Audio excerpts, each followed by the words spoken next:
Running wild, out of my mind. Hold my breath, cause I'm ready to make a move. Got nothing to lose. Watch me shake up the ground. Have you seen a phoenix rise?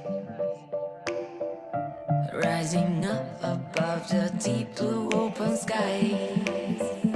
Knowing that the way is right. Guided by the secrets of an undiscovered life. Have you heard the ocean cry? Shallow waters carry silent goodbye. Diving deeper than the sea. What you find is what you get, and I found a part of it in me. Running wild, out of my mind. Hold my breath, cause I'm ready to make a move. Got nothing to lose. Watch me shake up the ground. About to explode, nobody knows. Coming the way like a renegade. Running wild, out of my mind. Hold my breath, I got nothing to lose.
down.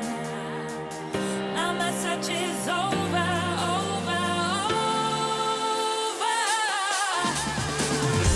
Wherever it takes me, my world will be complete. 'Cause I've been going crazy, but now I've landed on my feet. 'Cause now I found my lucky star, found my lucky star, found my lucky star. Right here in the shadows, follow me. Forget all your troubles and trust me. We'll do it together in harmony. Let it go and set your mind free.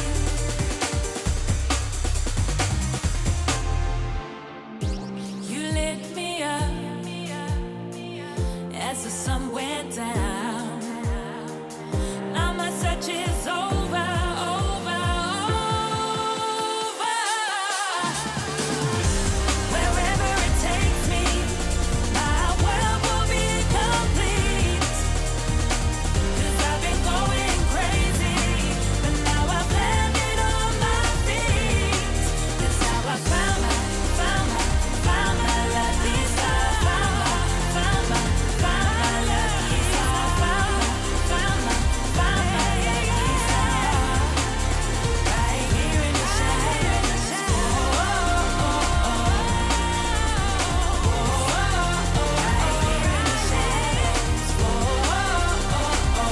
in the shadows,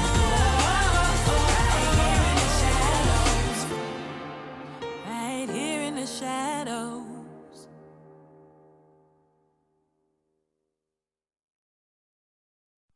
Running wild out of my mind.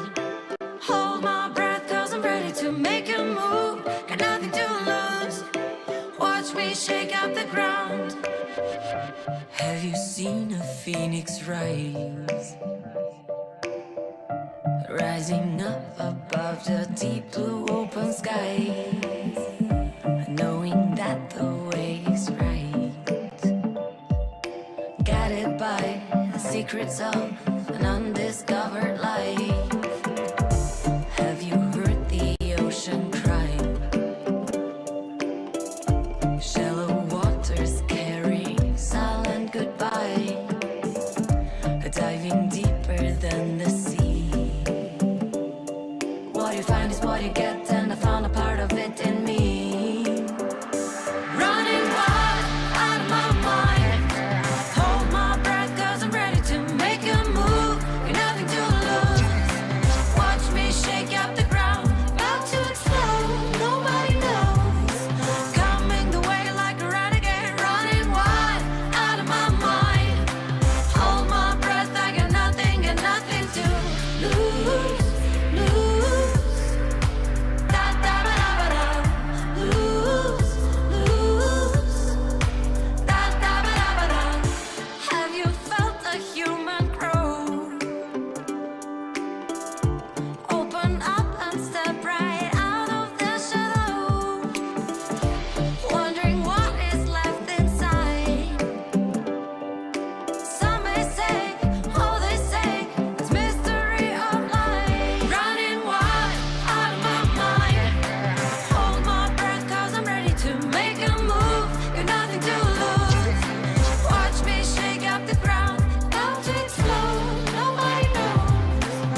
the sun went down.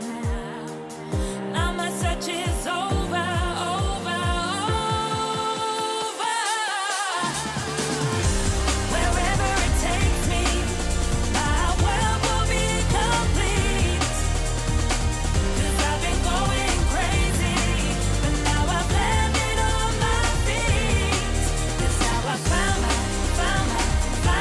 lucky star. Found my lucky star. Found my lucky star. Right here in the shadows. Right here in the shadows.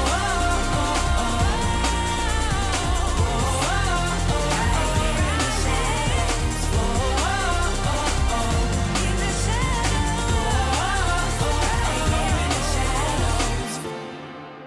Right here in the shadows.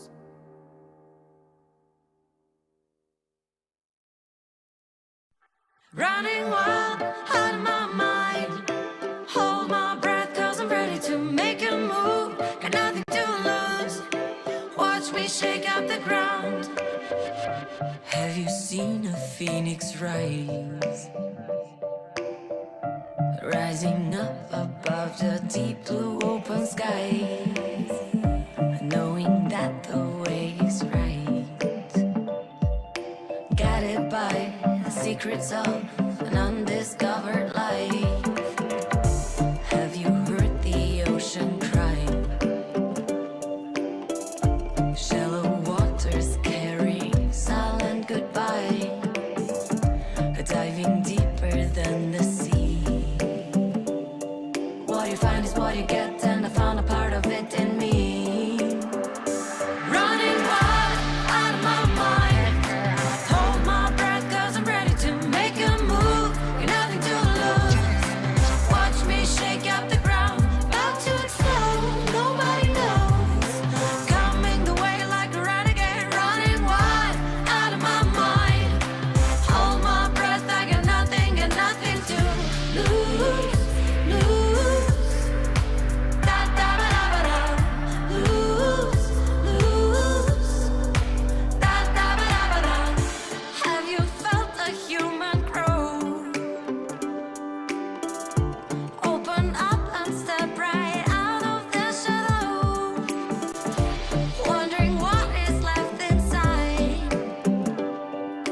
Some may say, oh they say, it's mystery of life. Running wild out of my mind. Hold my breath 'cause I'm ready to make a move. Got nothing to lose.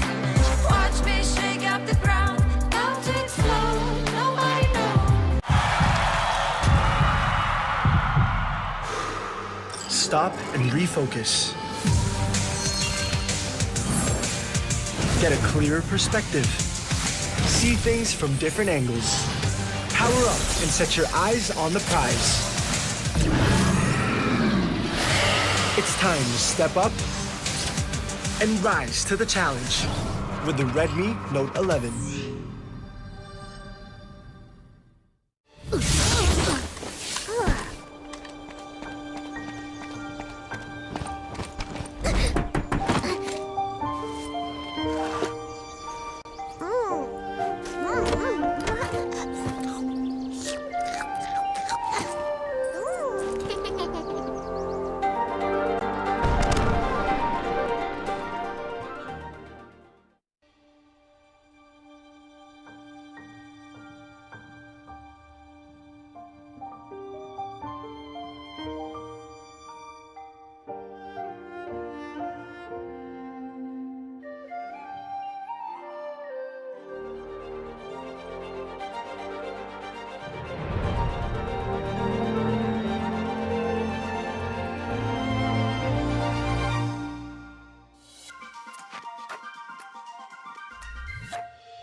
Pag pinanghihinaan na tayo ng loob, where do we go?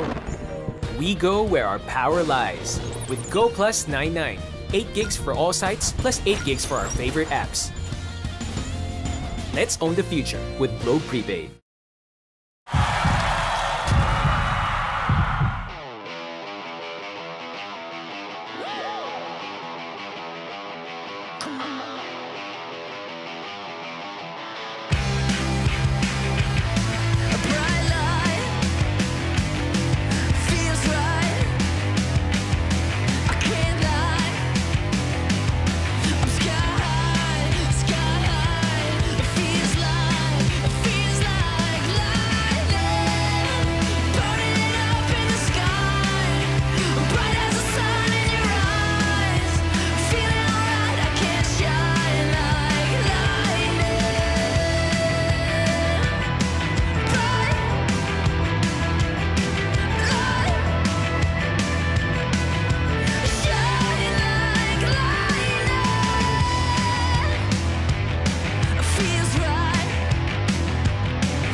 double kill comes to three. The team secret.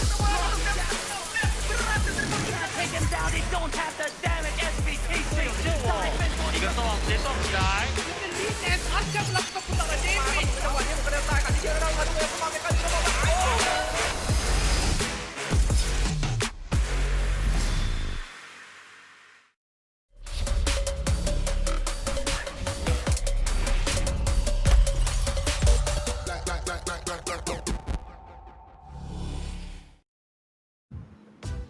Welcome to the WCS Philippines. It is day 2 of week 5, and it's pretty much the last day of the regular season. It's the last chance for these teams to get some points in, and the last chance for them to make a statement here at the WCS regular season. Mika Fabs here leading the panel desk for today, joined by Autolus and Dash. It is the Auto Dash tandem here on panel, at least for the first half for today. And I know that things got a little crazy, very emotional as well yesterday, so there's a lot to catch up on. Let's jump into our series highlights as we breeze through the headlines from yesterday. Autolus, I think like the first 2 games, basically, we saw the effects of patch 3.1 in full action.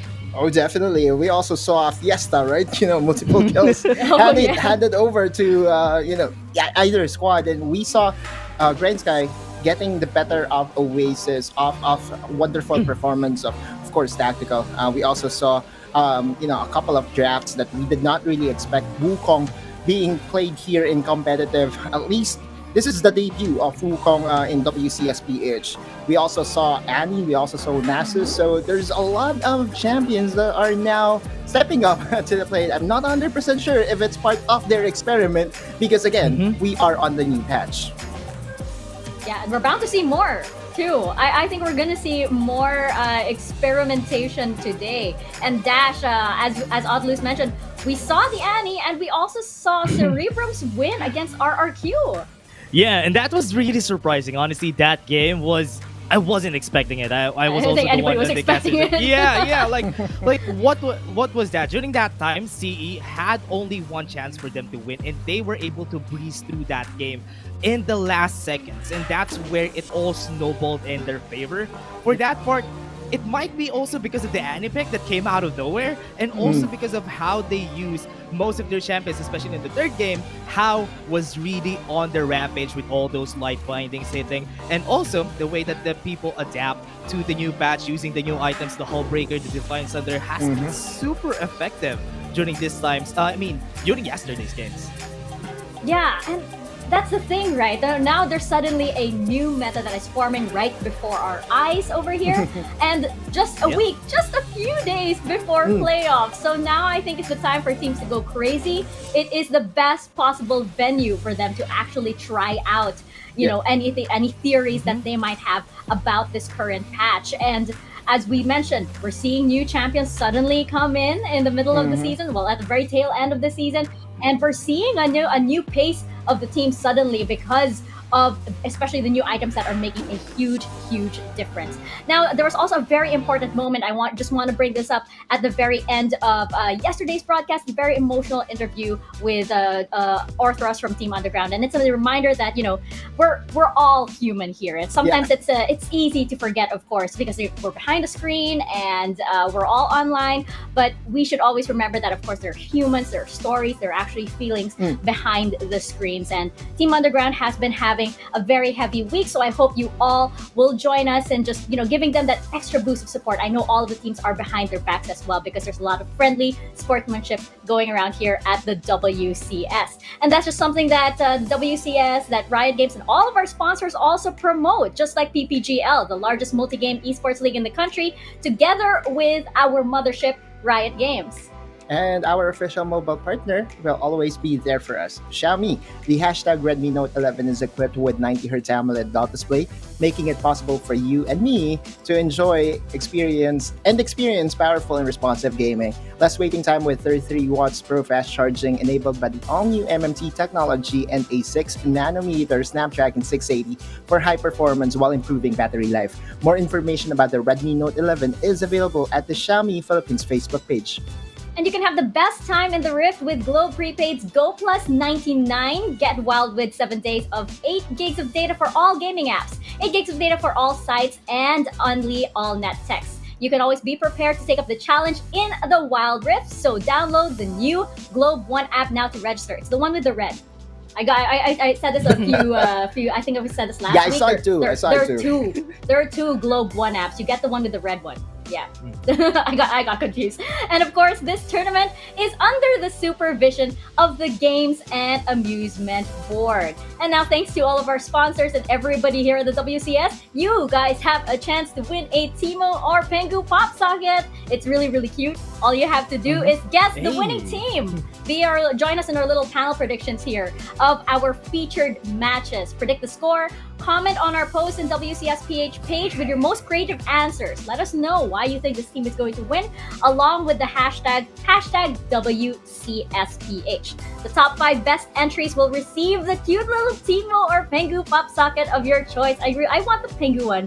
Because I really do not like Timo. I really do not like Timo. Winners will be announced at the end of the broadcast week. That's today. Is that today? Yeah. I think it's today. Yeah. I think. We'll let you know. We'll let you know if it's today. It's a little weird, I know, because it's like last day of the regular season.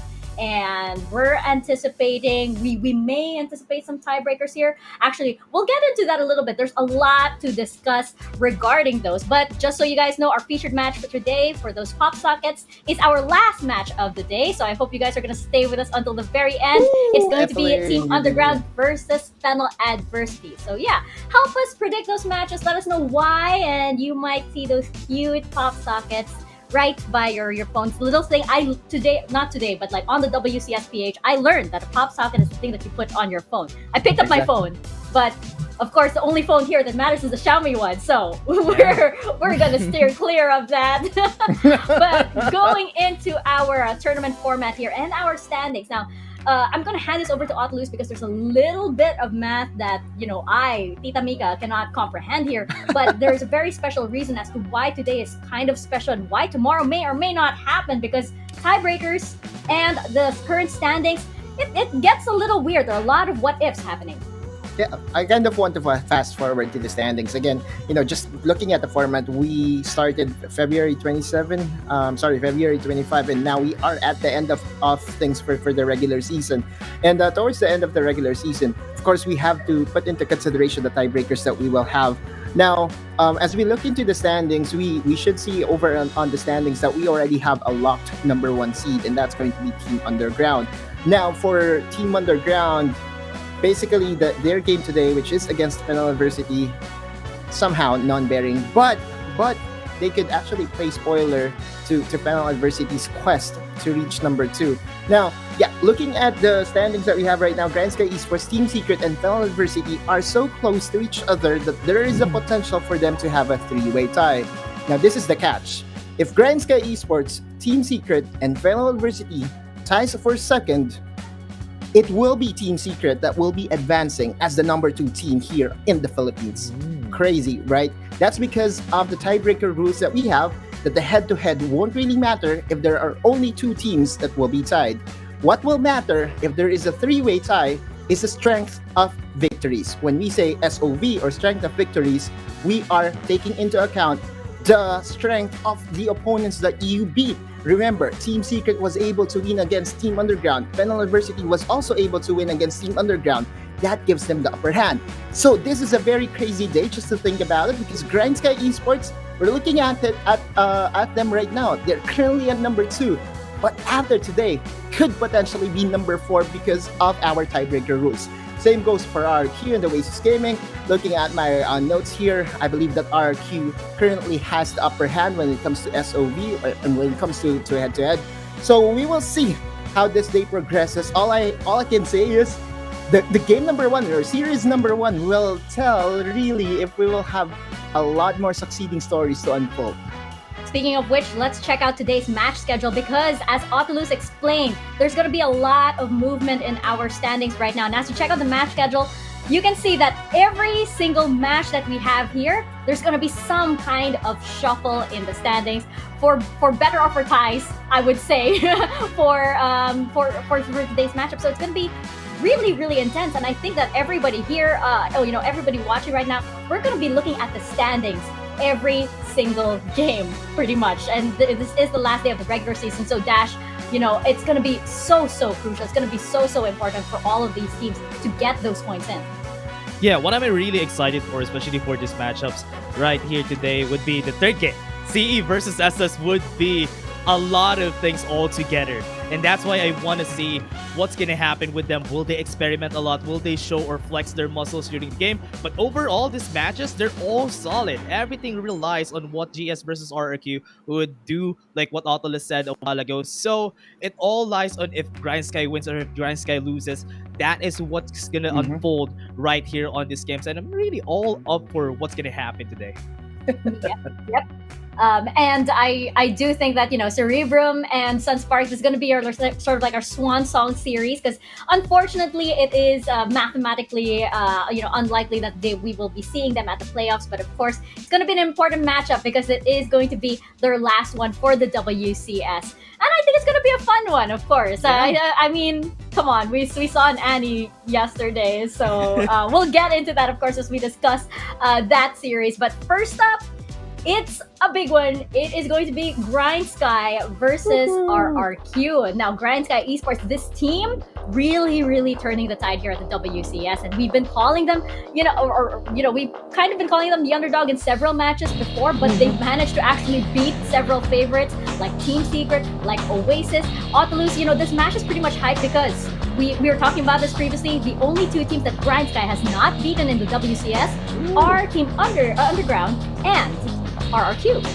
Exactly, and that's I will go with the request of my good friend Berting. Once upon a time, Grindsky Esports was the underdog or the dark horse of this tournament. But similar to what happened with Fennel University last split, Grindsky turned the heads of everyone, of magnificent play of everyone. Actually, if you look at Grindsky Esports, it's hard to pinpoint a star player, right? They play as a team.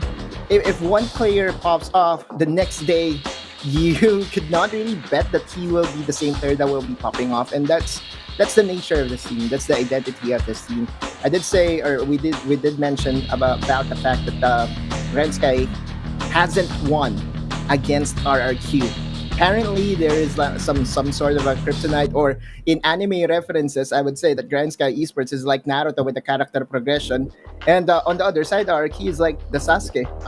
We know that in that story, Sasuke outrivals Naruto, at least in the early part of the competition. So we will see if this will be the day that they will turn the tides, because Once Upon a Time is for fairy tale. Now, is it going to be a fairy tale with a happy ending story for Grindsky?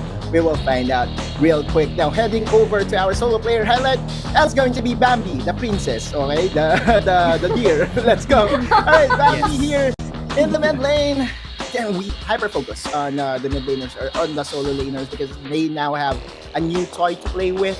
They have Divine Thunder that they can play on their bruisers, and looking at the champions here by Bambi, you can see the Fiora, you can see the Galio, and the Garen. Most of them, or the three of them, doesn't really look like a mid lane champion, but do not forget that Bambi is the Ari of Pinas, right? He will play Ari to perfection if need be, and against Helios, that is what they need to really get over the hump and finally end the curse. Hopefully so.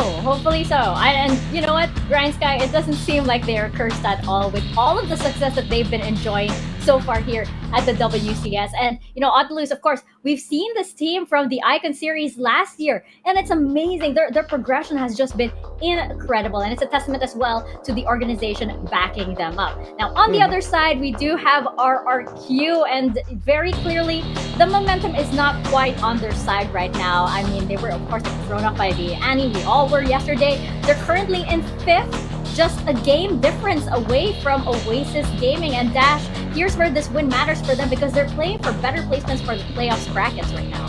yeah, they really do want to place themselves on the higher scaling right now. But now, what I can say, like what Otolus said a while ago, if you're gonna be going for the Naruto analogy for the side of Grindsky, let's say this is Sasuke. RRQ is Sasuke. They're the anime rivals who have been constantly strong during the whole time right here. But now, they're back at the training arc because they need to find a way to get up there again to fight against Grindsky, because right now Naruto is up there. He has everything. He has the stage mode, he has everything. Sasuke needs something for himself, so that is what RRQ wants for today. We all have known the side lane strats from RRQ. One thing that I want to claim is that RRQ is a very adaptive team. They know what to do at most parts of the game, but so far everything is not working in their favor. The Exozone switch up to the support role so far has been looking really great because it shows the playmaking style of what they want to do on Exosen. Exosen also as a support can go and try to call out most of the map, try to scout the area whenever he can, and that is why it's good for him to be in the support role. And so far, they just need to experiment a bit, try to do the training arc a bit, and maybe it would work out later on in the playoffs. I just wish that right now their communication wouldn't break down at the peak point of team fights, which has been their problem so far. Let's look at their player here. We have Helios in the mid lane. I love this head-to-head. Helios and Bambi almost have the same playstyle. They both have, yeah, there you go. There's the Ari right there that we're seeing right now. He also has that. I love that Helios is a very playmaking heavy mid laner and can adapt to any situation. If you need picks, if you need anything, he's gonna be there. He even plays the bruiser. And as Otolus said, they have some new plays that they can work with the bruisers in the mid lane. As he said, he has the Divine Sunder that they can experiment with, and maybe the Hull Breaker. We've seen Graves mid twice yesterday, so maybe that could also be used right here by Helios in the mid lane, and I hope it would be effective during this match versus Grindsky. Looking at the head-to-head, you know, we keep, of course, bringing up all the new toys that our players can bring out into their series. How do you guys think this head-to-head is going to go down, knowing, you know, what we picked up on from the shaping, from how the meta is taking shape from yesterday? Otolus, what are your guesses on how this mid lane matchup is gonna go? I mean, on paper, I really love Helios playstyle overall over Bambi, but Bambi is able to play well off of their team and will be popping off every now and then. One thing to note is that this is a battle of who really owns the nine-tailed fox. Remember that in Naruto versus Sasuke, there's a QB, right? Okay, Yes. so we'll see if Bambi will claim the Ari for himself, or if Helios will steal it from Bambi. Dash, anything to add to this possible battle here for the Ari pick? Yeah, it's honestly a good thing that Otolus actually pointed out the Ari. They have very different playstyles, right? They're from Helios and also Bambi. Bambi plays around his team. Helios plays around most likely himself and try to pick up whatever he can. Yeah, and that's exactly what he does. I think also the best analogy for RQ right now is if you watch Kuroko no Basket, their Toho Academy. They have a lot of star players on their team, so that's why it's really hard to pinpoint what they want to do. But still, they could make it work out right now during this game against themselves. I just wish whoever gets the Ari would pop off. Yeah, and it's also interesting. Wasn't there that news article a few days or maybe last week, wherein like the actual like this is actually real. This is an anime reference or something. But there's like a stone in Japan where supposedly the spirit of the nine-tailed fox is. Apparently, we see it now here since WCS, obviously. But yes, it is possible we're seeing that right now, and I think it is now time for the panel to make some very, very difficult predictions. I know where mine is. It was very.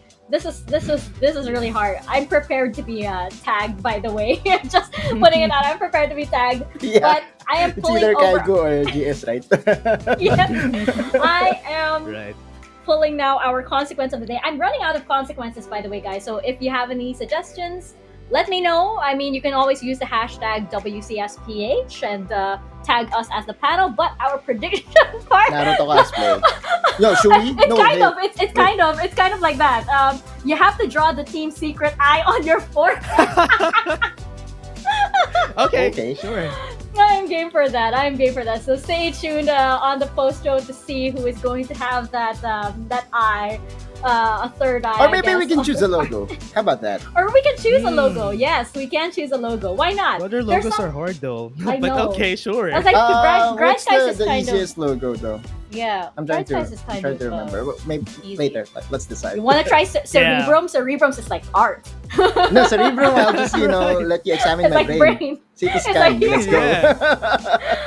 But as we decide which logo will make it onto our foreheads, let's get into our predictions. So, Dash, I'm gonna start with you for this. I love. Is that a bow tie, by the way? Yeah, it's Yeah. So it's a photo. dashing. Yeah. Look at Mhm, that! yeah. I love it. Yeah. So dashing. Okay, you get tips. Oh, thank you. Who is this series gonna go to? Is it gonna go for Grindsky or RQ? I'll still go for Grindsky. I'm really down there, the hype train for Grindsky. So I'm really gonna go for Grindsky getting a Yep. 2-0. They're done with the training arc, so now it's the time for the anime protagonist to pop off. So Let's Grindsky 2-0.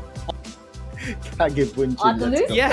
Yeah, I mean, the thing here is Osiris just reminded us that Pansol is like the place for hot springs, right? And right. if you really are a huge Naruto fan, you would know that the Sage where the frogs go. mode training arc was in the hot springs. So Yes. I would say that Grindsky right now already have mastered the Sage mode and should now be able to beat their old nemesis in Sasuke/Araki.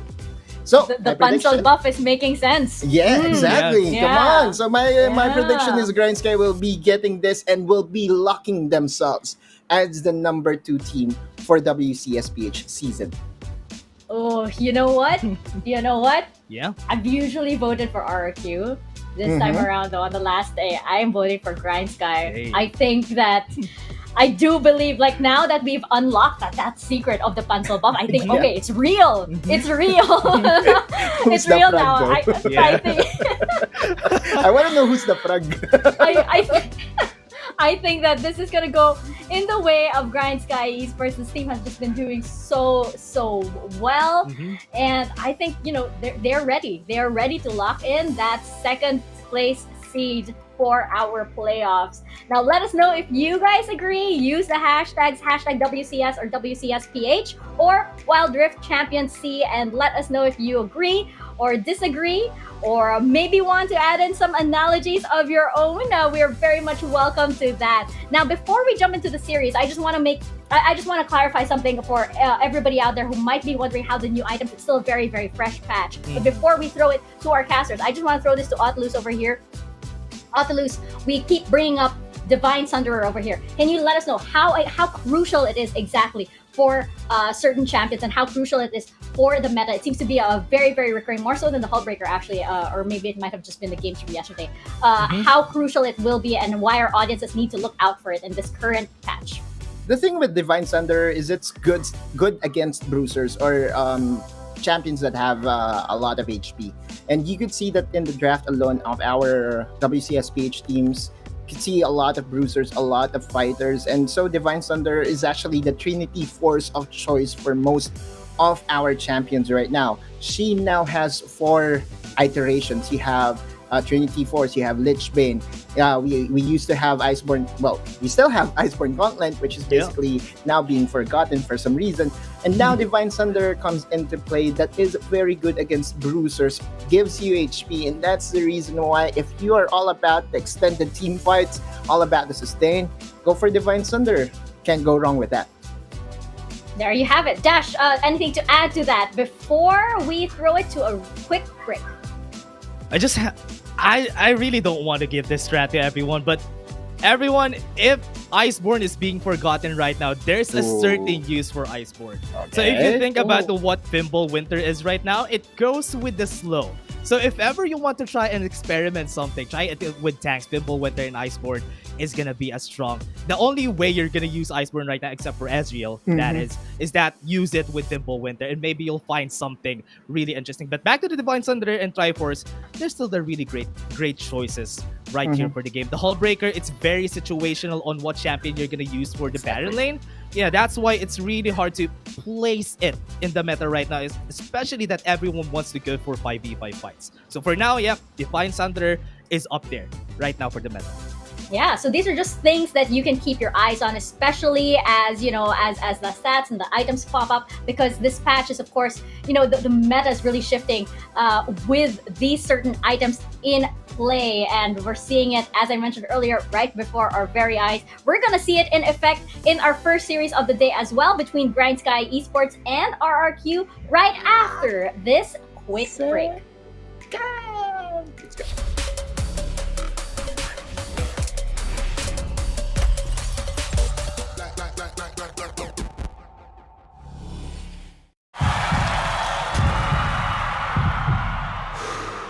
Stop and refocus. Get a clearer perspective. See things from different angles. Power up and set your eyes on the prize. It's time to step up and rise to the challenge with the Redmi Note 11.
Pag pinanghihinaan na tayo ng loob, where do we go? We go where our power lies. With Go Plus 99, 8 gigs for all sites plus 8 gigs for our favorite apps. Let's own the future with Globe Prepaid.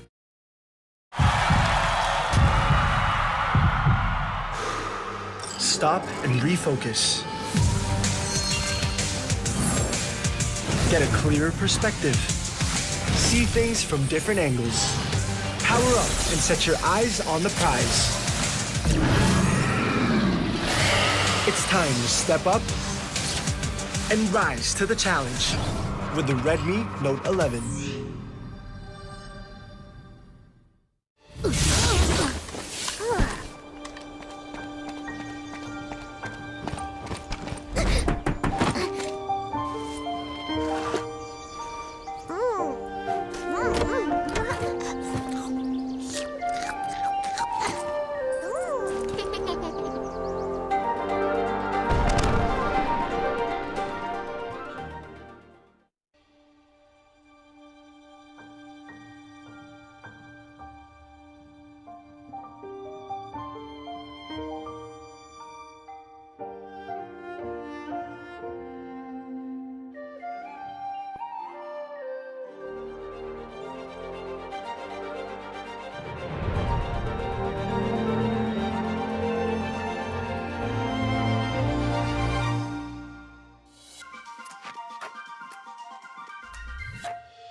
Kapag pinanghihinaan na tayo ng loob, where do we go? We go where our power lies. With Go Plus 99. 8 gigs for all sites, plus 8 gigs for our favorite apps. Let's own the future with Globe Prepaid.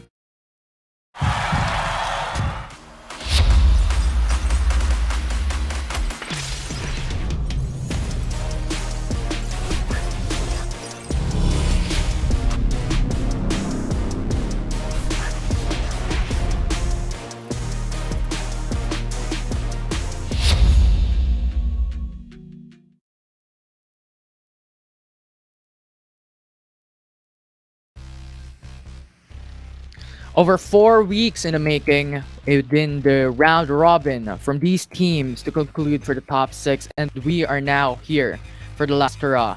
I'm Infinity, and this is Crazy Apple. To begin this day off, we're gonna have Grindsky versus RRQ. Yeah, Grindsky versus RRQ. This is gonna be a very high stakes match for Grindsky because if they win here, they can secure a top 2 spot. Well, for RRQ, this is gonna be them really trying to get themselves into a better position here, maybe tie things up a bit on the back end and see where they can go from here. But I do know, Infinity, you want to paint a picture here on between these two teams' history so far in the WCS. Yeah, I mean, the panel has already discussed it prior to the series. When it comes to the break, we were discussing how Grindsky Esports historically has never beaten RR2 nor UDG, as the panel has discussed a while ago. So now we're gonna see if that history repeats itself, if RRQ can defeat Grindsky once more. Because as you stated, if Grindsky loses, they're gonna lose that top 2 spot potentially in today's top 6 standings. As now we're jumping immediately into the draft with Grindsky Esports game number 1 against RRQ. Blue sides for GS and RRQ in the red side. Yeah, and Infinity, I also want to emphasize to our viewers how important it is getting into the top 2 spot here, coming to playoffs. You essentially have a bye in the first round. You don't need to have the risky fights. You don't need to show a lot of your strategy. You can just watch them duke it out and maybe pick off what team you want to go against, or maybe what team you think you would battle out more and have strategies prepared for the battle. But yeah, as we get into the draft here, Infinity, it's going to be the first game between Grindsky and RRQ. Grindsky is going to be the first one to pick since they are on the blue side. Yeah, absolutely. And on top of all that, Autolus, shoutouts to Autolus from the panel, has discussed not just about the bye when it comes to the playoffs, having that advantage, but also they're gonna match the top 1 spot already in the upper bracket final. So there's a lot of leeway there to make mistakes. So top 2 is definitely something that all of these teams are looking forward to. But now we're speeding all throughout the bands with Renekton, Galio, Fiora, Jace, Camille, and Lulu band away. Yeah, Lulu is one of the staple bans right now against Grindsky. They can flex this champion in the mid lane. They can also flex it into the support position, into the hands of Bo. And most of the bans we're seeing here, Infinity, are a lot of the staple Juggernauts and the Bruisers. We do see a very high priority on the set right now for Grindsky. Yeah, I mean, Seth is just so flexible, and on top of that, he just becomes like a huge playmaker when it comes to the draft. So a good pick there from Grindsky, but RRQ answered with a Gragas and Zed pick here from the red side selection, immediately followed up from the set. Yeah, Zed is a good pick right here for RRQ. They immediately are positioning themselves to have Helios have a favorable matchup in the mid lane. Helios plays a lot of the assassins. It seems like we won't be seeing the Ahri matchups so far, because you don't really pick Ahri often against Zed, just because Zed has so much kill pressure there in the mid lane. But who knows, maybe we'll see that being picked by Bambi. I also like the Gragas pick right here from RRQ. Gives him a lot of flexibility, can still be going to the hands of Chaz, but still can go into the hands of Exocet, which is one of the champions he played earlier on when he switch roles from the mid lane towards that support position. Yeah, and now looking at the opposing team, Grindsky Esports already has picked up Senna and Garen. We know that Senna has been played by Tactical exceptionally well yesterday with building into Cleaver and then Force of Nature and then the Divine Thunder. So expecting into a placement here for Tactical for his champion, but Garen being locked in potentially for Tante. Yeah, right now, Infinity, I am very curious where these champions are going to go for the side of Grindsky, because set, we usually see it in the hands of Tante, and the Garen, we usually see that, sorry, in the hands of Bambi. But since Galio is banned, Gragas already been picked, and they still went for Asena, this says somehow for Grindsky. Maybe we're going to see a Nasus pick, or maybe we're going to see Asena Garen in the Dragon Lane. It remains to be seen, but just some of the things popping into my mind at this point, Infinity. Yeah, I mean, we've seen Seth go into the jungle. We've seen Seth go into support role. We've seen Seth go in top lane. So a lot of flexibility there for Grindsky Esports. And as you stated, we've expected in the first plate with Seth going into the Baron lane, but now that changes things up with a Garen pick here from Grindsky. But now we're jumping into the second phase bans with Lee Sin prioritized by RRQ. So expectedly banning away the champion pool for Chinese 1. Over the side of Grindsky, they're looking for a ban on Ziggs. Yeah, taking away some of the options right now for the Dragon Lane on Marky. Marky has been playing a lot of the poke in that lane, along with a lot of the AP carries as well. So taking away the Ziggs, I do expect Grindsky to maybe, if they're doubling down on Marky, take away the Varus, and also maybe either the Lux as well. For the side of RQ, as you mentioned, it is the Lee Sin. They have also prioritized taking out that Twisted Fate. They really don't want to deal with a lot of global gap pressure, because Lee Sin is very good early game, and as a Giannis could dictate the early pace of the game, while Twisted Fate, following it up with that pick, could very well use his ultimate to get across the map and maybe get to. Yeah, absolutely. But with Twisted Fate, Lee Sin, Ziggs, and Riven banned away, we've seen yesterday how Grindsky drafted their lineup on having Senna as their bot laner, but having Orianna and Kha'Zix being locked in as well in the same draft. And those two champions are still open for Grindsky Esports. With RRQ going for the sport pick though, they're gonna pick up Morgana for themselves. Yeah, I like the Morgana pick so far because there's not a lot of magic damage being shown on the side of Grindsky. You can't burn through that black shield, and also she can just be safe in the lane. She can just keep on just wave clearing in the Dragon Lane if she does get to that, even to the mid lane. So it's a nice, good, safe pick right now in the hands of Marky. But we're gonna see as well where the champions are gonna go for the side of Grindsky with their next two picks, with the Kha'Zix already being locked in. Yeah, this is our expectations a while ago. But yesterday, this is their draft. Well, there's no Gragas and there's no Jace from this draft right now from Grindsky Esports, but this is similar on how they're playing it from yesterday. But with Darius locked in, there is a potential expectations that Garen can go mid lane and Seth could go bot lane support and Darius could go top. But RRQ went in for the Jack's last pick here for this game number 1. Yeah, and now with the pick and ban finish for both of these teams, we're just gonna see where these champions are gonna go. I do agree. There's a huge chance right now that Seth will be going into the Dragon Lane along with the Senna. I feel right now Grindsky is just really trying to make full use of Divine Thunder with their lineup. They do have a lot of champions that can use that. They also have a lot of champions that can use Triforce. What I'm scared of with Grindsky is that if Kha'Zix doesn't get ahead, they might lack some damage coming into full of team fights going against RQ. Because if you look at RQ's lineup, they have a Zed, they have an Akali, they also have a Jax. It's just so much damage right now at the hands of RRQ. And we have seen yesterday the Akali building a Divine Thunder. Thunder right now is a lot better against targets that have a lot of health, because the damage being done is ratio or a percent of the max 8 of the target. So going against the lineup of Grindsky right now feels like Divine Thunder is gonna be a very good build for the side of RRQ. Yeah, absolutely. Although there's a bit of a caveat there for Grindsky Esports. If they built onto a Divine Thunder, you're only looking at Jax to potentially beat him down with that item, as Divine Thunder scales with maximum HP of the enemy team that you're targeting. So we'll see if those expectations are met as we're jumping right through for game number 1 between Grindsky Esports and RRQ. Yeah, and right now it's just a lot of default starts for both of these teams. Also am looking at the Keystone Mastery set that they have right now. Tante has the Phase Rush, so if he does get a couple of good hits on Devil J, he can just keep chasing him down in that lane. While a lot of the other champions right now have the standard, like the Fleet Footwork. Sometimes you do see Grasp of the Undying on Garen's, but Fleet Footwork is a safer choice since you can proc the lifesteal on minions instead of Grasp of Undying can only proc it on champions. So it provides him a bit more of that safety in that lane too.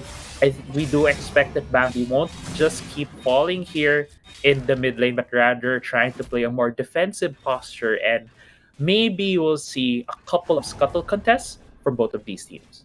Yeah. Although what I'm looking at right now is the items built up from Grindsky Esports. They're looking to go for a Sapphire Crystal for pretty much every single one aside from Kha'Zix. Maybe it's potentially considering that Kha'Zix wants to go more of the clear on their camps faster, and those champions on the lanes want much more sustainability and defensive capabilities with more HP rather than going for more damage. So right now, expectations for Grindsky Esports is not going for those aggressive plays in this early game.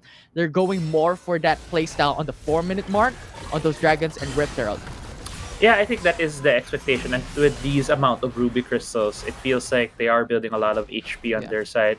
Might be, as we mentioned in the draft, Divine Thunder or maybe Black Cleavers at this point in time, but remains to be seen on what yet, since the build paths are slightly similar. We do see Kindle Gems, Phages, so yeah, high chance it's going to be Black Cleavers all around here. And in this patch, Black Cleaver was nerfed slightly, reducing 5 the ability ability haste. haste. Yeah, 5 ability haste. I call that a placebo nerf, to be honest. It's just nerfing the item a bit. I don't believe 5 ability haste is that big, especially in the early parts of the game where it is being built mostly for.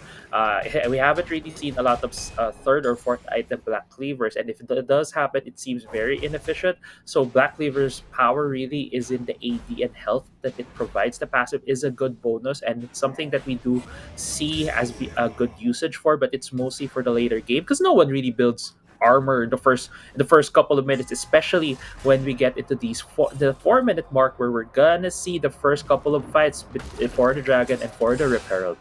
Yeah. And then also, thanks for correcting me. It's the Ruby Crystal, not Sapphire Crystal. Sapphire Crystal is then the item, mana item. But coming into this one, as you have told us, it's going for that Black Cleaver. Because you have the Phage already built from Tante, and also Bambi, and then Bo. Potentially going for a Dead Man's Plate first item here, or Force of Nature. Those are the selections here for the side of Grindsky Esports. But with 30 seconds left into 4 minutes, we have the Ocean Dragon Rift Herald coming up pretty soon. Do you think there will be a contest here for the Rift Herald, as early game might potentially be the name of the game, as we've seen the patterns over the past few weeks in the round robin? Right. Whoever controls the early game controls more parts of the map, could really put a lot of pressure on the enemy team. And I think in terms of Rift Herald takes, it should be Grindsky who is really trying to prioritize this. It would be better for them to really take a lot of the map away from RRQ. They have a lot of champions that have a lot of damage, but they also need items to be able to scale well later into the game. And yeah, right now the priority of Grindsky is this Herald. RRQ looks to be going for a handshake. They are now at the Drake pit. Looks like they won't be seeing a fight anytime soon, although a lot of members are here at the Drake. Yeah, and now Bambi coming into the pit. It's RRQ securing that Ocean Dragon, but fight's not going to be over as RRQ had the quick retreat, so Grindsky Esports not catching up. But the Rift Herald already spawned in that mid lane to potentially bring them the Tower First Blood.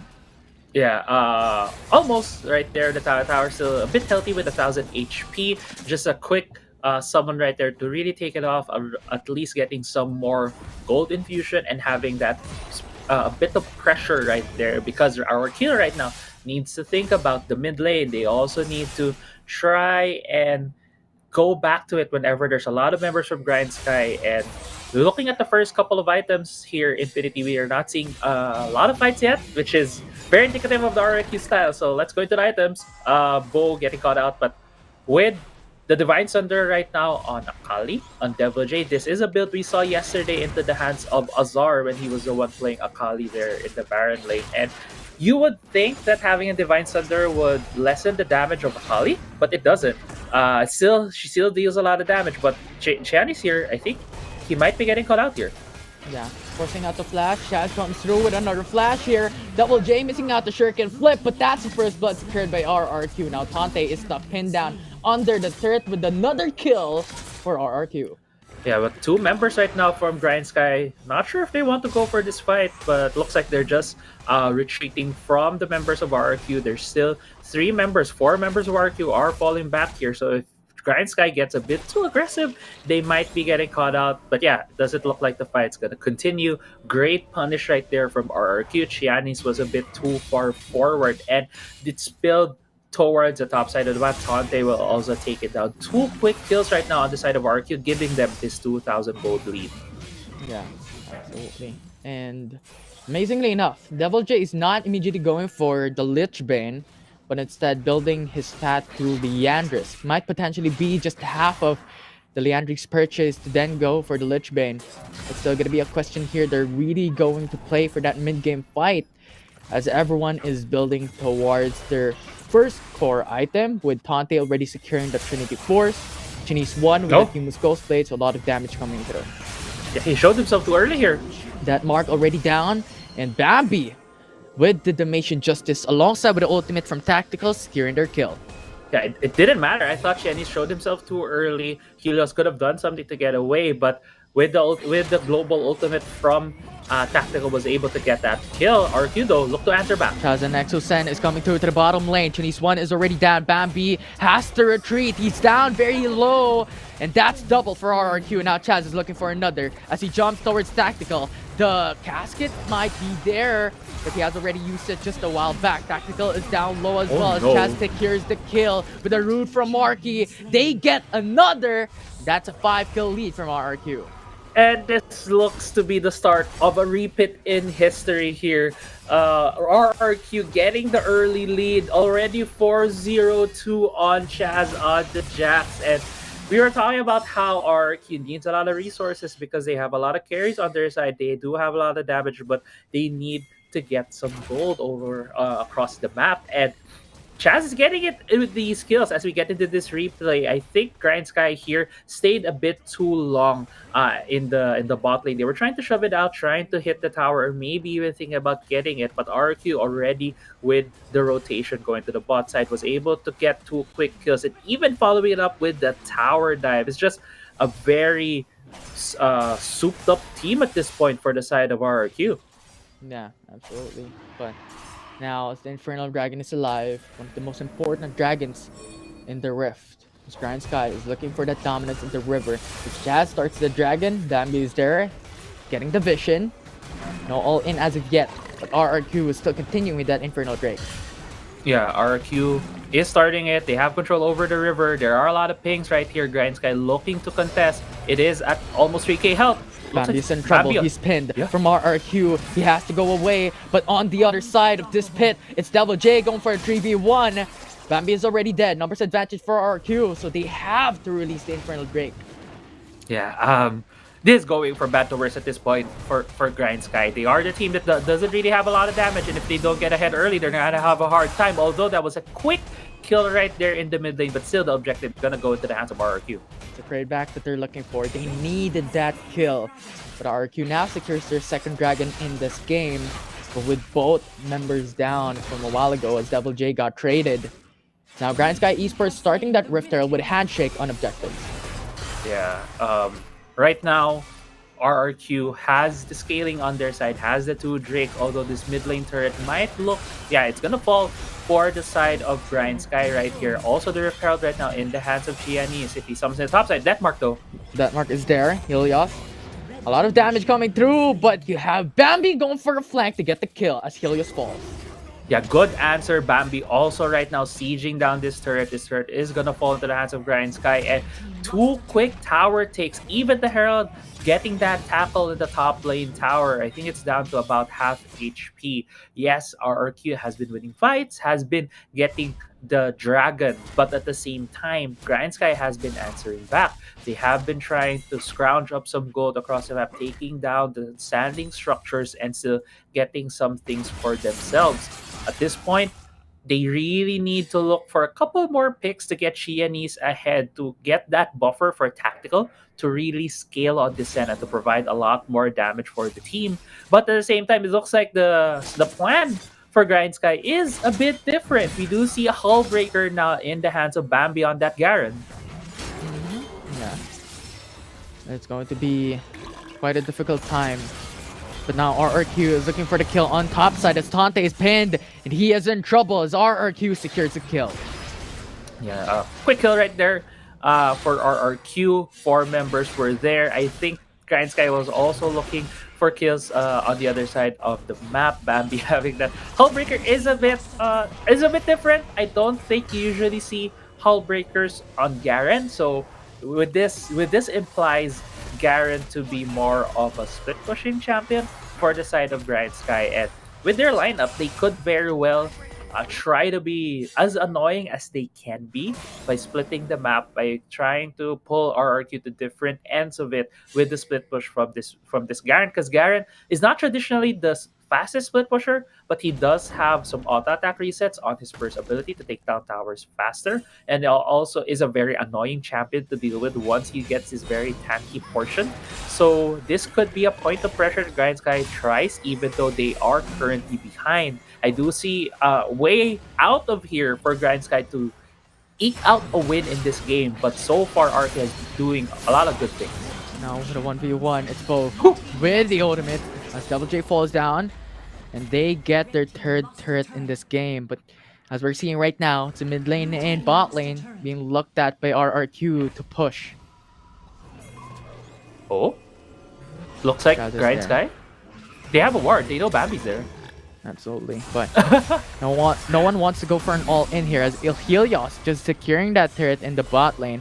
Is that going to be another gold injection for Helios, now being one of the top gold players here in this specific game, only 3rd to Chinese 1 and Chaz. Yeah, Helios and Chaz have been doing okay in this game so far. They're getting the gold. They have 3 items on their belts. Chaz almost about to complete his 3rd as well. And I feel like it's a bit of a caster curse when I was saying RQ was doing a lot of good things and we saw Devil J getting caught out. But still, it feels like the usual plan for RQ, wherein they spread the map, they try to look for these openings. Helios found one in the bot lane, getting a 2nd-tier turret, while Devil J was the unfortunate one to be getting caught out and getting picked on by Grindsky. But right now, the Cloud Drake has spawned, RQ has started it, and Grindsky looks to contest. Yeah, and Exosen is just in the bush. The Twin Shadow will secure him and will give that vision, but Chaz going to the backside, and now it's Bo with the ultimate coming through to engage this fight. RRQ is starting, but it's pinned, but they're going for the counter engage as they kill Tante. Chinese 1 tactical, and they get the ace, and they got the kill on the 5 members of GES. That was a disgusting explosive cast coming from Exos, and Grindsky didn't want to be that near to RRQ when that fight happened, and they just all got hit by the explosive cast into the loving embrace of RRQ members, the RRQ team. And right now, some members are going to the Baron. I believe it's Chaz and Marky along with Exos, and while 2 members right now are destroying this inhibitor turret. 5 seconds in the death timers. It doesn't look like RQ can be able to finish this, but 1 more tower will go for their side, taking 1 more structure away from Grindsky. And Infinity at the end of that fight, after all of the objectives being taken by RRQ, they are firmly in the lead at this point. As we get into this replay, you see right here, look at where the explosive cast is. Everyone's just gonna go into the hands of RRQ. Grindsky can't do anything about that when they got hit. Yeah. RRQ cannot finish this game, but they have opened up the Nexus as mid lane inhibitor turret is already down. They went for the reset as RRQ now starts the Cloud Drake. Grindsky is ready to go. If ever it comes down to the Cloud Dragon, Giannis is in the want pit. to Oh, take jumped it. out. Definitely jumps out. But Akali is pushing top. Helios is pushing bot. RRQ, this is a 3v5, but they're looking for that turret as Bo starts this fight. They go in for the engage. The ultimate with the showstopper goes through, and Chaz is very low.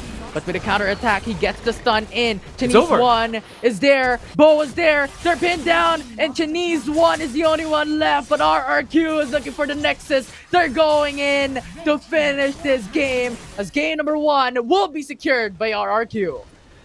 And Infinity, as you mentioned, there is history where Grindsky has a hard time taking down RRQ, and with this game, what feels like history is about to repeat itself. Grindsky has been on a bit of a hot streak here in the WCS. They are breaking all expectations, but RRQ seems to be the bane of their existence here. RRQ taking a very decisive win here in Game 1, taking down a very heavy bruiser juggernaut lineup on the side of Grindsky, which they have done before, and they have won on, but RRQ has decoded that and has taken the first game of the series.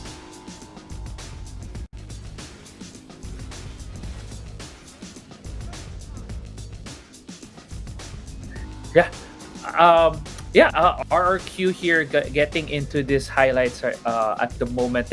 At the start it was just really all RRQ. There was not a lot of kills at the start, but RRQ was able to punish some of the mistakes that Grindsky was doing, and this is, I think, RRQ's biggest strength. They have a lot of good mechanics on their team, but when they find mistakes and they can punish on it, it's really hard for the other team to get back into it. But although there are moments where you could also figure out or find some mistakes on the side of RRQ, but it's really just Grindsky not having the tools, not having the lineup to essentially get more or get a lot more efficiently when they can punish on the mistakes from the other team.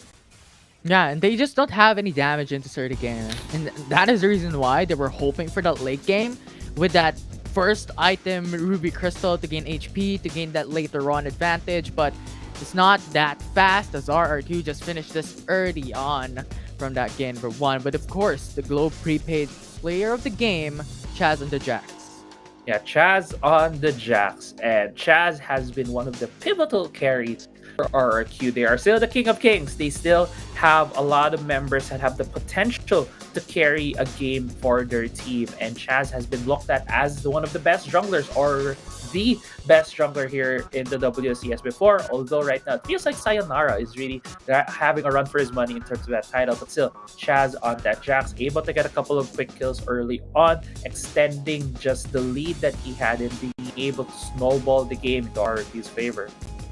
Yeah, absolutely. I mean, the objectives that he has taken away from Grindsky Esports consistently was amazing. And on top of all that, you just have to look at the kill participation of the jungler of RRQ with 94%. That's massive all throughout that game number 1. So nice start from RRQ. And just a reminder for everyone that is watching, there's a lot at stake from Grindsky Esports, because if they lose the series, the top 2 spot security might be lost as well. So they have to look at that reverse sweep if ever they can go for it. But that is for later on. I'm in 15. This is Crazy Apple. We're going to take a short break. When we come back, it's match 2 of this series.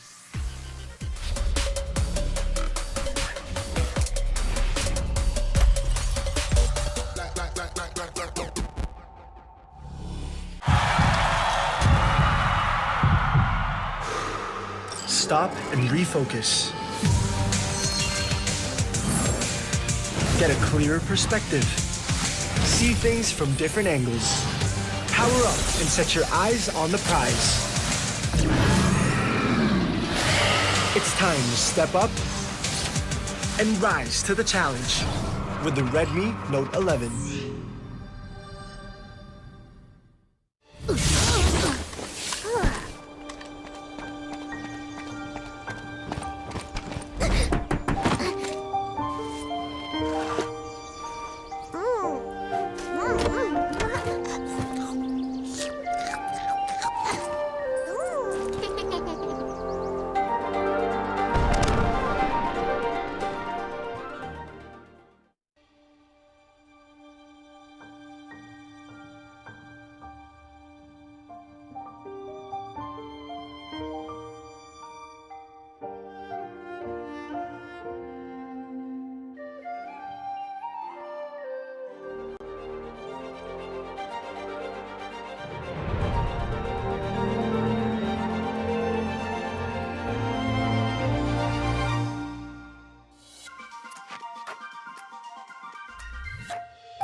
Pag pinanghihinaan na tayo ng loob, where do we go?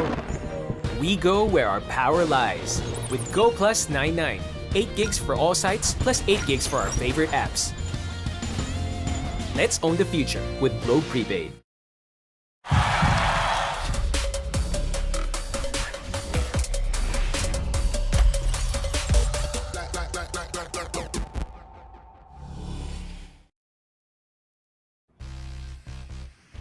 And we're back for game number 2 on this series. Grindsky Esports lost 1 game already, and it's match point for RRQ to take the series away to steal the top 2 spot from this standing. I'm Infinity and this is Crazy Apple once more.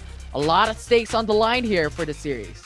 Yeah, to be honest here, Infinity, if RRQ wins, it's not gonna matter for their own standings. This is really right now it's not. playing spoiler towards Grindsky. And Grindsky just had a very good run here in our group stages, defying a lot of expectations from the analysts, from the casters. We all thought that they're gonna be the dark horse in terms of just trying to take down the top teams and maybe positioning themselves in the middle of the pack. But right now, they are very hungrily looking at the second spot.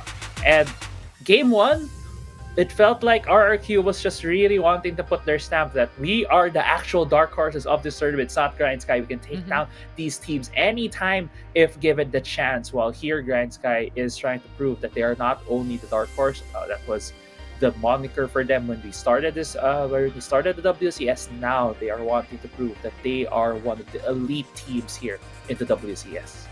Yeah, it was a bit underwhelming as we've seen Grindsky Esports become a very, very dominant team from underdogs with low expectations from Panel and everybody else to now being the top 2 in WCS Philippines for now. As that can still be changed if RRQ wins this particular series. And as we have talked about a while ago, Grindsky Esports has never won against RRQ in the round robin and even in past tournaments as well. And history might just repeat itself as RRQ has been showing quite a bit of a dominance here in the top 2 team at the moment, Grindsky Esports. And we'll see if there is any changes as we're now jumping into the draft for game number 2 with Grindsky Esports once again going to the blue side selection and RRQ going for the red.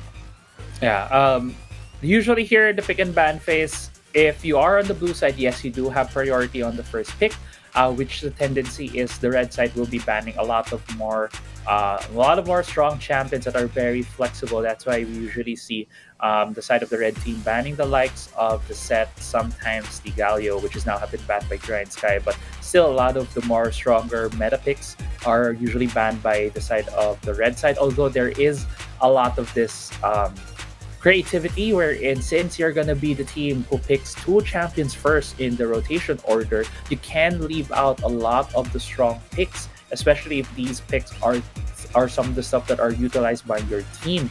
And this could very well be where the pick and ban goes right now. Since RRQ, they were able to get their hands on 2 of the assassins that they really love to use. I think that's also one of the things that is very unique with RRQ. They have Helios and Double J who play a lot of these assassins and play them very effectively along with their split push style of gameplay. And if both of these are left open, Grindsky could be again in the same position that they were in game 1. Yeah, absolutely.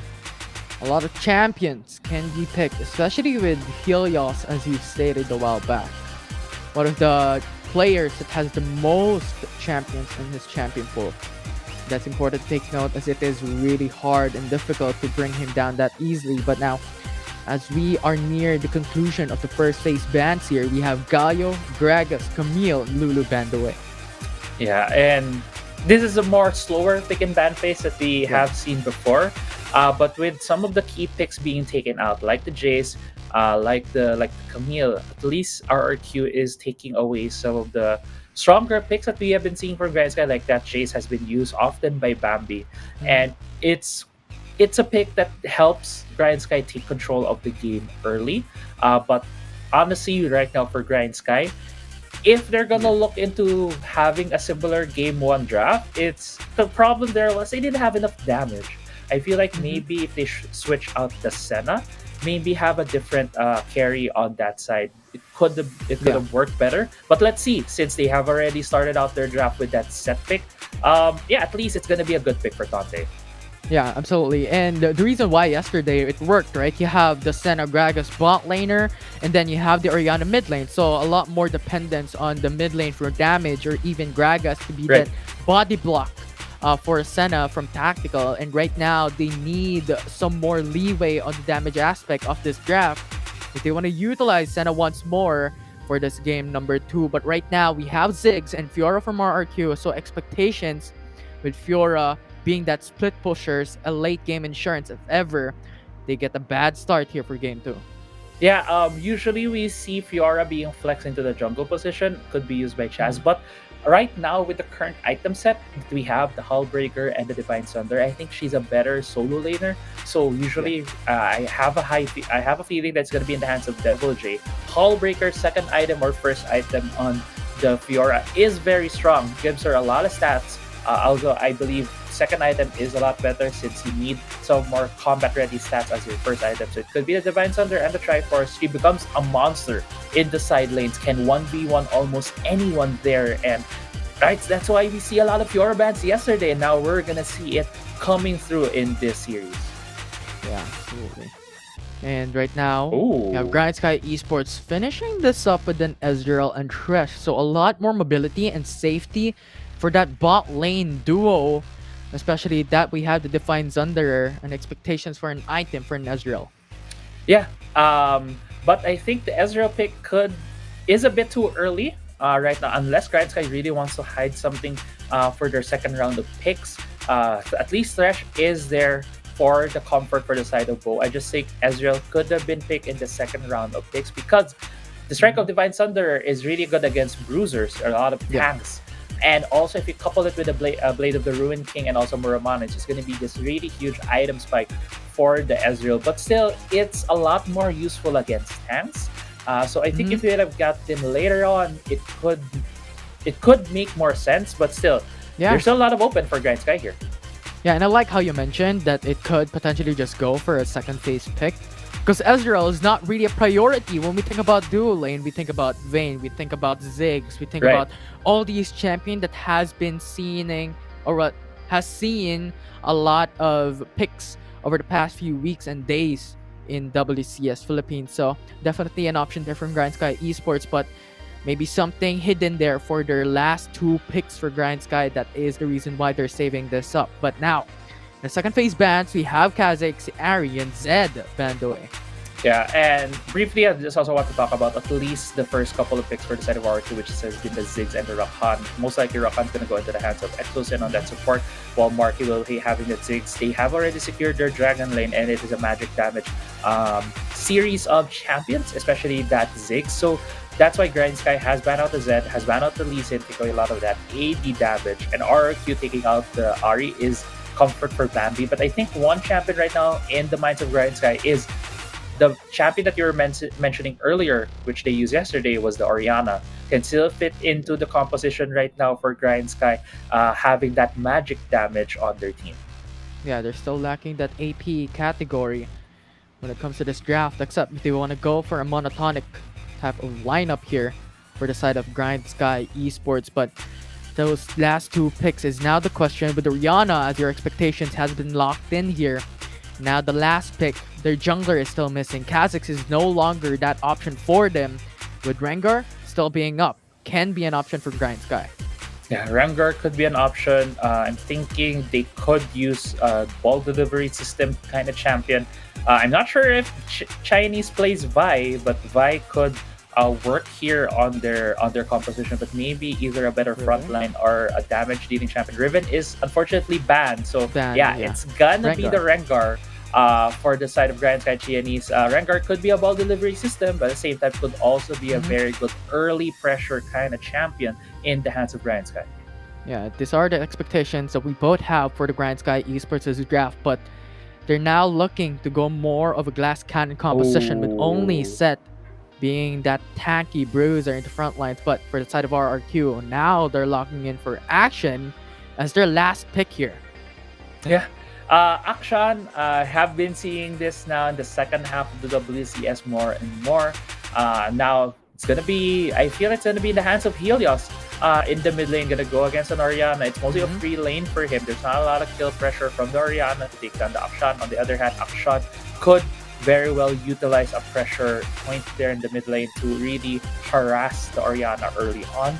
I think one of the things, right, that we'll have to look at here, Infinity, is the early game roams from the supports, because Rakan is also very good at just going to the mid lane, using the grand entrance to maybe catch out the mid laner and get a kill, as well as the Thresh from Bo. Bo, we haven't really seen him often on this Thresh, but when he has the Thresh, he does a lot of great things. Rox is pinpointed as the best Thresh that we have in the WCS. I would also say Bo is up there in terms of one of the best Threshes here in the WCS, and I think that's what we are gonna need to have our eyes on where these supports are gonna go for their first couple of roams. Yeah. So that is it. Game number 2. Let's see if Grindsky Esports can make it back to game number 3, as RRQ is one game away from taking the series, and Grindsky Esports losing the overall game and losing their top 2 standing security. So we'll see if this changes can come into fruition, be a benefit for them, as we're jumping into the Rift for game 2. Yeah, and so far it looks like a bit of the default starts, although Exocen has put a deeper ward on the side of Grindsky, only on that brush though, just behind the wall of the red buff. So just trying to spot out maybe any early ganks, any early rotations coming from Bo and Tactical on that side. But seeing as this is going to be the start of the early game here in the game 2 of our series, it's just going to be a lot of trading. I do expect it's just going to be a lot of trading, not a lot of fighting still, because both junglers need to get their items, need to get some gold. Rengar is not really the champion you would think of that would gank early along with this Fiora. So we might see more of the lanes looking it out, maybe trying to get some hooks in from Bo, or maybe a great Gan entrance coming from Exocet. Yeah, those are the engages that RRQ is depending on, especially that Exocen will be the only one that can AoE engage, AoE CC Grindsky Esports' draft. Double J doesn't have any CC. Chaz does have, but there's a huge dependence on the riposte if ever a CC comes through from Grindsky. So Exocen would be that key champion or key player that could set the whole team up for this game number 2. And when comparison to Grindsky, you have Bo, you have Tante, you have Bambi to set the whole game for them. Tante. But now Tante, the 2v1, with a 5-point strike connecting onto Tante, but the Red Scuttler secured by RRQ in topside. Yeah, looks like Tante was just poking his head in a little bit, trying to maybe get a cheeky steal. Didn't happen, and I love how Grindsky reacts to this. But still, they are looking at Exocen right now, I think. They're looking for a jump. Chinese Swan is starting disengage, but Exocen is just too tanky. Especially with the Ruby Crystal, first item. Yeah, I think right there it was just Grindsky trying to put some harass on Exocen. If they could get a flash out, that would be great. And unfortunately, they weren't able to hit. The hook from Bo was a prediction if Exocen was going to use his grand entrance. And Exocen just literally stood there taking all the hits. And yeah, that was a great series of decisions right there, really seeing the top level mindset from these teams. But let's also look at the possible items that will be coming out. Here, we talk a lot about Divine Sunder, and I do expect it's going to come out from Tactical. But the build usually that we see from an Ezreal with the new items, it's going to be the Muramana first, or the Mana Moon before it gets upgraded. That's why we already see the tier. The Sapphire Crystal on the side of Bambi on that Orianna also indicates that he's also going to go for a tier. So two scaling champions right now will be on Grindsky. Well, Qeon pops his ult, going to go for Devil J. Forcing out a flash over the wall, no. Back to safety for Devil J. And as you stated, the tier of the Goddess for Bambi and expectations for Archangel Staff. And for Tactical, the Maramune first item. These are standard for these two champions. Maybe in a different light for Bambi with different builds. Sometimes with Ludens being the first and then Rabadons. But sometimes Archangel Staff is there for a bit more mana to spam out skills. Yeah. And also safety. Yeah, that's true. A lot of safety and a lot of ways just to really spam their skills. One thing that I believe Dash was talking about earlier in the desk was a possibility for Fimble Winter's approach Ezreal, but does it look like we're gonna see that here today with the Mana Moon already Yeah. being finished? 4 minutes is about to come up. Herald is Scott is being taken by Chaz, but a gap right here. Yeah, the ultimate of Fiora has been now casted onto Chinese One. If they lose Chinese One, they're no longer having a jungle to get that Rift Herald as a first blood secured by RRQ. Is it just me or the Grand Entrance was the one that stopped there the Lantern transfer from Qianis? Qianis grabbed the Lantern, but the Grand Entrance from Exo Good stopped him. Exosen. Exosen's still there! Yeah, and now the Grand Entrance connects onto Tactical, forcing him out to Whoa. dash. And now Tactical flashing over the wall. He's back to safety, but Bo is very low. Mega Inferno Bomb secured a kill, but another kill for RQ. Did you see that ultimate in swing from Helios? It was perfectly executed to take Tactical out of that fight. And early game fight here goes to the side of RQ with 2 quick kills. Herald being summoned in the top side of the map, and it looks like they're gonna grab a 3,000 gold lead 5 minutes into the game. Yeah, and now Chinese One Tante is forced to defend top lane, which buys some time for RRQ to go and reset to look for that Ocean Dragon. With huge priorities on sustainability here in this game number 2, it's looking like a great start for RRQ. Yeah, and it's the team composition from Grindsky at this point. They need to scale. They don't really have the items right now. Yes, it was a very good series of events from RRQ. XSN being able to hide in the pixel brush, getting the Grand Entrance on Tactical, and then the swing from Helios even to deal a lot of damage. Helios though still dealing the damage on Bambi. Bambi unforeseen use of the flash because of how much Helios is giving his damage out. So HP advantage right now for RQ. Although Grindsky Esports still has that opportunity to take the steal, but Chinese One doesn't have the flash, so a lot of risk jumping onto the pit. Honestly, I don't think Grindsky needs to fight this. They can just let go of this Drake, fight another day, because they still have a lot of scaling on their side. They can wait for the Muramana from Tactical, but it looks like they really want to get this Dragon Infinity. Absolutely.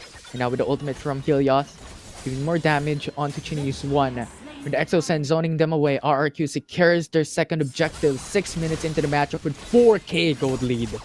Yeah, good retreat right there from Grindsky, because if they lost a fight right there, giving more gold towards RRQ, it's gonna go bad to worse from there. Although RRQ right now looking to get very deep into the jungle. 4 members are here in the bot lane. Exosen with quickness and Grand Entrance, knocking up Bambi, and now he's low. The Shockwave did not even get casted as RRQ secures another kill. Very dominating start here from RRQ. Yeah, Qianis is only able to watch as his teammate dies right there. Still, 2 of them trying to defend. I don't think they can defend this. Now Bo tries to go for it as play is there. Goes in for the knockback onto Chaz, but the ultimate has been procced already, so more sustainability as they get the double kill, getting the support and the jungler from GS. And the ghosts of the past haunting Grindsky here in this game. They're losing out on the early game where it is the weakest point of their composition. They need to wait for the Ezreal to get his items. They need to wait for Bambi to also get his items. They really just need to hold on. It's not over for them yet because they do have a lot of scaling on their side. But RRQ, if they're able to keep on accelerating the pace of this game, which they're very they're in the driver's seat in at this moment, they can just snowball this and take the series. Absolutely. Although the huge detrimental part of Grindsky Esports' draft is looking at Chinese One, because at the moment he still doesn't have any stack of his passive that gives him a lot of snowball capacity in this early game. And looking at this first kill, potentially for Chinese One, getting 1 passive down, but there's a lot more to go. 4 more to go for Grindsky. Yeah, 4 more on the passive, but good heads up play right there. Helios is the one on the receiving end of that gank. Excellent pop in the quickness. Looks like mid lane turret is gonna fall. Yeah, they only need to zone away Grindsky Esports to take that turret in the mid lane and get more gold for their team. And now when we're looking into items, there's so much disparity between these 2 teams. Right. Looking at the items, there especially the Triforce right now on the side of Chaz is gonna be a very strong Fiora at this point. Divine Thunder, so across the board for the Baron lanes. But looking at the gold, even though it feels like it's a lot right now riding on the hands of RRQ, Grindsky is still being able to finish some of their key components, like this Muramana Divine Thunder right now being finished by Tactical, seeing that there's also a lot of HP stack on the side of RRQ could very well be a good item here. Herald though goes to the side, but the fight right here. Yeah, and it's now Echo Center front line for RR2 to set up the play, but he is getting killed as Tante secures it. But now it's a 1-for-1. The Baron laner traded down, and now it's Bo also dead. Chinese 1 is dead. Grindsky is just being shredded as RR2 secures 3 kills as they're looking to go for Bambi. They're looking to get the kill, but will not be traded as that will be a 1-for-3 in favor for RRQ. Yeah. Herald went to the side of Grindsky. Okay, they went for the objective, they were able to get it, but giving more gold to the side of RQ is not the best thing. Great dodge at the end right there from Bambi, dodging the shuriken, not being able to die as well, not giving more of that momentum boost towards the side of RQ. At least having a stopping point feels good for the team, even in that bad of a situation. But right now, with the infusion of gold towards the side of RRQ, they have back, they have bought items. Looking at the board right now, there are 2 completed items for the side of RRQ, like the Divine Thunder and the Leandis for Devil J, like the Blade of the Hurricane and the Wits End for Helios. They're going to be very strong right here coming to the next Drake fight, which is going to be the Mountain Drake. Yeah. Not the highest priority when it comes to the Dragon buff, but considering that RRQ has Ziggs, this could be high value for Grindsky Esports to deny a lot of damage coming from Marky's Mega Inferno Bomb. But with a lot of disadvantage here when it comes to a 5k gold deficit, Grindsky Esports is looking at a difficult time to deny the Mountain Dragon from RRQ. Chinese One is ready to go. Yeah, he has the ulti. 1000 HP on the Dragon. Go to hunt. RRQ secures the Mountain Drake. He's not able to get the steal from Grindsky Esports. And now look at the Exosen. Just quickness onto the backside. Gets a kill onto Bo. Bambi is next. Tante is dead. And now Grindsky Esports is left unmanned once again as RRQ takes 1 by 1 the kills that Grindsky Esports is depending on. And now Chaz looking for that backside kill. Gets a kill onto Bambi with Chinese 1. The lone wolf from Grindsky. Yeah, the lone wolf, the lone cat here on the Rengar being the only one left. And honestly, Infinity, I think Grindsky could have let that go. They could have let go of that dragon and fight for the 3rd Drake because they are still skating. They're still waiting for items. RQ has an obvious advantage there. And I just think maybe if they've let that go, they could still contest this Infernal Drake. But with that loss, with 4 members going down for them for the price of 0 on the side of RRQ, RRQ just now has such a solid grasp, solid grip over this game at this point that I feel Grindsky will have a very hard time trying to get back. And Exosen once again almost got in the CC chain on Chinese 1, but with a clutch lantern from Bo. Such a commendable lantern there for Grindsky Esports, taking their 3rd turret in mid lane. Honestly, I didn't think he was gonna get away. But yeah, that was a great series of events for them, being able to grab the lantern, also taking the turret, at least getting a bit more gold into their side, taking out all the outer turrets. But right now, RQ looking to take control over the top side of the map. Yeah, we'll see if it's going to be successful as RRQ is patting themselves up on the top lane. Bo and Bambi is there. Both ultimates are ready to go now that that sentence connects onto Chaz, but very risky if they ever go for an all-in here. Now RRQ is still going in. Tante in the front lines going for the Haymaker. We'll see as now, once again, they're not going for an all-in. Such huge risk for both teams. Now RRQ trying to spread Grindsky thin here because they don't really have a lot of on-demand wave clear. They do have tactical on there, so can pop the true shot barrage, but when it's on cooldown, there's not a lot of wave clear on their side. It's only going to be Bambi on this Orianna, but a fight right here in the mid lane. Yeah, Exosen, 2-man grand entrance, huge from RRQ, denies that engage, and Bo is already dead. That's 1 man down, and RRQ is still going for it, and Chinese 1 has been slayed, and now it's RRQ still going for that fight. It's now Devil J coming through with the Shuriken Flip, connecting onto Bambi as he is slayed. Tante is coming to next as they get eviscerated as Tactical will be that 1 man left. And RRQ is providing such pressure against GS. Yeah, and looking at that timer, Qeon Qeon and Bo gonna come up in about 5 seconds. So it's gonna be only the mid lane inhibitor turret going to the side of RQ, but that is the base open right now. On the side of Grindsky, they always have a huge minion wave that's gonna go into the middle of the map, going always towards their side. So that is a point of pressure that RQ can take advantage of. Right now, the Baron is up, and if RQ is the team that plays very macro focused, can play a lot of these pick styles, they're gonna just hole up here in the Baron pit and bait in Grindsky. This is exactly what happened from RRQ.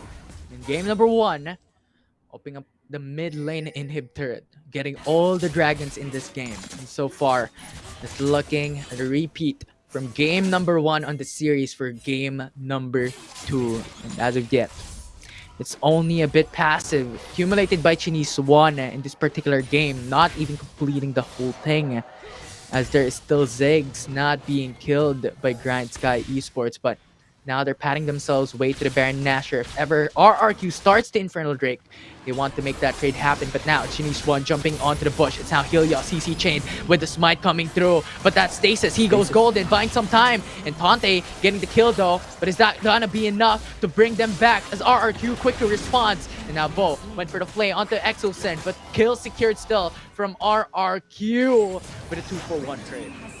Yeah, and Bo running for his life gets hit by the Mega Inferno Bomb, while the Infernal Drake has been secured by RQ. Chaz going for an escape here. I'm not gonna fight it.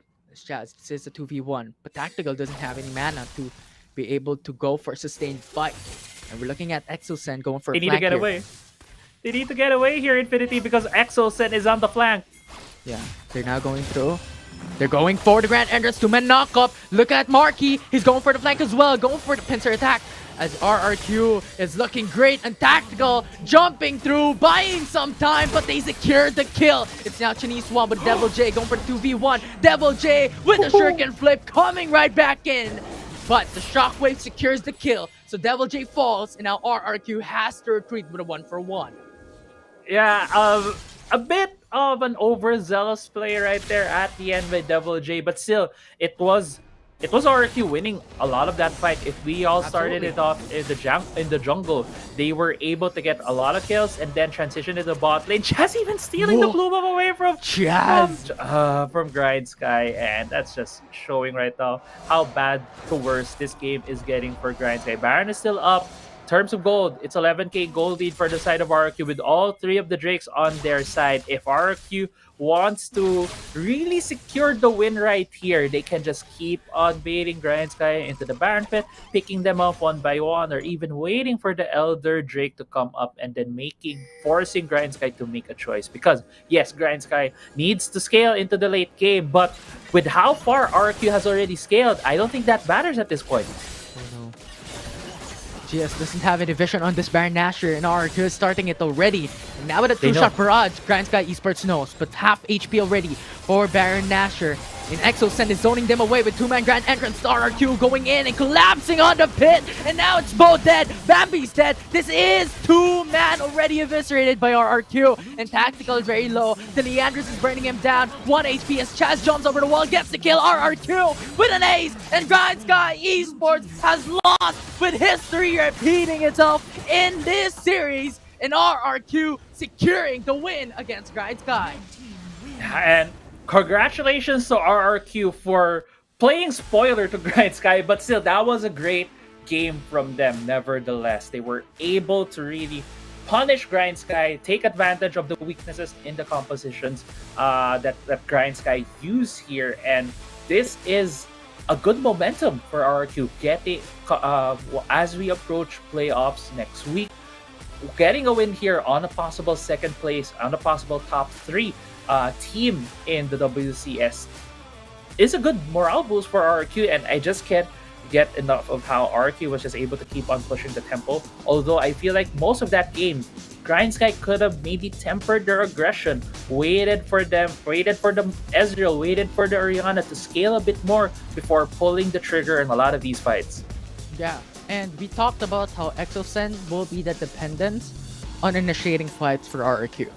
and he showed his value for this game number 2. Look at the quickness, look at the grand entrances.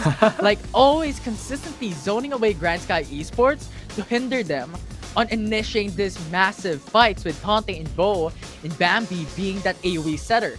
They cannot do it. Exosen is just doing so much for the team. Yeah, and it's really the rise of Exosen, his comfort right now getting into that support position. He has shown a lot of champions now. He has shown the Rakan, he has the Gragas, has the Gala, has the Thresh. I think he could also play the set. A lot of these more tanky, engage-centric supports is really the name of the game for Exosen, and this is also the mindset and the skill set of a world-class mid laner. He has been a representative for the Philippines in LoL PC. Now he's bringing that skill set here in the support position in RRQ, and RRQ right now looking very strong, looking a lot different from yesterday's games. And yeah, I think RRQ, this is a huge morale boost getting to the playoffs. Yeah, it's fantastic. And having such a great and dominant past weeks.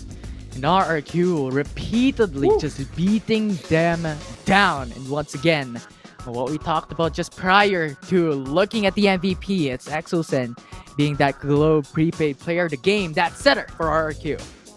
I didn't even notice he had 21 KDA on the Rakan. But yeah, very much well deserved. We had our eyes on the supports here in this game too, because they would really dictate the pace of the game. Unfortunately for Bo, he wasn't able to really get a lot of picks on the Thresh. It was really Exosen starting out a lot of these fights, and you could really see as well how good he is at predicting enemy movement, enemy dashes, and even flashes. He always positions himself in such a way that his CC would take most advantage of any movement that the enemy would be doing, and that was on full display earlier on that Rakan. His mechanics are just really on point. Yeah, it was insane. Right, the plays that he does, 84% kill participation, just insane. From mid lane to bot lane support, such an amazing history here from Exosen, and we've painted Exosen as one of the senior in Wildrift, having a huge history from League of Legends DC, coming into Wildrift, and is showing this foundation of knowledge into play here in RRQ's team. Yeah, and you have to talk about Grindsky here. We need to double check with production on how this implies, and also with the panel later on to explain to us what this means with them losing this game. But I do believe there could be a tiebreaker brewing because of this loss, maybe against FLA later on if they do win their last series against UDG. So a lot to expect here for the viewers in the whole day, because a lot of expectations when it comes to the playoff standings. I'd love to see that. Tiebreakers! Let's see if that can happen. But for now, that is series number 1 between RRQ and Grindsky Esports coming into a conclusion with RRQ taking the 2-0 sweep. I'm Infinity. Together with me is Crazy Apple. As we take a short break, don't go away, because when we come back, it's a panel discussing this series.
as the sun went down. Now my search is over, over, over. Wherever it takes me, my world will be complete. 'Cause I've been going crazy, but now I've landed on my feet. It's how I found my lucky star. Found my lucky star. Found my lucky star. Right here in the shadows, follow me. Forget all your troubles and trust me. We'll do it together in harmony. Let it go and set your mind free.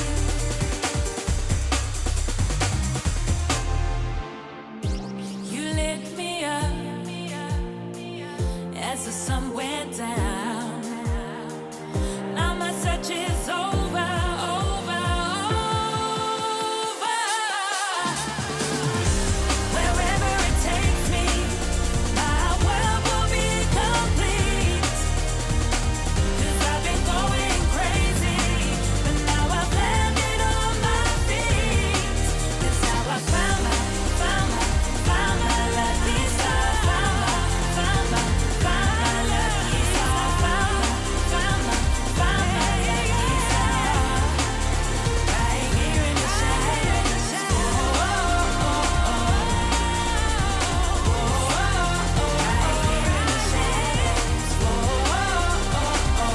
In the shadows.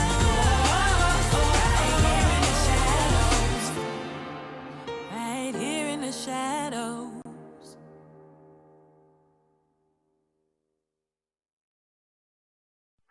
Running wild out of my mind. Hold my breath 'cause I'm ready to make a move. Got nothing to lose. Watch me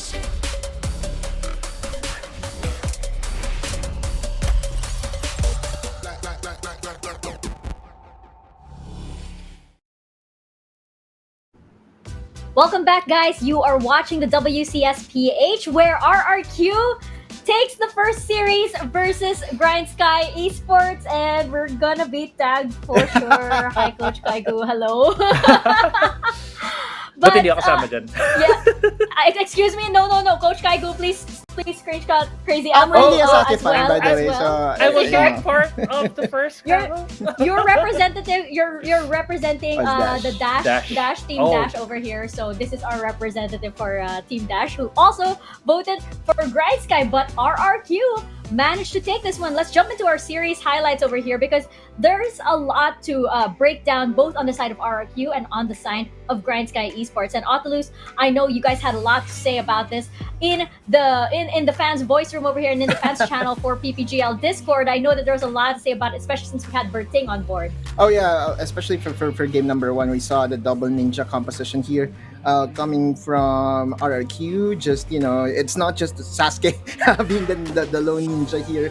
He has help here with Helios and Devil J playing their comfort.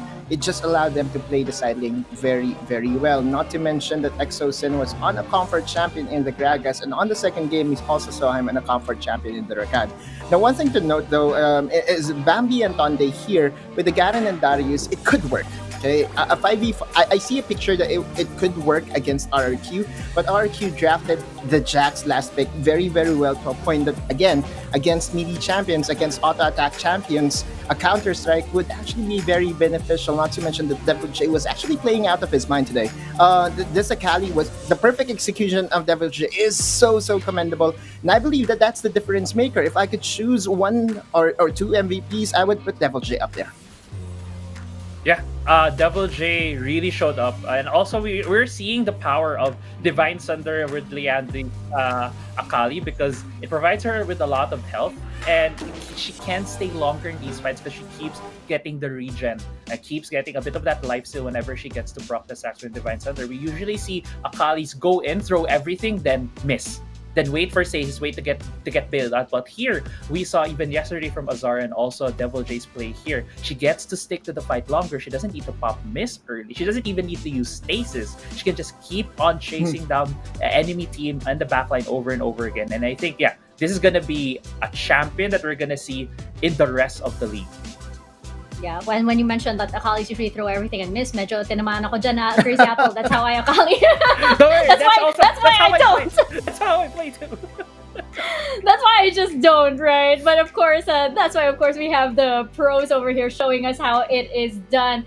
And we can talk to the winners of that first series right now because we have Exocen on the line representing RRQ, the victors of our first series of the day, of the first series of the last day, ladies and gentlemen, of the WCS regular season. RRQ, congratulations to you all. Congratulations on winning that game versus Grindsky Esports. Now, this is a little bit of a question for I think the rest of the week. I was just very curious. If you can give us a sneak peek kung ano yung mangyayari for the next days for RRQ dahil malapit na yung playoffs and lahat ng team syempre nag-a-adjust pa sa bagong meta. So what do the next few days look like for you guys right before the playoffs? Siguro may mga lalabas na mga unorthodox na champion. Feeling ko kasi dahil sa item changes. I mean sa mga bagong item. Ayun lang. And siguro, the next few days, syempre, very, very packed with scrims and review sessions. I don't think you guys had enough time just yet, di ba? Before the series today and yesterday. Otolus, do you have a question for Exocet? Actually, question for Marky. Ano yung sinasabi mo? Ano to? Ano yung 80 or 80? Question daw kay Marky. Ano daw yung 80? Hindi, ano lang po yun, yung parang sa amin, parang 20% lang po na mananalo kami sa kanila. Talaga ba? Pero Parang, historically speaking, wala pa yatang panalo ang Grindsky sa RRQ as an org. Kahit sa community tournament. So, saan nga galing tong 20% lang? Parang hindi Wala. 30%. Parang malakas kasi yung momentum nila, di ba? Naging top 2 sila agad ngayon. So, parang mas kami yung underdogs ngayon. Kaya inisip namin Masyadong na humble si Marky. mababa lang yung percentage ng pagpanalo namin sa kanila. Maganda lang po talaga yung gising namin ngayon. Yun lang. Tsaka yung ulam. Masarap lang po talaga yung ulam namin. Mas masarap yung ulam namin. Ano yung ulam nyo? Ano yung ulam nyo? Sinigang ni JNT po. Wow! Ang asim! Masarap nga. Masarap nga. Masarap. Shucks. Okay, craving now. Craving now. Pampatanggal asim lang po sa laro namin. I get it. Perfect. Crazy Apple, you got a question for these guys? Ang question ko more of related na to the playoffs. Since this is the probably the last day na ating group stages and last scheduled group stage game. Ang gusto kong tanong sa inyo guys is, Exocen, who do you think yung team na pinakamalupit nyo na magiging kalaban when it comes to the playoffs? Siguro yung malupit na mga kalaban namin is yung UDG or TS. Yun po. Yun po talaga yung tinitignan namin. Can I follow up with, why do you think na yun yung magiging malupit yung kalaban? Kasi pagkalaban namin TS, parang never pa po kaming nanalo sa kanila. And gusto naming makakuha ng panalo sa TS. Sa UDG naman, ganun din. Parang dikit lang lagi. So, gusto namin makuha yung panalo. Parang konti na lang, no? Maybe a bit of that, playoffs magic na mangyayari, yung mga power spike na yan pagdating sa playoffs. Thank you so much for that answer, Exocen. May pahabol lang ako, Kuya Exo. So, itong sa scenario kasi ngayon na chinek ko yung standings, and I think lock na kayo as the number 5 team out of the 8 teams na meron tayo. And there is a picture na pwedeng malaglag pa yung Grindsky to number 4 sa first round. So, pare, mensahe para sa Grindsky kung kayo ang magtatapat sa first round. Ano lang, may the best team wins na lang. And good luck din. Okay. About sports. Ayun.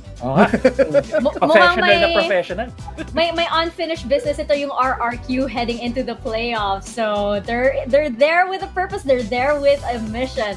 Exocen, do you have any shout outs that you'd like to give, of course, and messages that maybe you'd like to give to special someone or special someones, of course, one being very, very small and very cute.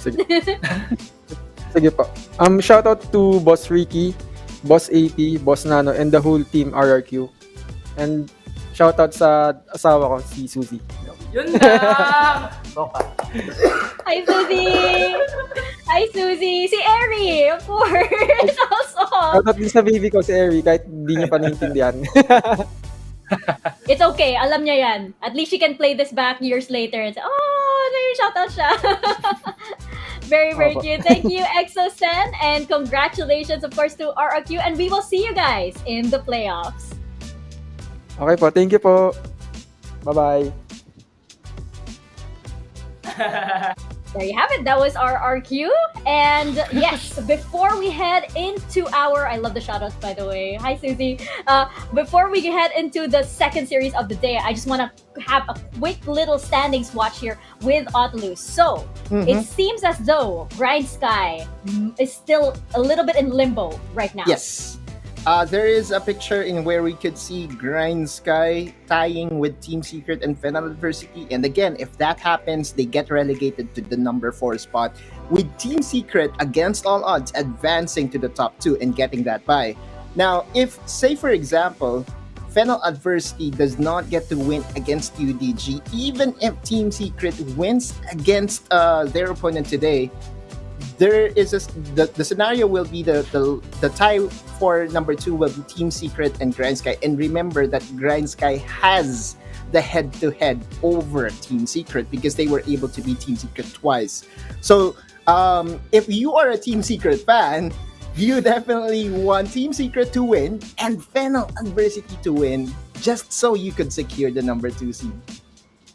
Again, that makes our following series very, very exciting, and everything is falling into place. Everything's getting a little bit interconnected right now, and it just so happens, of course, that since Grindsky is in limbo, there you have it. The teams to watch right now: Team Secret and Fennel Adversity and their opponents. Now, heading into our second series of the day, it is going to be Oasis Gaming versus Team Secret. And again, we have to watch this very, very carefully, and it is going to be so crucial for Team Secret. Oasis Gaming, though, Otlus, Oasis hasn't had a big victory moment in quite a while, but they have bested Team Secret before. Yeah, that's true. Again, the expectations is, my expectations for Oasis Gaming is for them to challenge the top spot because of how well they performed over in the CBL qualifiers.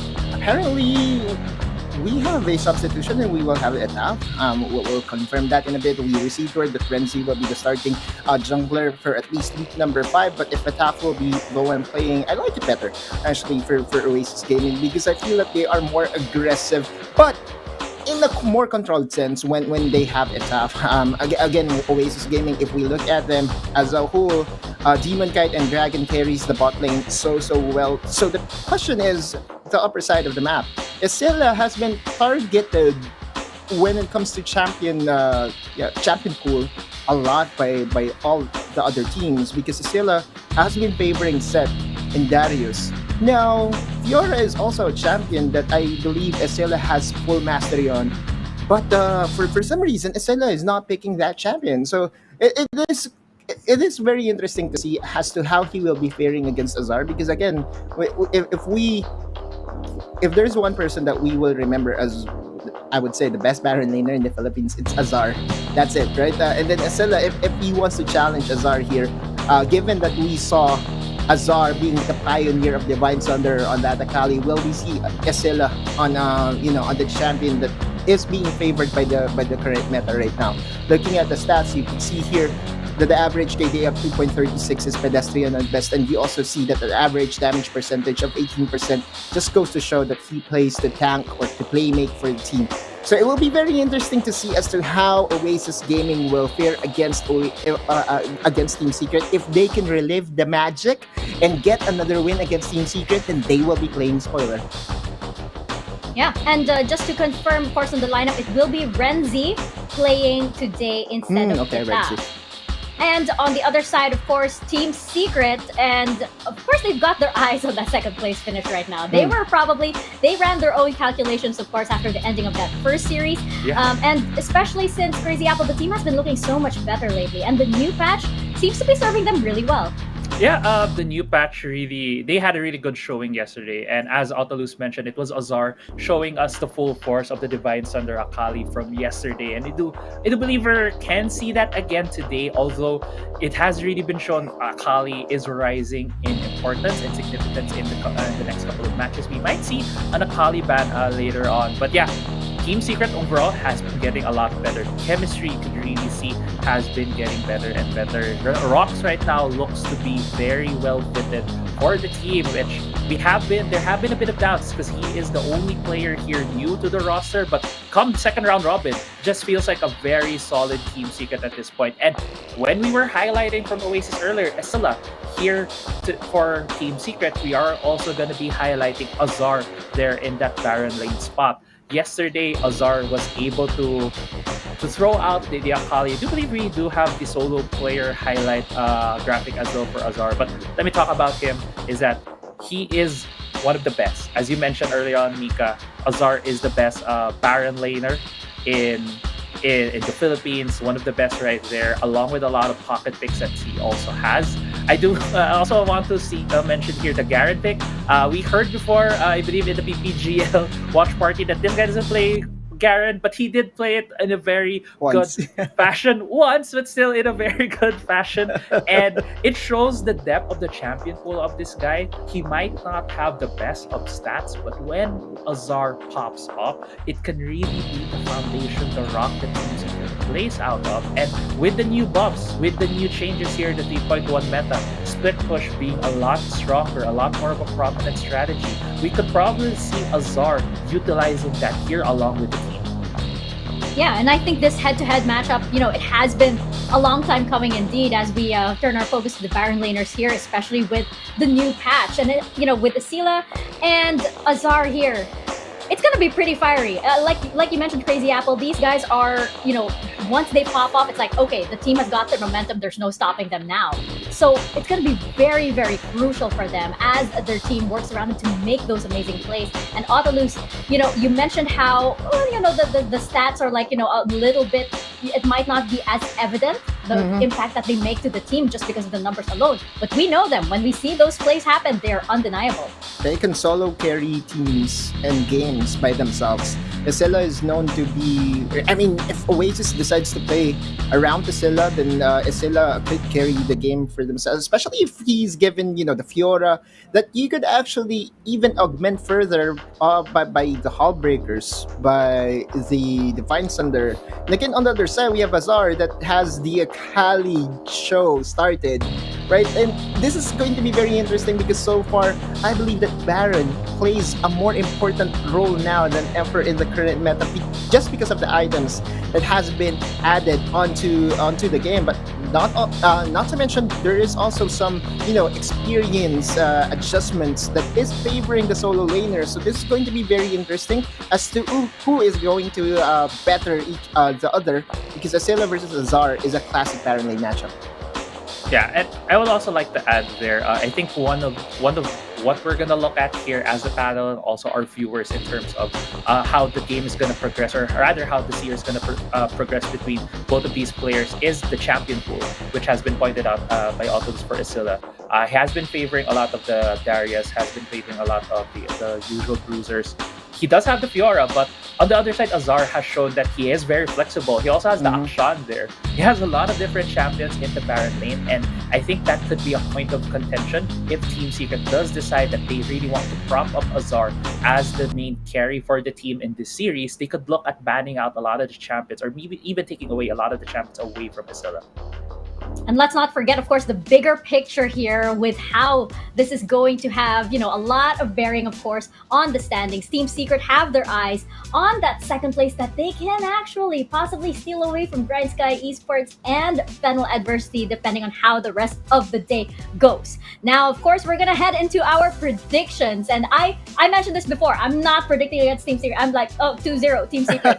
I'm going to go first. Like, that's me. I'm not going to... I've learned my lesson I'm not gonna do it again. Crazy Apple, what about you? On a side note there, Mika, when you don't have enough faith in Team Secret, that's when they really have their great wins. I know. We're gonna see if that cycle, comes back again.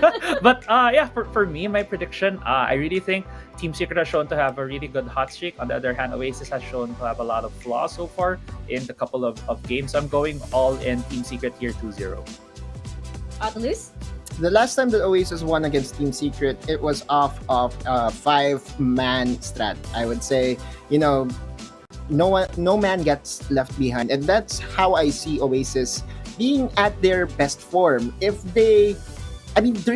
I would say there's some sort of an identity crisis for Oasis right now, that they're still scrambling to know where they are strong at. Because again, when I look back to the CBAL qualifiers, I knew them as a 5-man strong unit that, if they go in as 5. No one gets left behind. So, that said, again, for Oasis, I believe they're locked at number 6. So this game will just be a momentum booster for them, and they could play spoiler to the chances of Team Secret advancing as the 2nd seed.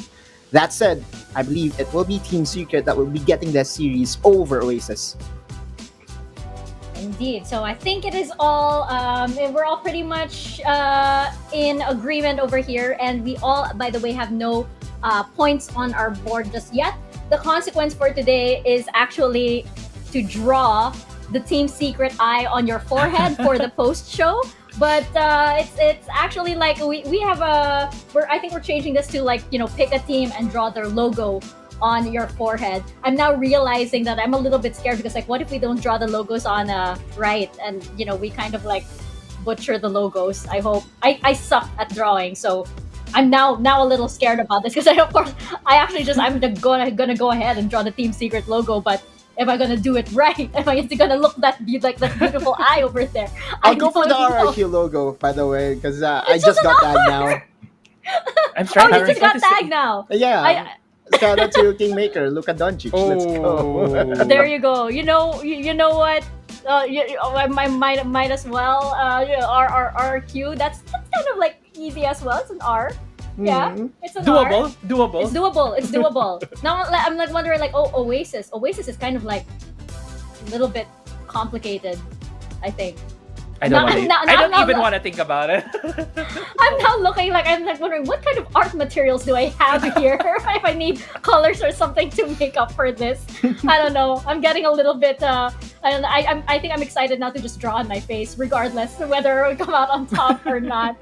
But I'm all for it. I am all for it, of course. And of course, we are all for this 2nd series, which is going to be Oasis Gaming and Team Secret again. Very, very important bearing on the standings over here, so keep your eyes on all of our teams. And by the end of today, we are going to see how our playoffs bracket looks like. But for now, series number 2, Team Secret and Oasis Gaming casters, over to you guys.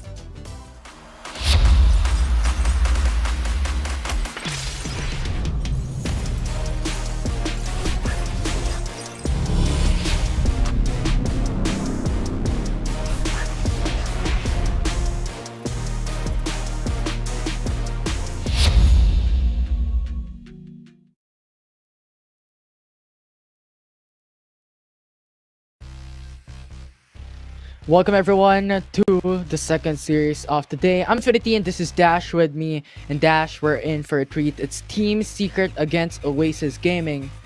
Here next from that wonderful series from RRQ and Grindsky just a while ago.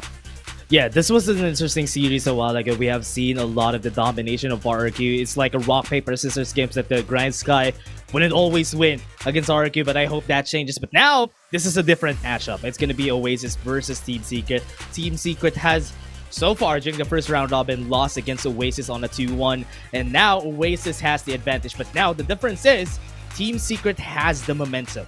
So maybe they have some secret magic out of the hat or something that they could use for Oasis during this series. Yeah, I mean, we've seen their untraditional picks, especially in the mid lane. They're bringing out the Yasuo, they're bringing out the Katarina from last week. So a lot of this untraditional picks can be the meta once again for Team Secret, similar to what they did last year in the Icon series, bringing a lot of new champions into Rift. But now, it's Oasis versus Team Secret, with Oasis on blue side selection and TS on the red side for game number 1. I mean, we have seen some experimentation yesterday. We have seen Team Secret go for that Wukong. The Oasis going for the same, the Jin, the Ezreal, that they want to experiment a bit on the patches. And it is a really big patch, so everybody has time to adapt still during this last day of the regular season. So Oasis and Team Secret, they're going for the same bans. It usually is a threat. Big threat, especially if Chewy gets a hold onto the Ziggs. They don't want that AoE wave clear onto their side. So we're going to be expecting some typical bans, but there's a lot of priority going to Demon Kite. They're banning even the Corki from the side of Team Secret. Yeah, and right now Seth is still up, Camille is still not banned, so a lot of options here for Oasis or TS to pick up. Now I'm curious what the last ban would be, as now we're nearing for that first pick, as Oasis has the set open. Yeah, they have the set open. They can take it on the first rotation. Going to be taking it, really help for the setup, or even if the counter engage happens, that could potentially help them out. Now, with this Team Secret answers back with the Gralgas, possibility of a Fiora also on the other side, but they went for the Galio. They want that pick off and also the safety from the clashes. That's why they picked both of these champions. If they want to go for a disengage, if they want to go for an engage, these two champions will have you on your back. Yeah, absolutely. And we've seen how Galio has been buffed from patch 3.1. But now the Vayne Lulu has been locked in by Oasis Gaming. We've known the prowess of Demon Kite on this specific champion. Yeah, the Demon Kite with the Vayne, especially going to be the hyper carry for the team here. I hope he has the chance to pop off, because looking at how Team Secret drafts right now, it is really great. Honestly, there's a lot of ways to shut down the Vayne whenever they can. They can use the Dragon Stage to put him in place, and also to cancel out the aggression with all the SS, the ultimates from the side of Team Secrets are really destructive. So Oasis needs to ban an assassin, and that's a good thing that they banned Akali. They should ban the Zed if they can, because on the hands of Tatsuri, Vayne, Demon Kite wouldn't have a good time if there's an assassin that is roaming around trying to find ways to snipe him. Yeah, and for some reason, I'm still looking at the Yasuo that could potentially be locked in by TS. If you're looking at the draft, right, it's Galio, Lee Sin, and Gragas. Every single champion that Team Secret has played so far can set up a huge play for Yasuo. But now we've just finished up the bans. We have Morgana, Orianna, Senna, and Akali banned away. Yeah, it's a good thing that they banned the Senna, because the possibility of that from the Gragas, but the Chewy goes in for the Jin. Usually, whenever you see a Vayne, a Kaisa, or any of those champions, Jin could possibly be a good counter against them because the amount of burst that he can do. So maybe they have something right here, especially that they have a lot of CC. Jin can do a lot of damage against Oasis Gaming, or even just against Demon Kite right now. But it's a good thing that Oasis has some answers back. These are the assassins. We're going to be taking them, and there you go. The Yasuo comes out. Yes, there's a lot of ultimates to combo the Yasuo, and yes, Tatsuri would be happy. I love it. Yeah, Yasuo, right? The expectations for the Gragas, Galio, Lee Sin pickup from the side of Team Secret. So a lot of expectations there later on for Yasuo to be the center of it all for Team Secret for this game 1.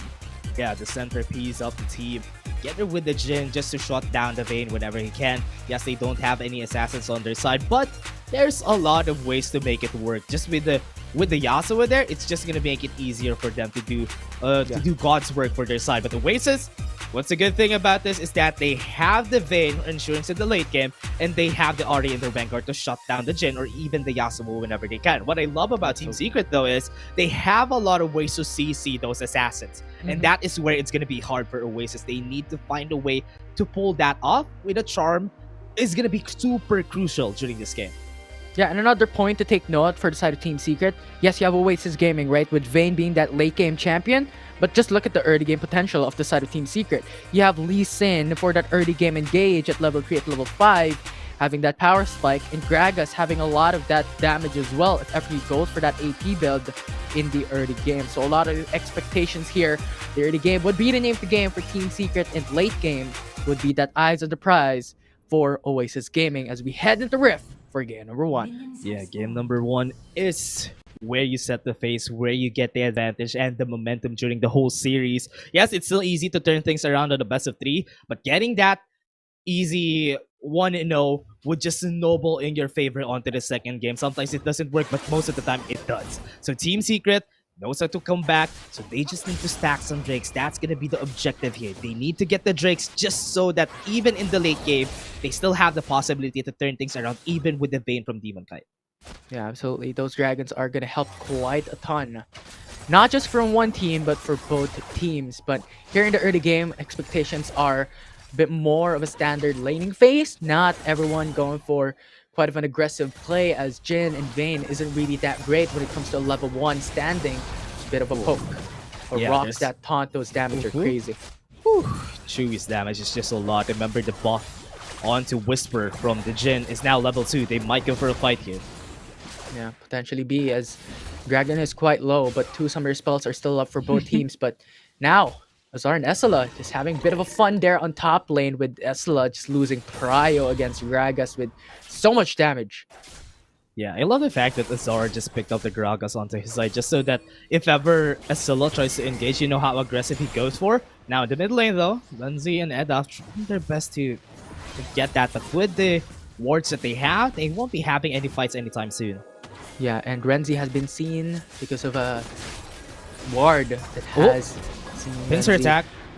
Yeah, potentially be Exhaust has been casted already. A root onto the he jumped. Rengar. As the stun is there from Vayne. The flash is bursted from Dragon as he gets killed, and now it's a 2-for-1 in favor for That's Oasis already- Gaming. As double kill already for the side of Oasis, with Demon wow. Kite securing it. But the trade is there from Team Secret as Renzi falls down as well with a 3-4-2 trade in the early game. Smart pickup from Team Secret. They knew that they can go for a 2v, even a 2v3 with the champions that they have. Debor and Tatsuri are the only ones needed. They sacrificed Chewie and Rocks, but they were able to do the damage enough for Trevor and Tatsuri to finish off the remaining members from Oasis. That's a lot of damage from their side. Yeah, absolutely. And we have talked about this a while ago, having Trevor with a huge early game power spike, and now it's coming into fruition with getting them 1 kill lead in 2 minutes and 30 seconds. Already that 1k gold lead as well for TS. Yeah, what's great about the Lee Sin is that early game, most of the time, Lee Sin wins most of the fights unless on specific niche champions. Now with this, Trevor slowly performing his win condition, getting that early ganks, investing resources for his teammates, then later would just be withdrawing all those investments that he had right now. But now, going for the mid lane, but bot lane, I think there's going to be a fight if Tatsuri goes aggressive here. Yeah, we'll see about that. But Edov still has his ultimate. Spirit Rush is still available to go back to safety if ever it comes down to an all-in here from Tatsuri. But now that we're jumping into 3 minutes mark, we're going back to the pattern that we've seen into competitive esports for Wildrift. We're in the dual lane, switches into the mid lane to be able to respond very quickly if ever the objective comes up. Yeah, they're gonna be shoving the waves. Getting priority is very important, and that is easy to do, especially when you have a lot of wave clears. And right now, Chewie and Rocks, we know that they have a lot of wave clear. They have a lot of AoE damage from this champion. So Demon Kite, they need to put their best foot forward in order for them to get this. But now, with the state of the waves, it's gonna be easier for Team Secret to prioritize this objectives that's gonna come out in just a bit. Yeah, and now we're seeing items come through. We have Tatsuri on the Solar Charge Blade, so those crits are gonna hurt. The recent changes on that Solar Charge Blade giving you a bit more magic damage. So we'll see how Tatsuri will be able to utilize this item. Here is Rift Herald is now being started by Trevor. Yeah, they're going for the Rift Herald. They really want to take this, even though there's an Ocean Drake. But Azilla, look at him. Yeah, he has his ultimate now being used up, and Trevor gets the kick onto Essela with Dragon Rage, and now TS secures the Rift Herald. Although very, very low for Essela, and now the root comes through, as now it's Azar just going for the flash back to safety, but Renzi using up the flash as well to catch up the first kill from that fight. Going to the side of Oasis Gaming brings it to a 3-for-3. Yeah, remember, 4 flashes has been invested to Azar just for them to get that kill. They want to take this top lane turret just for them to at least mitigate what happened a while ago during their kill against Azar. That was very much worth it, getting that kill, but because of that, they're losing also on the Ocean Drake. Yeah, it's a trade that TS wants to do, with the Rift Herald trade giving you a lot of gold, and also with the Ocean Dragon being secured. a lot more sustainability for an all-in. If ever Tatsuri comes down into that 5v1, we'll see that happening for Tatsuri in the mid lane. Yeah, that was super worth it. Renzi wasn't there during that last fight. The reason why they weren't able to try and secure the objective for themselves was because of that. And because of that late timing, Trevor was able to get it, even getting the Ocean Drake, which is very important, especially for the composition that Team Secret is putting out. So that is a big win-win for Team Secret. They just lost one tower that could be very well taken also by the referral that Trevor is holding right now. Yeah. So we'll see how the next couple of minutes will go down, as the Rift Herald is still on the side of Trevor. They're still saving it up, but looking at the pathway for Trevor, I think they're looking for an aggressive play here on the bottom side. Yeah, they want to get this tower for themselves, and after getting Is to 2k HP, that's a pretty much easy call for them to take down the Rift Herald right here, but playing it a bit safely, just baiting out, forcing a rotation from the members of Oasis before they put down the Rift Herald. Yeah, now they did. But still, respect on to Demon Kite and Dragon. Huge punish if ever it comes down to the mid-game, late-game fights. But I think Team Secret Trevor is holding on to the Rift Herald for later on, if ever the Dragon comes up. Especially, that's the Infernal Drake that we're talking about, giving you a lot more damage for scaling. Yeah, I love that they're forcing rotations, but what's bad here is that looking at Demon Kite right now, he has a lot of gold in his hands. He's just focusing on farming on every lane. And with that, it's just going to be hard later on for the members of Team Secret if Demon Kite would be able to farm this. I hope that they would find a way to shut him down, because letting Demon Kite farm is not the way to go. Absolutely. He's just free farming on the bottom lane. Just having the time of his life. Now accumulating 5.8k gold. 1k gold more than Chewy. Wits End. Oh my. Yeah. Oh my god. He already has his second item, so Infinity, this would be super hard for TS just for them to follow through with this, because having two items in the lane, even without the boots, would be very, very effective. But look at this in mid lane. I go for a fight. Absolutely, but not gonna go for an all-in. Although the Wits End is not gonna be utilized to the max, as you really don't have any dependence on AP champions for Team Secret. Yeah, a bit more towards that magic damage instead for each and every basic attack given by Demon Kite on the Vayne. So we'll see. Because now it's Team Secret looking for the aggressive. A lot of roams happening all around here. Yeah, I love what I'm looking at here. Infinity. Look at what Azar is building. He's gonna build Divine Sunder here for sure. That is the pathway that he's going for. He wants to get that damage extra sustain, and also the Sheen proc would be very good on a Gragas, and also would be very sustainable together with the Grass and the Undying that he has. But looking at the other items that we have, 2 items in Vayne, that is something that we should talk about a lot more, just because it's going to be hard for them on the next objective they're on, because right now it's slowly going on to the Rift Herald, 10 seconds of the clock before they go on for that fight. Also, what's great about this, Azula and Renzi also have Black Cleavers, so that just makes it so that Demon Kite would be happy. Yeah, absolutely. It gives you a bit more shred when it comes to the armors coming for the side of Team Secret. But now Oasis Gaming is starting the Rift Herald, and Team Secret is ready to contest. But Oasis Gaming takes the Rift Herald too quickly, and now it's a charm connecting, followed up with Esela's ultimate, followed up with a Haymaker. The CC chain is flawless, and now Azar uses up the explosive cast to disengage against Oasis Gaming. But one man already down. Azar traded for Dragon as Ezela is very low. Now Team Secret is trying to catch up. The flash over the wall is there. And now Renzi is running away. Remember, there's 3 man still available for Oasis Gaming to contest onto Tatsuri. The double kill for Renzi has been secured. Yeah, and as we said a while ago, Oasis with Edaf, that charm is gonna be super valuable on this fight. Getting that to hit on just one member, that's enough for them to shut down most of the members of Team Secret. Yes, they have a lot of ways to use, or rather to disengage against Oasis, but if the timing is off, they can all put that out. And because of this, look at now. They got the Rift Herald, they now get the Infernal Drake. It's like a reverse Uno card against Team Secret. Yeah, and that Infernal Dragon is such huge value for Oasis Gaming. We're talking about Renzi, Edaf, Demon Kite. These are such huge champions to give an Infernal Dragon when it comes to scaling in damage. Especially now Renzi has accumulated one of each passive already locked in. But Team Secret traded that Infernal Dragon with a turret of their own. Yeah, Team Secret. Okay, this is how you should play around the losses that you had during that last fight. Look at how they're grouping. They want to go for a 5v5 fight in where their team composition is good at, and they are going head up. Look at how aggressive it is. Charm on Tatsuri. Still alive. Look at Renzi going for a flank, not going for an all-in. Roots are there onto Chewy. Very low. Blast Cone saves him, but now with a 1v1, Esila takes a kill. Azar is down. Wow. Now Tatsuri forces out. Proto Belt is going back. They're now on to safety. One man down from TS.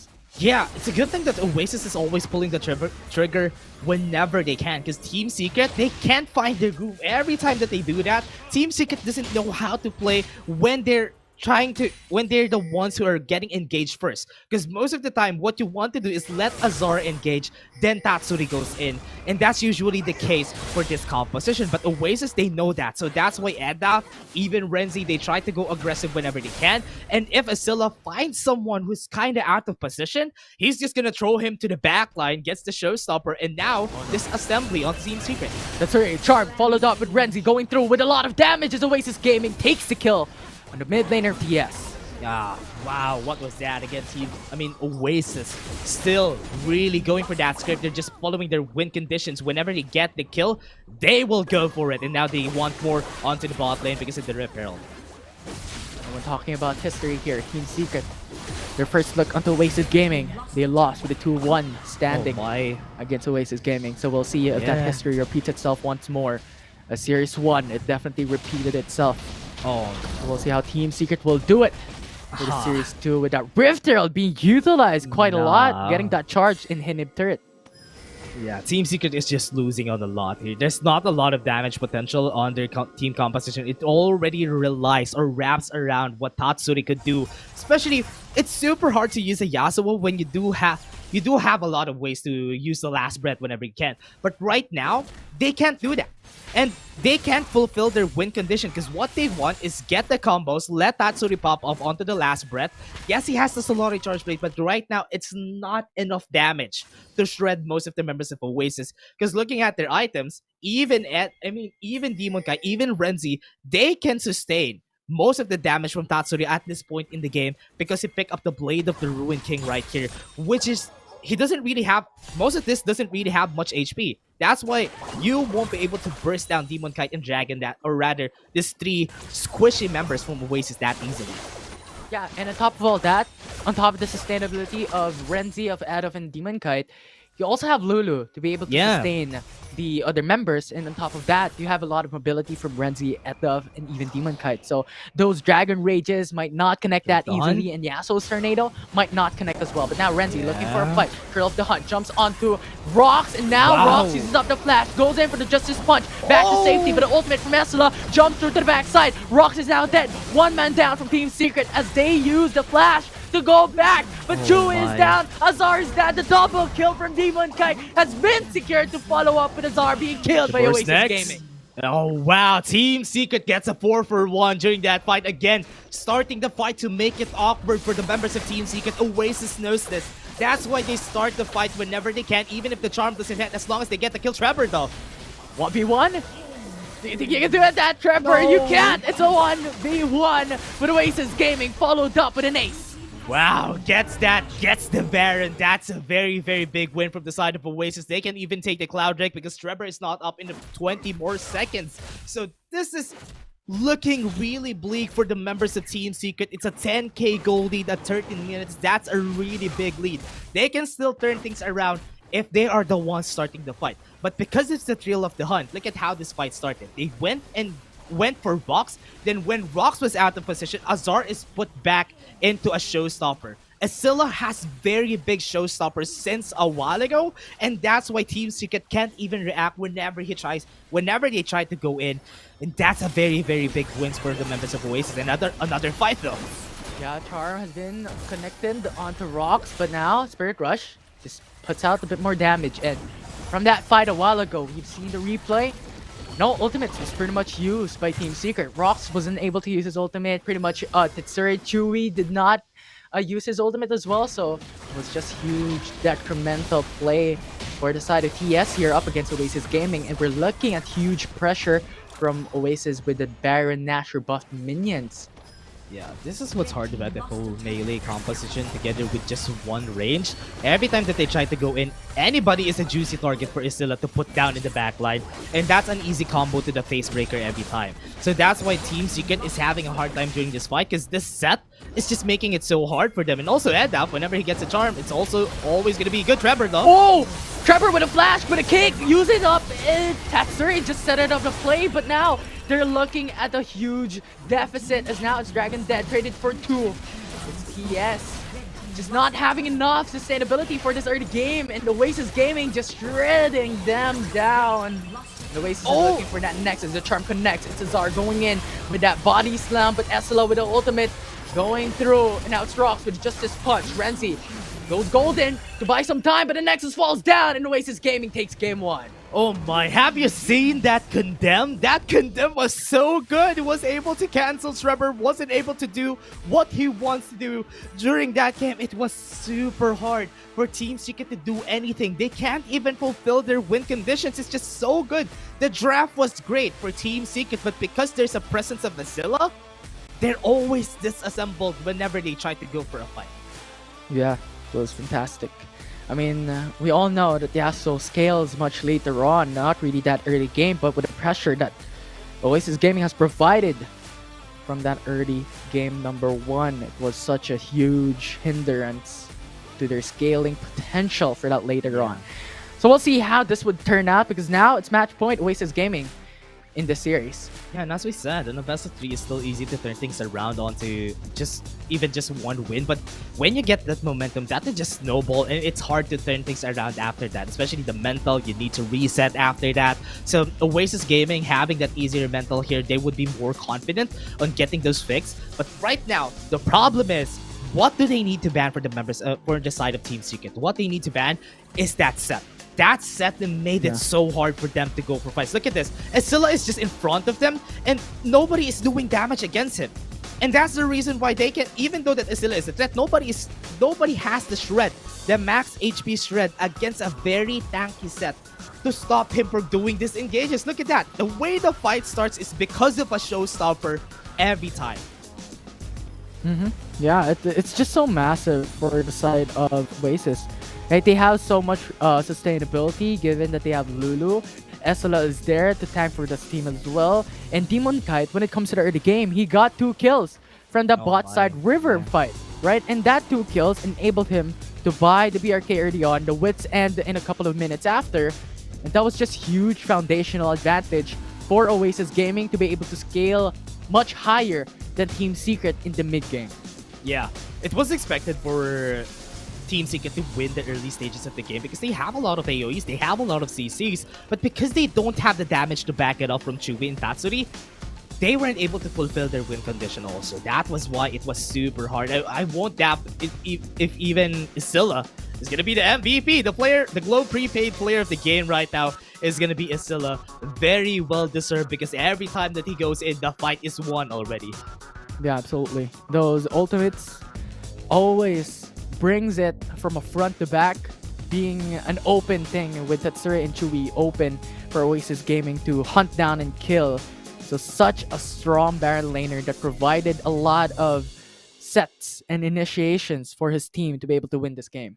Yeah, set with the sets, especially that this champion just make it so easy for them to counter a full melee composition. It's easy for him to choose any of the targets there were juicy enough to put in the back line and do a lot of damage to Chewy and Tatsuri. And that's why Scylla just played it so well. He always gets like 2 or 3 members every time that he goes in. And it's really good that the team backs him up whenever he does that. Edaf is gonna go in, Renzi is gonna help him out. And together with the protection of the Lulu, it just makes it exponentially easier for Escilla to do his job. Yeah.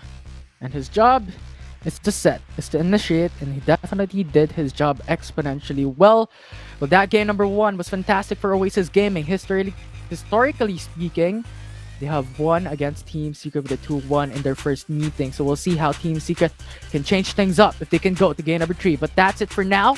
I'm Infinity and this is Dash. That's game number 1. When we come back, it's game 2 of the series.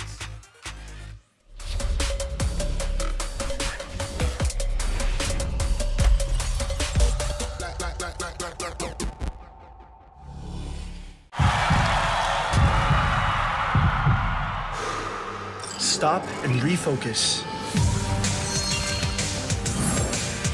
Get a clearer perspective. See things from different angles. Power up and set your eyes on the prize. It's time to step up and rise to the challenge with the Redmi Note 11.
Pag pinanghihinaan na tayo ng loob, where do we go?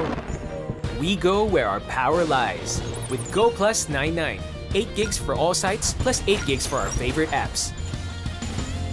Let's own the future with Globe Prepaid.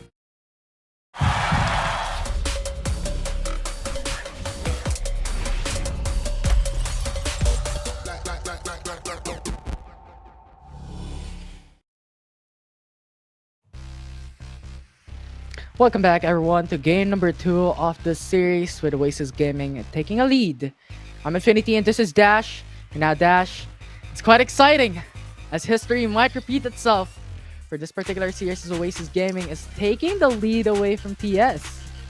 I mean, it's better if history repeats itself. A 2-1 is better than getting a 2-0 against Oasis Gaming right now. Team Secret has been at a great momentum since the past weeks. They've been racking a lot of wins, but Oasis is here again to stop them on their tracks. They've been the wall of Team Secret, and so far, like what happened during the past series, this is again another rock paper scissors game in which Oasis is the paper to the rock of Team Secret. Yeah, absolutely. I mean, a while ago, right, the expectations of the panel has been crushed, and at They the might moment, be crushed again. it might possibly be crushed again, as you stated, Dash. It's looking quite dire here for the side of Team Secret, with that potential on getting that top 2 spot, being away and away as we talk. If we see the same pattern happening in game number 2.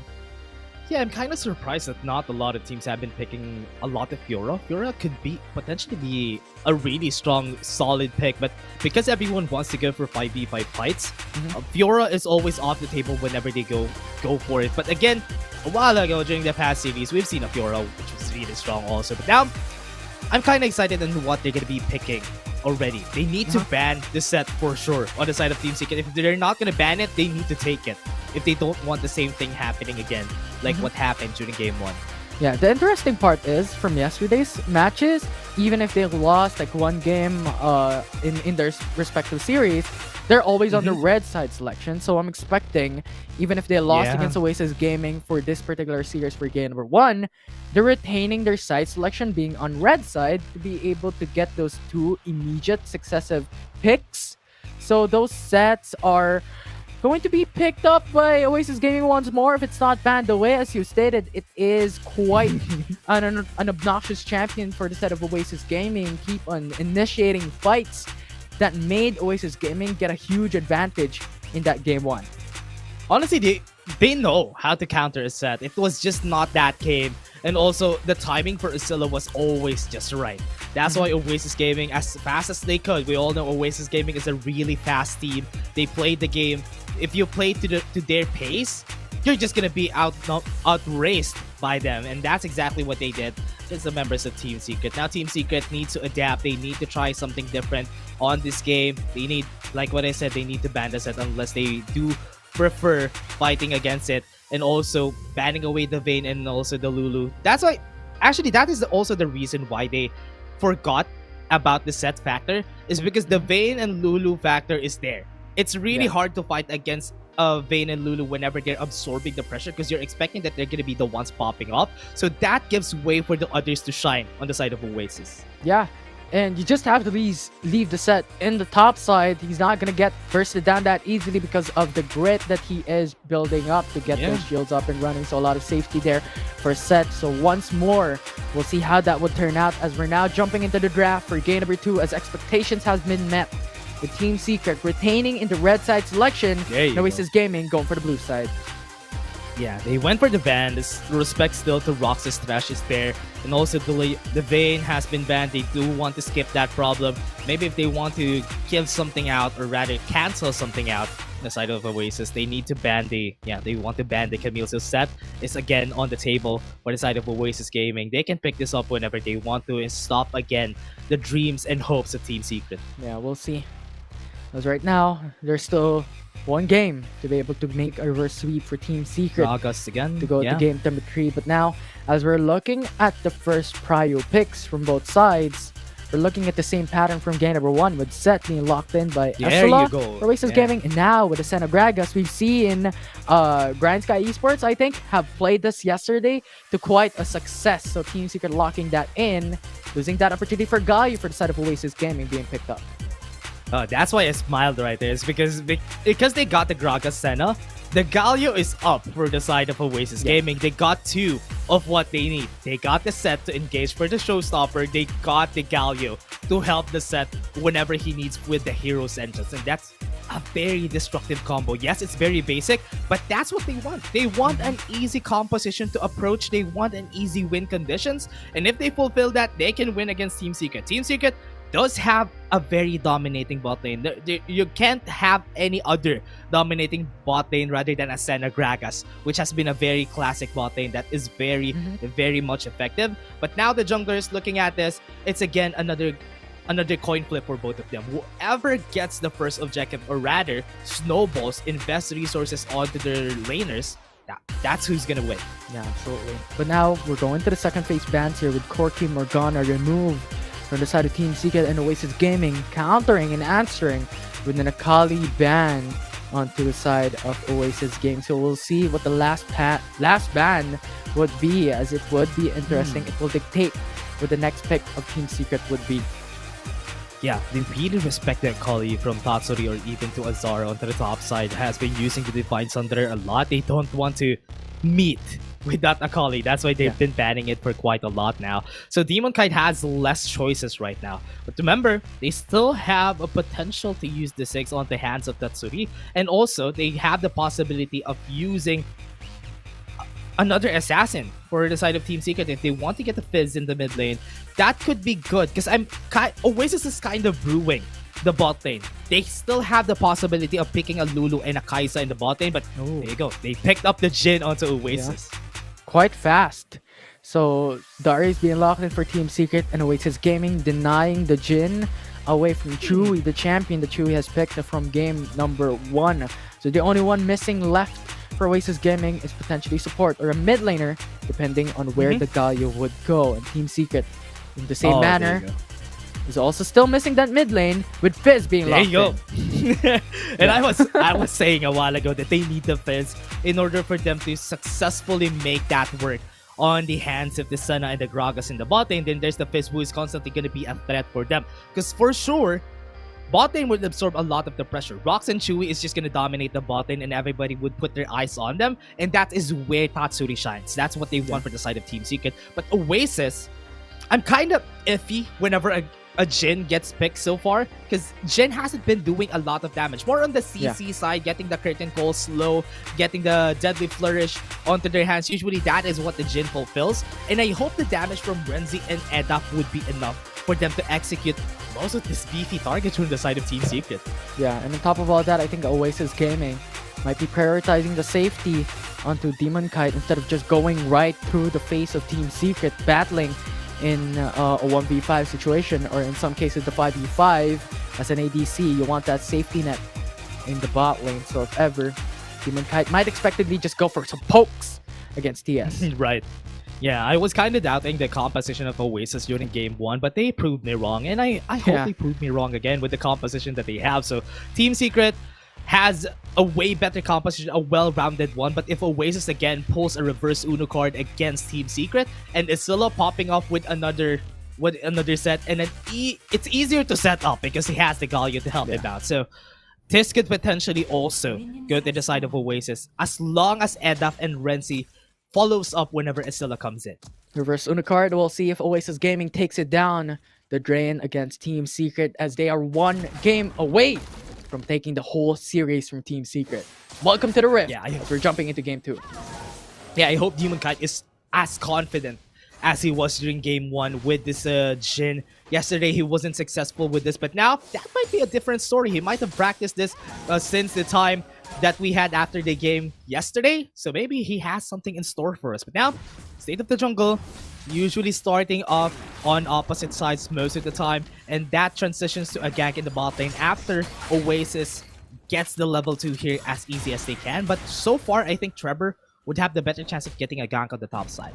Yeah, we'll see about that, because there's still 2 pathways that you can look at, right? How Trevor could just get the red buff and then go for the Grumps to go into the bot lane towards a gank, or if Kha'Zix can also go for a full bot side clear to then go for a gank bot lane, as you stated a while ago. The dual lane is something that we need to look at, especially in this game number 2.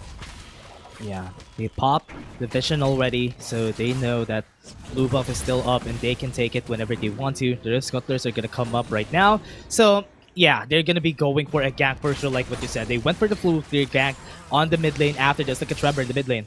Yeah, just visiting, but the tree is very low to even initiate a gank to get the try and kill rather onto Wedoff, but just too mobile of a champion to be able to burst down that quickly. So now they're just going back to safety, and Trevor goes in for the top side risk cutler clear, with Renzi trading it into the bot side river. Love that they put the vision here. Rocks just really paved way to Trevor getting onto the top side. There's no vision there. Team Secret might go for top. This is what you predicted. Now Trevor going in top lane, getting the first blood for Team Secret. What a prediction there, Dash. Yeah, like what we said, Trevor has the easier chance because they have the vision onto the bottom side of the map, so they know that Kha'Zix is going to be trying to clear that. And when they saw him, yeah, let's go for the talk on the top side. And that they did, and they were successful because Azar was level 5 when they went in for that fight. Yeah, absolutely. Great start from Team Secret for now, getting that 600 gold lead and getting the gap onto top side, especially when you're considering that SL Onset in game number 1 was the center of this team just a while back into their win. So we'll see how SL will now play it out, as he is now gapped with Azar in the top lane. This might be the chance for them to prove themselves. Trevor just set up the face onto the top side, and pretty much Azar gets the win there. The Darius versus the set matchup could have been really close, but because one kill already is on the hands of Azar, it might be a bit hard. Now, Chum the Waters in the mid lane, bit of a fight there. Yeah, forcing out the ultimate. And Edaf as well has no ultimate, so right. For quite a short while, we're not going to see an engage here from both mid laners, as they don't have that safety net to go back to safety that quickly. But with the first blood of Team Secret getting those early gold, it's not going to be quite that interesting if ever Oasis Gaming gets more deaths than they want it to be, especially with Trevor to the side of Team Secret having that early game power spike. Yeah, what's really crucial here, Infi, is that during this fight that is gonna come out, like what Tatsuri is doing right now is trying to get some vision onto the bottom side of the map, trying to get a gank. They need to force a flash out of the way, but mid lane though, look at that. Yeah, it's Fizz. Getting sights onto Wedoff, just getting a smackdown from his trident, but not gonna go for an all-in. Yeah. Doesn't have any CCs to follow up. He does want to pop that flash. Look at Trevor. He really wants to go for Sonic it. Wave, Dragon Rage, get the kick, and Charm will not connect as Trevor gets the kill. He didn't just pop the flash, he got the kill. That is what Trevor wanted all along. Without this flash, it would be harder for Oasis to contest most of these objectives. Adaf needs to play it a bit safe because the Spirit Rush wouldn't be enough against the engages coming in from Tatsuri. So now with this, that sets up Team Secret to be successful on this next objective. And do note, Trevor did not even use his flash to get that kill. So Yeah, when it that comes was a to Summoner's safeguard, Spell right? advantage, Oh my yeah, God. he got Oh my more God. out of that fight than he could have hoped. So Yeah. Oh, I wasn't expecting it to be that fast, but Trevor. yeah, just his punch did not connect though. Only connecting onto rocks. But now the curtain call has been casted. Going for some shots, but has not connected even one for now. But Fizz now going for an assassination, but an outplay from Tatsuri, taking the kill. And Adolf once again gets slain. Yeah, sometimes you're the catch, but now you're the bait top side. No, Azar takes the kill, but they're going for the dragon though. Yeah, they're going in. But now the hero's entrance has been casted onto Renzi, but Team Secret still has stolen the Cloud Dragon. What are you doing? Team Secret with the outplay. Such a massive foundation for this early game. Oh, here comes Trevor. The coffee is kicking in right now for the side of Team Secret. They're getting all the objectives. It's all set up just because of that first kill in the mid lane that Trevor did. That first blood set the members of Team Secret up for success. It forced Ari to go to the bot lane because it would be hard for him to get into these objectives without any flashes on the inside, and Tatsuri is just pounding on this Ari. And it's just super easy for them to take this referral because right now, they have the advantage, they have the gold lead. Yeah, this is exceptional from Team Secret. They have evolved from game 1 to game number 2, but now it's going to be Oasis Gaming looking for that top lane with 2v1. But Trevor with the Dragon Rage kicking Essela, but nice root from Demon Kite! And it's now Azar getting slain by Essela. Nice answer, and they want more. Box is full on HP, but 4 members might get hit right here with the body slam if he wants to, but not gonna go for a fight. But Rip Herald is still up for the taking because most of the members of Oasis are low on HP. They don't have the hero's entrance, so they can take this Rip Herald pretty easily. Absolutely. Already happy with that punish, but still a lot of gold lead for the side of Team Secret. That's There you 3k on the line here. And they're starting the Rift Herald, something that could give them more and more and more gold. Yeah, they just need to set this Rip Herald up in the mid lane because most of them are already on this top side of the map, so they just need to get more objectives for their side. Trevor is actually thinking if what he's gonna do. Right now, looking at it, Demon Kite is left alone onto the top side. They can take this tower pretty easily without any contest from the members of Oasis. You don't even need to use the Rift Herald as Yeah. that's 400 HP left, but look at the bottom side of the map as Edda and Dragon is looking for a flank and Chewie is there to try and support. It's now a 2v5. It's now the Essela going in for the ultimate, going to the backside as Tatsuri gets killed. But now TS answered quickly as Chewie is there, going for the poke with explosive gas, secure the kill as Rox disengages. And now it's Essela looking at a very low state. The turret is providing damage. Rox takes a kill. That's a double from Rox. And Essela once again with a 2v1. Trevor going in for the quick response as that will be a 2-for-3 trade in favor for TS. Oh my. Chewie survived that for the longest time. The way that he kited most of the skill shots from Edaf was the reason why they got a triple kill answer there together with the mid lane turret being taken down by the Repel. Remember, look at what happened here. Chewie was left alone onto the backside just because Tatsuri is there, but it's also a good thing that Rox is in front of everyone. And Chewie is just, look at that, he's just doing a lot of damage. He's just taking all the pressure. And look, Rox is just being the man right there, the wall on Adolf's face. And that's why he wasn't able to get that kill pretty easily on Chewie, making it so that Trevor would be able to rotate and get the kill for themselves. Yeah, such a fantastic support there from Rox in having so much sustainability to provide more damage coming through. And with that said and done, it's now 6 kill lead from Team Secret with 6k gold as well, which is quite a fantastic start there for Team Secret as we're now nearing that mid-game phase. It's looking quite dire for Oasis Gaming. Yeah, Oasis Gaming positioning themselves pretty sussy on the positioning right there. So yeah, they knew that Team Secret is setting up a gank in the bot lane, and maybe the heroes, I mean, Rocks could be able to stop them again in the pushes. But the Oasis playing it pretty safe. They need to, because the Ocean Drake is going to be up in 20 seconds. And looking at the amount of flashes the Team Secret has, it is a lot. And Oasis do have all their flashes, so if ever they try to engage onto Chewy, they can take him down pretty easily and think about the next steps, because Tatsuri is going to be the last threat right there. But Zilla though, Essela doesn't know there are 4 man looking to kill him, and now Essela is stuck under the turret, but Oasis Gaming. It's really tanky. Yeah, It'll be really hard for them.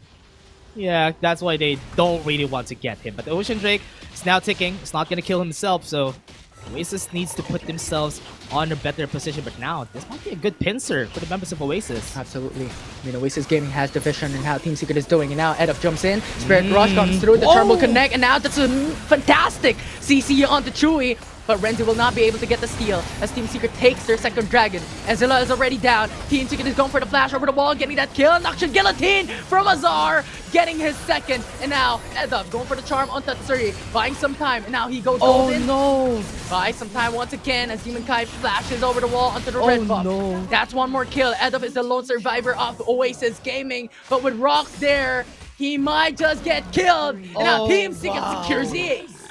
Demon Kite wasn't there. It was a 4v5. That's what Team Secret knew. Yeah, we can take this. We're going to be taking the Drake, and we're going to be taking all of you. That was super bad for the side of Oasis. They weren't able to get anything out of that. Yes, they got Tatsuri though, but I mean, Team Secret got an ace out of that fight, gets the dragon.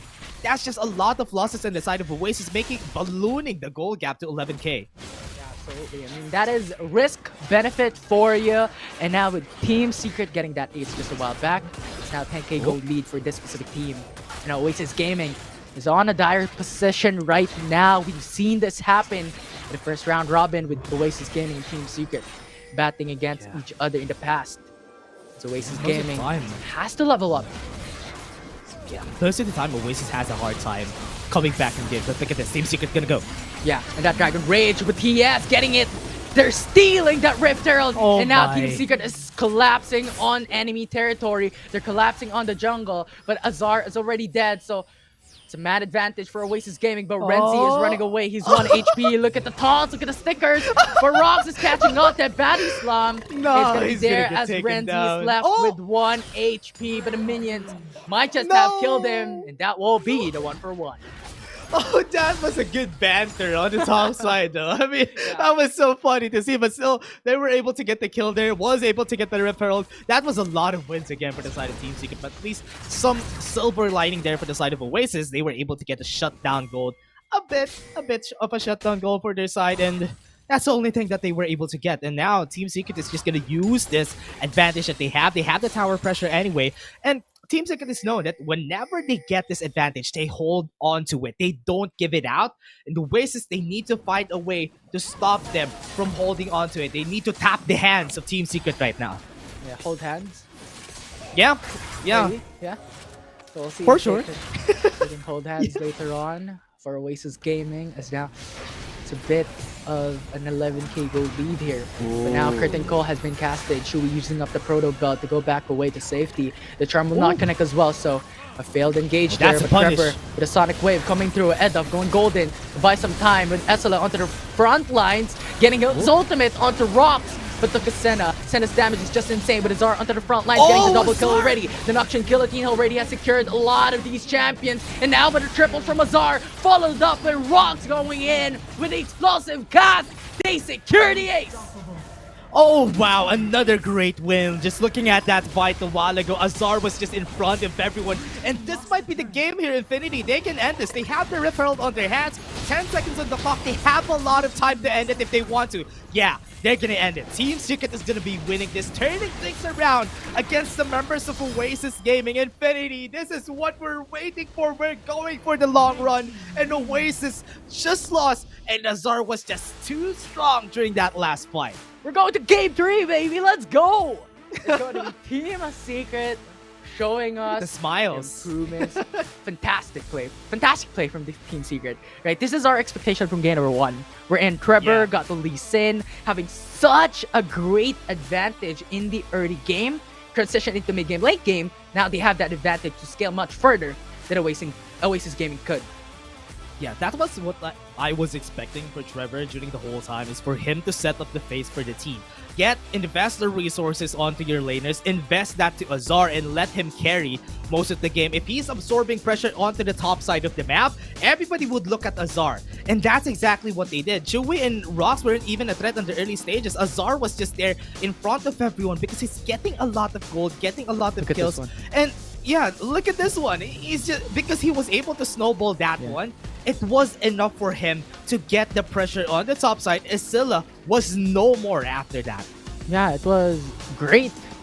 Because when we looked at game number 1, right, it was Esla who was the center of it all. But Trevor and Azar just pressures constantly into Esla. And we all know if Esla doesn't secure his items in the early game, having more sustainability, he will just get shredded by Team Secret's draft with a lot of damage, especially with CC pertaining into Rox, Chewy, Tetsuri, and even Trevor. Pretty much every single champion of Team Secret in this game 2 has CC that connect onto Oasis Gaming and just put them down. Yeah, I can even choose my if ever I have an MVP on this game. I'm not sure if I'm gonna be choosing Trevor or Azar because they performed super well during this game. Yeah, but Trevor was, the jungler was able to make it so that this is gonna be great for the team right here. But look at this last play, everyone. Look at how Azar positioned himself. He was in front of 4 people. And he killed every one of them. Look at that. What was that last play from him? That was super insane. That was why I was kind of shivering when I saw that play from Azar. That was crazy. Yeah, absolutely. I mean, that was like a 4v1 with Azar just going through and through. But as we stated, our expectations, the Globe Prepaid player of the game being Trevor on the jungle with D-Sin. Yeah, and it's a great thing that we called a while ago that top side will be his first gank, and that he did. He got the first gank, let Azar farm to make Esilla negligible at the mid stages of the game and even the late stages, and that's exactly what they did. And now, even if they give the set up, so they don't even need a set they don't even need to ban a set right now. Just pick the Darius whenever a set comes out, and Azar is just gonna perform well with it. Yeah, they've seen the weakness, the weak point of the set being locked in, and they targeted that weak point to a T. And now that win, we're jumping into game number 3 here, Dash. I am excited. I'm exhilarated. Can Team Secret just smash the history here and defy what is the expectations from when they first met with Oasis Gaming, taking the win with a 2-1 in the past? Yeah, and again, dismantling what happened during the last time, but I'm kind of afraid this is how it all happened during the first time in the round robin. Is that Oasis take first game, Team Secret takes game 2. I'm not sure what's gonna happen to game 3, so let's see what's gonna happen. I'm still not sure. I hope history repeats itself or not. I'm not sure what's gonna happen because both of them have been performing really well. It all comes down to how the jungler plays right now, because Trevor is super strong. The coffee kicked in, and now he's full and pumping with adrenaline. So all eyes on Trevor, all eyes on the jungle later on for game number 3. But with that said, we're jumping into game 3 after this short break. I'm Infinity, and this is Dash. Don't go away.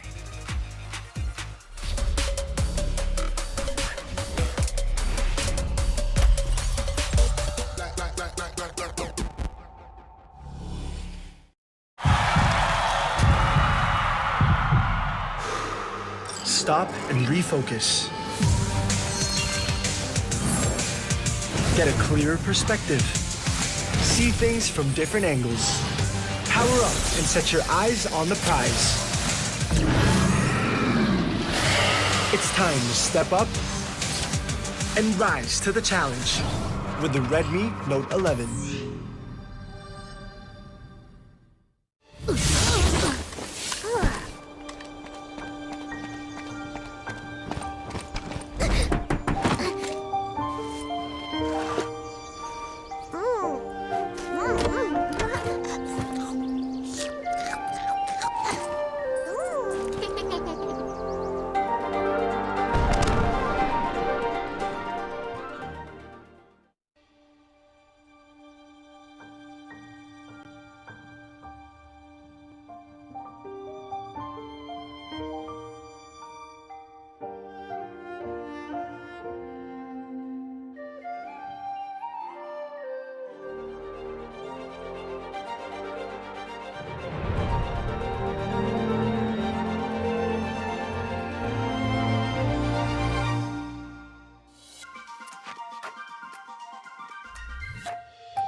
Pag pinanghihinaan na tayo ng loob, where do we go? We go where our power lies. With Go Plus 99. 8 gigs for all sites, plus 8 gigs for our favorite apps. Let's own the future with Globe Prepaid.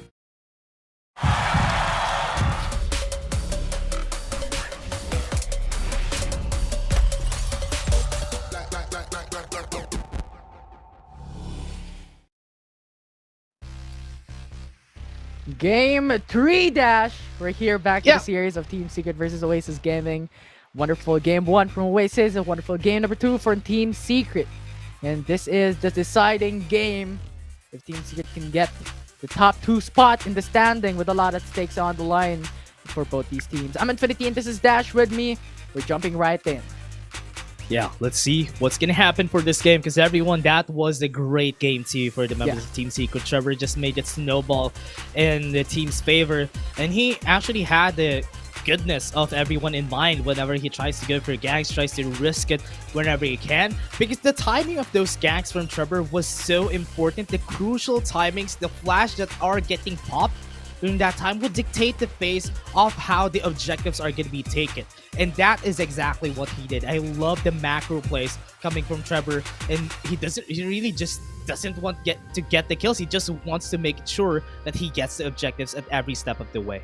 Yeah, objectives, kills for Trevor. Fantastic jungle, fantastic early start there from Team Secret. So we'll see if ever the eyes that we have to steadily just stare at is Trevor in the jungle for the side of Team Secret, or will it be some other roles or other lanes here, as that was 2 different drafts that Team Secret has shown us from game number 1 and game number 2. Quite a drastic change.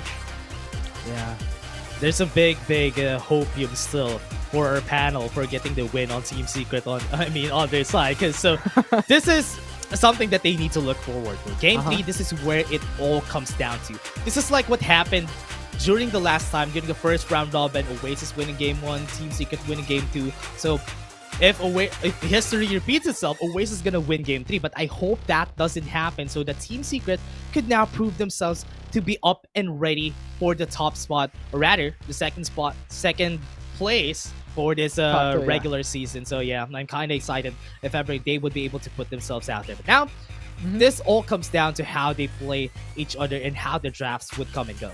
Yeah, I'm really excited as well. Like, are there going to be bans onto Lee Sin now that we've seen how Trevor plays the specific champion from that game 2, being that early game foundation, getting the kill onto Esla, getting the kill onto Eduf in the mid lane. That was just so fantastic from Team Secret to start off with, gaining them a lot of gold. And we've seen them garnering 11k gold lead in the 14-minute mark, something around those lines. That it's just so huge when it comes to the difference. You're talking about like 1 core item per person, per player from that specific game. So we'll see if that changes things up, if Oasis Gaming bans the Lee Sin away.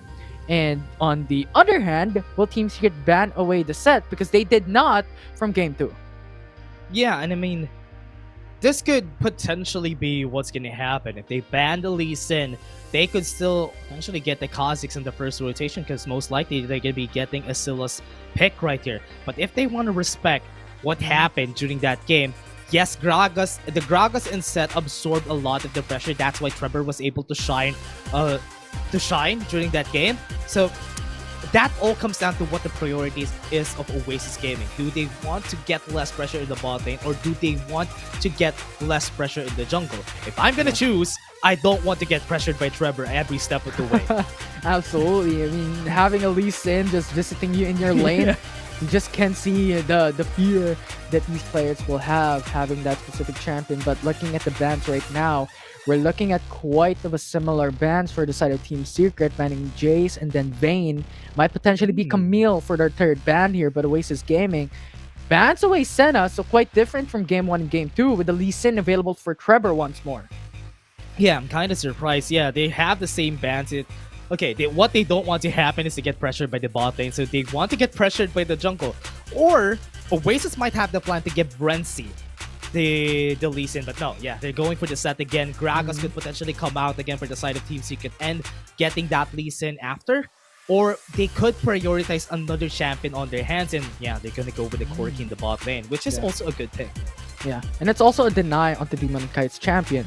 You already don't have Vayne, you don't have Senna, you don't have Ziggs, and even also Corki and even Jace as well to be picked up in the bottom lane. So this is a great deny from Team Secret away and batting against Oasis Gaming. And with Corki and Gragas being there, Oasis Gaming answered with an Olaf pick here. Okay, so they picked the Olaf in the first rotation, so they're gonna be forcing Team Secret to use something different.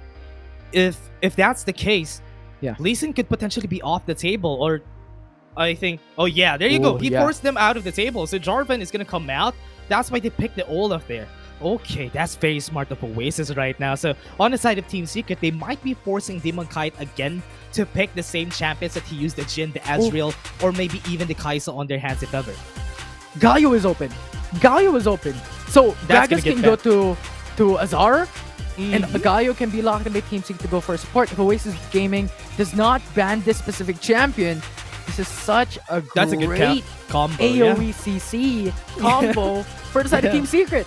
Yeah, that's pretty easy to pull off, because look at Team Secret. They're not even banning any of those. They don't want the pressure to come out from that. They're Oasis disrespecting the assassins that could be pulled out on the side of a Team Secret. So now Galio could be up, and now this just fulfills what they want on the side of Team Secret, like what you said.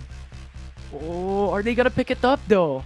But Oasis Gaming already has a support. They have Rakan. So Team Secret could wait for that last pick to be to be Galio, right? To be Galio, because they want that hidden. But for now, it's still a question mark, because they could still pick up the Nami. They could still pick up other specific champions in the support pool, with Lulu also open. Yeah, they're gonna be losing damage if they do pick up the Galio. They don't have effective DPS, so that is out of the books for the side of Oasis Gaming. So Team Secret, they can pick this up pretty easily. They knew that. That's why they just pick up the Darius, at least to counter the Escilla factor again on their side, which is the safer route. Oh yeah, because Darius has been locked in, so this is expected to be the top laner for Team Secret. So Galio off the table here. Okay, Diana being locked in by Oasis Gaming though. Yeah, there's a lot of melee champions for the side of Team Secret. Most likely their last champion would also be a melee champion. If they're fulfilling the same script here from what happened during Game 2, they have a lot of AoEs, which would be good for the side of Edath here. But remember, with the champions that they... Oh, really? Okay, that's good. That's good for Team Secret. At least now, there's a lot less pressure. Not getting that Galio would also be a good pick for the side of Team Secret. Getting this, they could be reckless whenever they want, because even if they die, there's Tatsuri there for the save, and he just hold out his hand, and yeah, you're gonna get revived. Action, revive me. right, exactly. So this is going to be quite an exciting draft, as both teams went for a different route. Like, so big difference from Game 1 and Game 2. With Diana, with Varus, Rakan for the side of Oasis Gaming, and even Olaf as well is quite different pick here for Oasis, and Team Secret went in for a whole different perspective here as well, with Corki, Akshan, and Jarvan 4 being locked in. So I'm really excited who's gonna win it, who's gonna get that early advantage, because as we talked about, seeing the pattern of the competitive scene, early game is always the name of the game. Yeah. What's great here, though, is that Oasis has a lot of AoE. So if ever Team Secret pulls the trigger first, they're going to get countered by a lot of CC. There's also the Chain of Corruption. There's also the Grand Entrance from Oasis. So if they play reactively, it would be good for them. But also on the side of Team Secret, if they play reactively, that could also be good for their side. It all comes down to who pulls the trigger first. Yeah, if whoever pulls the trigger first, they're the ones on the losing end. Because there's a lot of ways to counter engages from both sides. It's gonna be quite a hard game right here. But what I like though, Demon Kite being put onto a perk champion in the bot lane, getting the Varus, that's something different. At least now in the bot lane, it would be easier for him to get the advantage there. Just don't team fight. Yeah, don't team fight, no counters, right? But we'll see if that comes into fruition here for game number 3 as we head into the Rift. It's Oasis Gaming and Team Secret, both one win away for the whole series to come, with a lot more stakes for Team Secret to be able to have a chance to secure the top 2 spot in the standings. This is what's hard about the Diana versus Akshan in the mid lane. Edath would just have a hard time to farm in the mid lane, and Tatsuri is free reign to gank, or rather to move around the map, and In the bot lane, they're trying to be very aggressive. Yeah, but it's not That's a gonna lot be of all damage. in. Yeah, just a bit of a damage trading between Yeah. both teams. My god, I'm kind of afraid of Demon Kite. Now he's low in HP, gonna be forced to use the Honey Fruit at this early stage. So later on, Rox can just counter Demon Kite whenever he can. But now, what I'm looking out for the jungles, they need to go to the top side again if Trevor wants to give the advantage to Azar here. Unless Trevor goes to the top side, this would be pretty much equal on the Set and the Darius onto the top side of now, especially that they went the full defensive on both sides. They both have barriers, but no, bot lane. Just a bit of an engage there from Dragon. Not going for an all-in though, What a but look at fight. mid lane. He's looking for a fight from Tetsuri. Just going back. No Summoner spells burned this early on, so everyone's playing relatively safe. Yeah, there's a lot of fights simultaneously all around the map. Everybody is up for blood right here, but look at Rox in the mid lane. Top side though. The flash has been forced from Azar and also Esla to jump into a fight, but no first blood as of yet. But now, This might be change your things first up. blood though. Yeah, the mid lane going for a fight. Rox with a body slam onto Renzi, forcing out to go back away, and Trevor is on the front lines, receiving a lot of damage. First blood Nice from Oasis heal. Gaming, and making it a double as Trevor and Rox has been killed. Nice start from Oasis Gaming. Nice heal from Demon Knight. Was able to bait out Team Secret to go in, but top side. Ooh, not gonna be enough damage though from Esla. 1 HP. Yeah, this is quite scary. But level 5 Yeah. already for Esla, so Yeah, he can go showstopper. for the ultimate if he wants to force the Yeah. kill, but just too dangerous. Yeah, okay.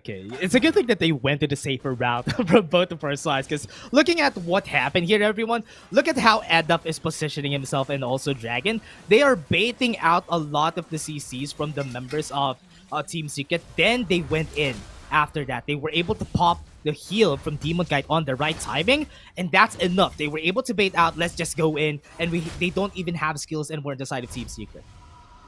Yeah, definitely a great bait on the side of Oasis Gaming, and is not Oh, no, looking that Rox. great for the side of Team Secret now with Rox forcing out the flash as well. He is stuck, but he's snapped to go for the two-man CC, but with that said and done, he has to retreat with that low of an HP there. 2k gold lead already for Oasis Gaming in 3 minutes of this matchup. Yeah, what I'm liking is that they're putting the rotation already in the mid lane, pressuring Tatsuri, so that later on these objectives, we have the Dragons in 30 seconds right here in the game. So this is going to be hard for them to fight, especially on the side, I mean on both teams, because they don't have any flashes. They burned it during the last skirmish from the top side. Ranzi going in. This is 2v1. Azar has been slain, but Ezra going for the ultimate to initiate the fight. Nice kill once more from Oasis Gaming. Yeah, and what's good about this is because they got the kill onto the top side, they're going to be dictating the wave management on that part of the map, so it will be easier for them to take the Rip Curl at the top side. Also because Azar is now a bit gapped against Asilla right here with some goals on his side, and after Asilla backs away, he has the first item, which is perfect timing for this. They are delaying a lot of the members of Team Secret, Yeah. and that's an easy take from Dragon. Demon Kite is so cheeky. Canceled the recall from Chewy. Now No package disabling for you. the early package. Yeah, absolutely. Yeah. But now they're Now- starting the Rift Herald. They're Yeah, looking for they're the going trade. for it. They're going to take this though. Team Secret is going to Yeah. take this, and they're just going to back away. But Esla can start to fight. Azar Wait, is what? pinned down. It's now quickness with the Grand Entrance as well. Oh. But nice disengage from Rox. Going for the explosive cast now. What is that? Oasis Gaming will not be able to secure the kill. But Azar is very, very low. Yeah, he was also sticking with the Ignite. That's why I thought it's going to be the kill for Dragon. But now, top side. Want to challenge this, but it's easier for Oasis to just back away because right now Team Secret has the referral, so you could just give the top side, then trade has it out Ragnarok. for another one. But Renzi fighting out. Yeah, his ultimate. If ever he wants to get the kill onto Chewy, but he doesn't know if ever there are more people supporting Chewy here on the bot side, so will not go for an engage, but will get their Scuttler instead. Yeah, Frenzy is ready to pop the Ragnarok whenever he can, but looking at how the map is right now, it's slowly turning towards Oasis just setting up the face of the game, but okay, I was Ooh. afraid there. That Chewy. Yeah. He has the Moonfall. I thought Eddup is just gonna go for it. Such an aggressive play here from Oasis Gaming. This is what you talked about pre-game 1. That Oasis Gaming has this tendency to be quite aggressive, and they're doing quite so, putting pressure on the side of Team Secret, because at the moment, As we're speaking, 5 minutes into the matchup, 2K gold lead still being sustained by Oasis. Yeah, it's all coming down to the draft for the side of Oasis Gaming. They forced the Olaf on the first rotation, baiting out Trevor to a more conservative champion rather than getting a Lee Sin. And now, Oasis is paying dividends for it. Now, Dragon, CC'd by Trevor with flag and drag. And Rox has the explosive cast going for it. Demon Kite uses the flash. Will miss the opportunity for that CC onto Trevor with that ultimate with the Cataclysm. But we'll miss that. Now, Oasis Gaming back to safety. Yeah, not getting any kills. Team Secret, this is not what they want to happen. But now, with this, at least they're fulfilling they're not giving a lot of kills to the side of Oasis because Oasis has a lot of early game pressure and a lot of early game damage, which is very smart for Team Secret to just give this. Yeah, early game, yeah, let's just give it to them because we're waiting for Chewy to get the items that he needs. He does have the Black Cleaver right now, but we don't have the damage yet to back it up with. Well, that's why they're playing it a bit safe. Wait for the next objective, wait for the second item, then they go for it. Try to get a reverse Uno card against Oasis after. Yeah, although right now, we're looking at Azar, still doesn't have his Black Cleaver. Still needs 400 gold to be able to secure it for that 3k gold as Black Cleaver has that cost. But we're talking about this early game. Rift Herald from Trevor still has not been spawned. Now has been spawned immediately when I said it. They're looking to punish this mid lane turret. Yeah, they're forcing rotations from Oasis, and Oasis hasn't been able to get the tower on their side. But looking at the bot lane, though, Edaf might be able to get one of his own, and that's going to be good. What a good trade for them on the side of Oasis. But mid lane, it's a bit more valuable right here. Yeah, definitely a bit more valuable, but just looking at the gold, Oasis Gaming is getting further and further off the lead here. Now a 3k gold lead. It's looking quite dire for the side of Team Secret, and with Oasis Gaming patting themselves onto top side. Now Essela starts this off with his ultimate onto Azar, but will not continue through as there are no minions to support this damage from the turret. So Oasis Gaming backs off. Yeah, good timing for the padding of Trevor onto the top side. That's why they weren't able to follow up with what happened on the showstopper. So that's going to be good for the side of Team Secret. But now 10 seconds on the clock, Cloud Drake is going to come up, and they still don't have second items on most of the members from the side of Team Secret. I don't know if they're feeling confident, but they have the package on Chewy, so this might be a bit helpful for them on this fight. Could potentially do a lot of damage against the members of Oasis. Well, this is the answer to your question. Team Secret is looking quite confident, but Edaf. Team Secret looks onto Edaf. Edaf is very low, uses on the Moonfall with a 3-man knock-up. Quite a great engage there, and now Team Secret lost their jungler, lost Rocks, as now there is a 3v4 situation bringing up to the side of Team Secret, but quite of a disadvantage there as Oasis Gaming had gotten that great engage from Edaf. That is what I was afraid for. Because Edaf has already the Crystalline Reflector, it took a long time for them to get the kill on Edaf with the Rod of Ages. He's very tanky, popping the barrier also, giving him time to set up the Moonfall for his team.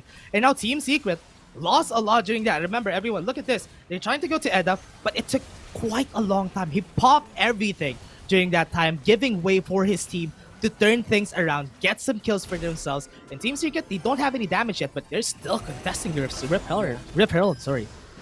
And also in addition to that, that Chain of Corruption, CC Chain, Team Secret did not go away. And enabled Oasis Gaming just a while ago to get those 2 kills. But for now, Oasis Gaming. Yeah, no quickness though for Dragon, so this might be the time for Team Secret to at least take this. Yeah, they're going to start the Rift Herald. 2k HP, and now the Cataclysm is there. Team Secret secures the Rift Herald, but to get Edaf, Moonfall once more. That's 2-man knockup, followed by Essela, going for the ultimate onto Rox. Rox is stuck on the pit. That's going to be a secured kill by Oasis Gaming. 1-man down, traded for none for TS. Nice that Trevor going in still. Grand entrance. Trevor buys some time with a shield, but he is slain. And now Team Secret has to go back under the turret. But the Azar going through, getting that 1v3 option. Guillotine secures 1. Make it 1 more as they secure 2. And now Azar is looking for the turret. As now the exhaust comes through. He has an option. Guillotine still ready to go for the third pick. But Edaf saves Renzi's life. Yeah, Edaf has been playing this quite well. Oasis still following through. They're gonna get the slow. Oh, and that will secure another for Oasis Gaming as Chewy is playing with death there. Wow. And now it's Rox coming through with a body slam, but Essela is just too tanky with an explosive cast. With a CC chain, not going to be enough though to bring him down as Oasis Gaming takes away a lot of champions from TS. Oh my, they saw the light on the cave on the side of Team Secret, but Oasis still was able to shut them down and was able to turn off the lights. Yeah, the lights are flickering right now for the side of Team Secret, and Oasis, they're looking forward and taking this game. They're ballooning the goal gap. That 3K goal gap before is now on a 6K, everybody, and they were able to get what they want from there. Yes, Trevor was able to get their Rift Herald, but Oasis could just deny them the pleasure of getting any towers with this. Yeah, and you know, Dash, I've seen this before. I've seen this series before. Same. First round robin, right? Yeah, absolutely. But we'll see as now Dragon with the quickness grand entrance will miss out onto Chewy. Will miss that opportunity, but third secured though. But Oasis gaming. Okay, that's nice. That's nice that Team Secret just backed away, didn't go for the fight. Right now, they need to play it safe, because Tatsuru and Chewy isn't getting the damage that they need during the fights. That's the reason why they aren't able to finish a lot of the kills. They still need to get this 2 marksmen to that point in where they're going to be good. Right now, Chewy doesn't even have his second item yet, so he's not going to be dealing a lot of damage. They need to wait for the third objective before they take all the risks that they can before fighting Oasis. Oasis has a very early to mid-game composition, so fighting against them at this point is just suicide right now. Absolutely, and considering that they have the 5k gold lead, that definitely pushes through with the early game, mid game power spike. And when we're looking into the items right now, look at Esla, Black Cleaver, Bramble Vest with the Divine Sunder, and will provide a lot of damage, along with Eduf going for Roa, Crystalline, and also the Rabadon stat capsule. This is the damage that Oasis Gaming wants, and Team Secret is quite on risk here to win for game 3. Yeah, I still really like the mind games from Oasis Gaming, forcing Trevor to a Jarvan. Man, that was so good. And now Renzi is just so happy. He got 9 KDA on his hand. And now Team Secret wants to risk this though. 3 seconds on the Infernal Drake. And that's Infernal Dragon. Very high but priority. he wants that. Absolutely. We'll see how this would turn out as Oasis Gaming now starting the Infernal Dragon. Team Secret is looking for the contest. Trevor is ready. And that Flag and Drag is still waiting for that opportunity to come in. But look at Eduf's position, he can go for the Moonfall. Wow. And now it's going to be the Grand Entrance, going for the 2-man knockoff. Moonfall, but Explosive Cast disengages now. Team Secret is on a dire position. Azar is down, Rox is down. This is a 2 for null. And Oasis Gaming is collapsing onto the mid lane. They're looking for those kills. Chewy's and down. Chewy is stuck against 2v1 as they secure the kill once more. And Trevor won't be the only one alive as Oasis Gaming takes the Infernal Drake with 4 kills on top of it.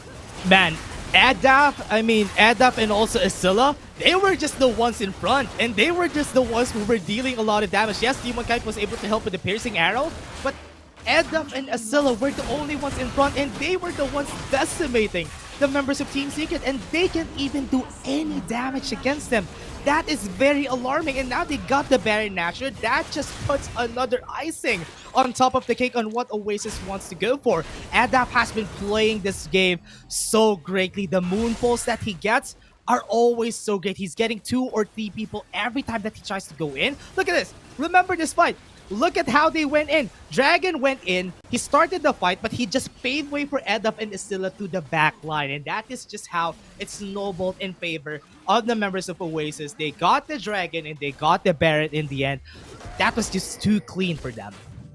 Yeah, and we called it out. Eduf's position, like before the game started, because it was quite fantastic. He could just flash in, get that Moonfall connected in every single one, and he has shown value in that team fight. So wondrous CC chain from Oasis Gaming, from Dragon and Eduf to win that team fight. And now Oasis Gaming is looking to punish on those turrets, as they have already tier 2 in mid lane. Yeah. And what's happening right now is that whenever Oasis goes for an engage, they always make sure that Adolf is in a better position just for him to get the better Moonfall. Now that he has the Rabbit on stat cap, Team Secret needs to be careful, because one Moonfall could potentially take out their whole backline, so they need to find a way to peel for Chewy and also Tatsuri. But now, this might be the last fight. Everyone is positioning themselves right here. Yeah, Oasis Gaming is going for the 1-3-1, pushing on the hidden turrets. And Team Secret cannot go for the all-in protect here, as Oasis Gaming is just too strong at the moment. They need to split up. The Chain of Corruption actually hindering Chewy to go back to safety, as now Dragon goes into the back lines, goes for the quickness in the grand entrance, but Trevor is stuck on his Cataclysm.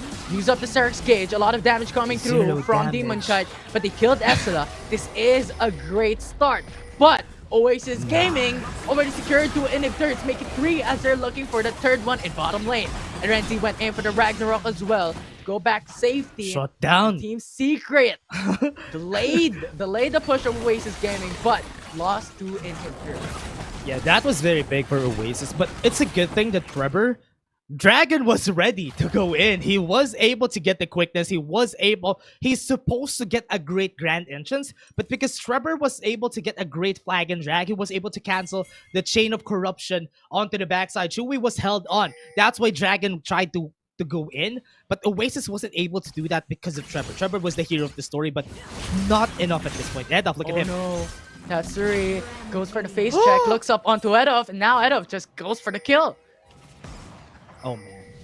Oasis is just snowballing at this point. They're just finding ways to get kills every time, and they're Look going at for the more. flash! Look at the grand entrance, goes for the CC onto Azar. Azar is half HP along with that damage from Demon Cat with a piercing arrow. Brings down Azar. And Oasis Gaming just jumps on the inhibitor to secure the last one standing for the bottom lane. Yeah, this would be hard. A fight may break out anytime soon, but it's Oasis. They want to take the Ocean Drake just so they are sure that they can sustain during the whole duration of the fight. And also because Tatsuri is gone, they have less damage potential on the side of Team Secret. And this is what happens when you're very good at the draft. Renzi forcing the Olaf, and they're going for a fight again. 3v1. Estela is the target here from Team Secret. He's exhausted, but look at Estela with that grid, a lot of shield to sustain himself. And while that's happening, Oasis Gaming is just going for the Ocean Dragon, non-contested here for Team Secret. Oh man, that is just super sad for the members of Team Secret. They lost. They can't even take down Asilla. And that's a very big statement for their side. 13k gold lead. They can initiate whenever they want, and topside might be the target. Quickness, Grand Entrance hindered because of the body block from Team Secret, but Chain of Corruption locking onto Trevor. That's a flag and drag looking to go for the CC, but Renzi has his Ragnarok up. TS secures the 1-for-1 onto both junglers, but Oasis Gaming is looking for the finish. Secures Chewy down. Tetsuya is very low. Team Secret has lost their mid laner, and Oasis Gaming will secure the kill onto Azar, the luck onto the Nexus, as they finish this series with a 2-for-1 repeating history for the first round robin. History repeats itself, and Oasis is on top of it and takes down Team Secret, not giving them any form of vengeance or revenge against Oasis, and they were just on top form during that game. They denied a lot of the pressure from picks on the side of Team Secret, and they paid dividends. They were able to withdraw all their investments, even into the draft. The mind games during the draft was super important in Oasis. Team Secret was playing on the hands of Oasis. Yeah, absolutely fantastic. Yeah. We've already predicted, right? We've seen the series before. And it happened. It actually happened. We jinxed it, Infinity. Yeah, and, we jinxed it. Sorry, panel. The panel's prediction is a lose streak. They're losing it because of this, but it was just so good, though. I won't blame them from thinking that Team Secret could win, because honestly, the momentum from Team Secret during the past weeks was just so great. But with Oasis again, it's just a game of rock, paper, scissors again. And they just use what they know against Team Secret. We all know that Team Secret is weak against this. We can use that again. And they denied the Varus. They picked the Olaf to force Trevor to a conservative champion, not to a more carry aggressive jungler. That's exactly what they did. And Oasis just paid dividends because of it. Yeah, and Estela once more has shown quite an exceptional play from this specific game. Yeah. Right? And on top of all that, Dragon as well. I need to commend these two champions. Dragon keeps setting the play. Actually, every single one of them. If we're looking at Edolf as well, right? He is continuing the CCs from Dragon, right? He looks scary, as you stated. Yeah, I was super scared on Edolf every time. Just because every time that they tried to go for Edolf during the whole duration of the game, they can't kill him because he was so fed. He has the Roa, he has the Crystalline Reflector. Chewy doesn't have enough magic damage to shred Edolf. That's why Edolf is free to get the Moonfall every time. And, oh man, that was just... It's honestly super hard for Team Secret to win against this at this point, because even though that it was a small gold lead, that balloon to... What is this? This is 12k in the end. It was 3k before that. And it was kind of doable, but because Oasis was just too tanky, nobody could shred them. It was easy for, and that low pre-played player of the game, super well deserved. Yeah, absolutely. I mean, those moonfalls were flawless, especially in those team fights. Like how he positions himself over the hill to then flash over the wall to go for the moonfall continuously brings success for Oasis Gaming in that game 3. In a lot of team fights that we can recall, he was the center of it all, but also commendable plays there from Dragon, setting up the play initially for Edov to continue. Yeah, was really great. Oasis, that's all I can say, because again, history repeats itself. Oasis Gaming just knows how to play around Team Secret and also to counter them, to stop them, to make the jungler negligible. That's what they did. They focused their hands on Trevor. Yeah, let's go and get the Olaf so that the Lee Sin isn't gonna get picked. And that's how they won during the whole fight, forcing him to go to the Jorvan, forcing him to go to the conservative route. I've been saying this for quite a lot now today, but still, that was great mind games during the draft for Oasis Gaming, and that's what led them to this win. Yeah, and I recall like one time when the watch party was happening for WCS Philippines, someone told me a counter to a Lee Sin is the Olaf, because a Lee Sin can't do anything. If an Olaf goes for the Ragnarok, he's just gonna push through into the front lines, just wrecking havoc in those team fights, and it definitely happened for Oasis Gaming.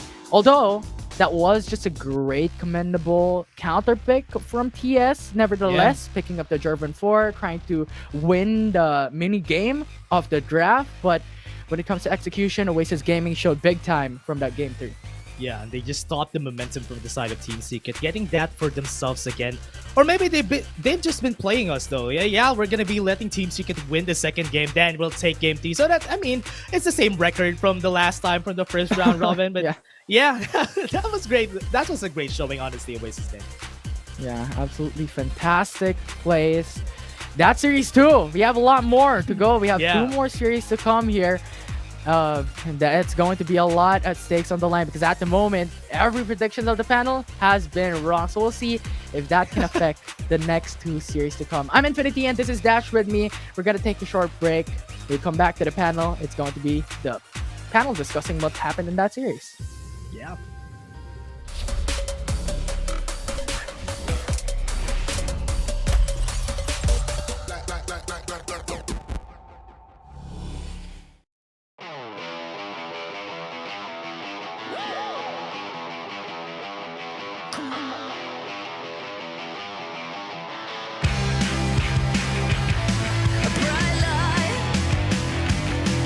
Feels right.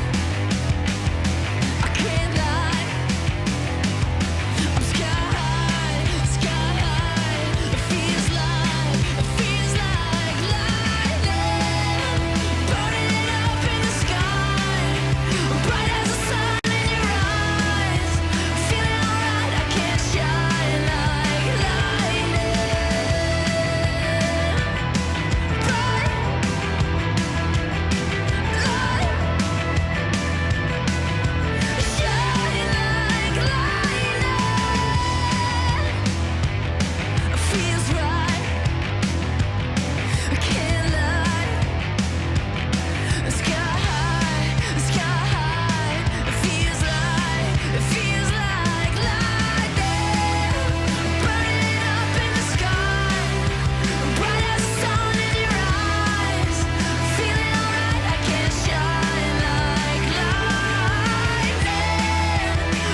as the sun went down. Now my search is over, over, over. Wherever it takes me, my world will be complete. 'Cause I've been going crazy, but now I've landed on my feet. 'Cause now I found my lucky star. Found my lucky star. Found my lucky star. Right here in the shadows, follow me. Forget all your troubles and trust me. We'll do it together in harmony. Let it go and set your mind free.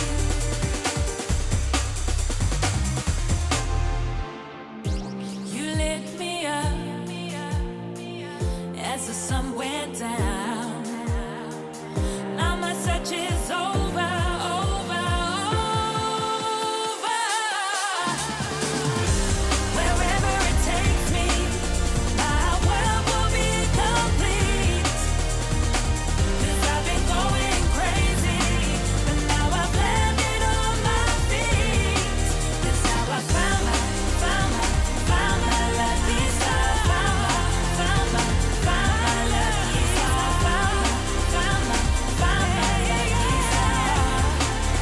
Right here in the shadows.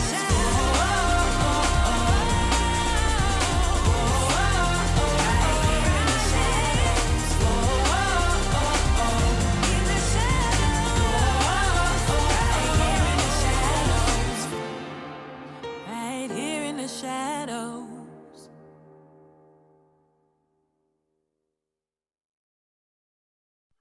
Running wild out of my mind.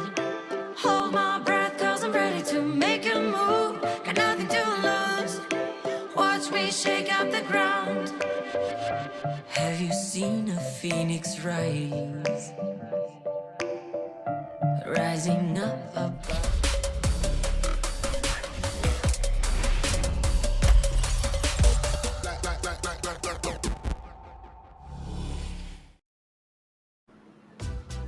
Welcome back to the WCS PH. You know, we mentioned that Oasis Gaming was in need of that big W to close out the WCS, and we have it here. They take the series versus Team Secret with a 2-1. My goodness, let's jump into our series highlights over here. And Infinity, thank you for throwing to yourself. I think you were just mentioned in the panel. Matt, you're part of this over here.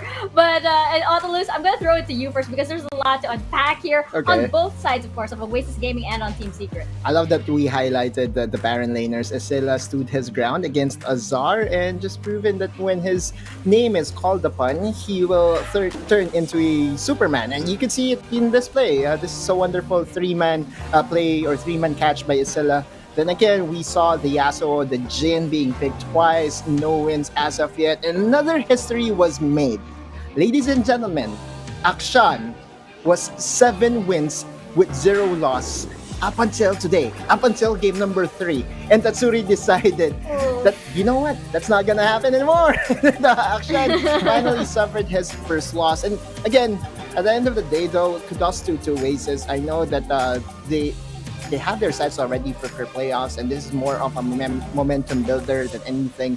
And I believe that this is already a statement by itself, because getting a 2-0 over Team Secret means that they could still be a scary foe come playoffs. Yeah, absolutely. I mean, this series made it so that we have like 2 histories repeated today from the first round robin over the past few weeks of WCS Philippines, and it's such a great thing to see. And especially as you stated a while ago, how Esila played that from game number 1. In game number 2, not that fantastic because of the punish of Trevor and Azar that early game, but in that game 3, it was back to how Esila has performed from that game number 1. And on top of all that, it was just a lot of these CCs coming in from Oasis Gaming that enabled them to win on those team fights against TS.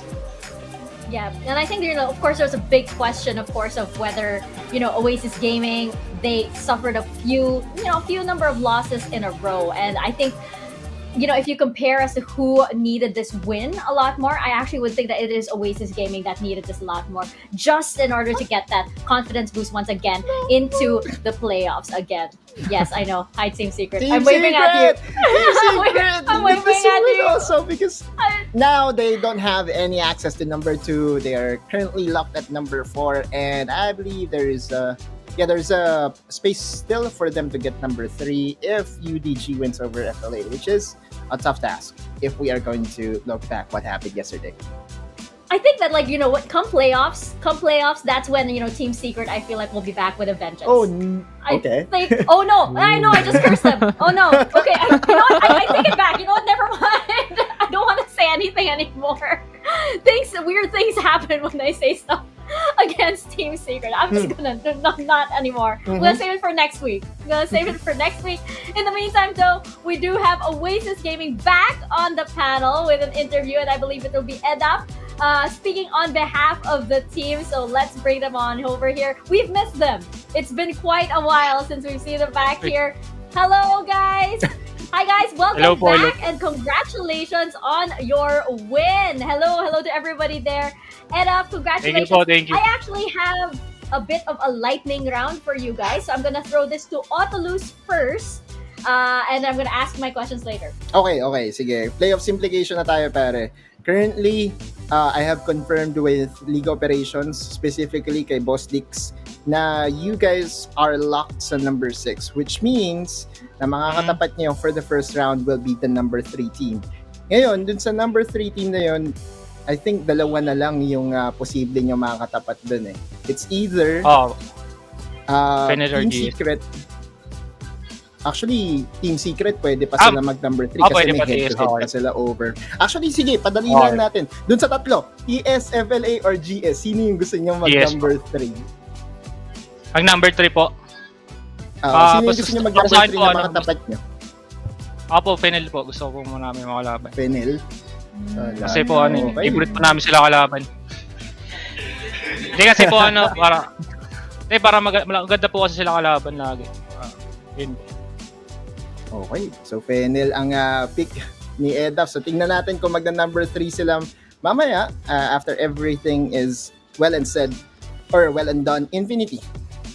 Yeah. Well, for me, I don't have any questions, but that was such an amazing play there, especially with Diana Edap. Congratulations on the win against Team Secret, and best of luck in the playoffs.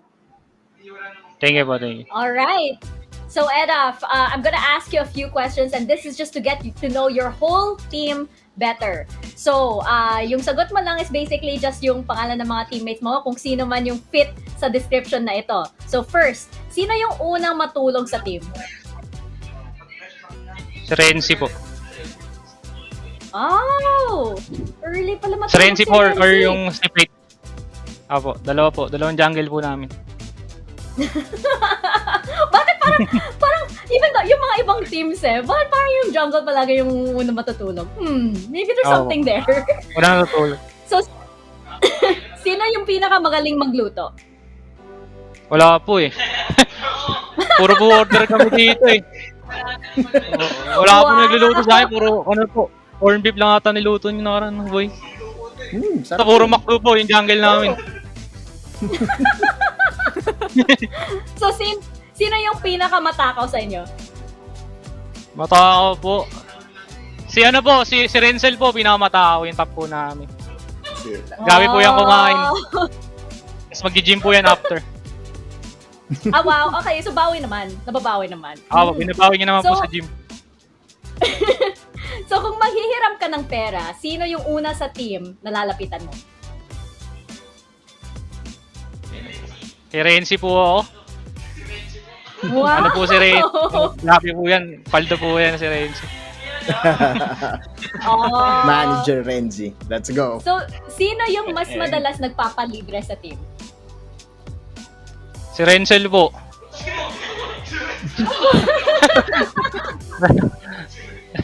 Wala po.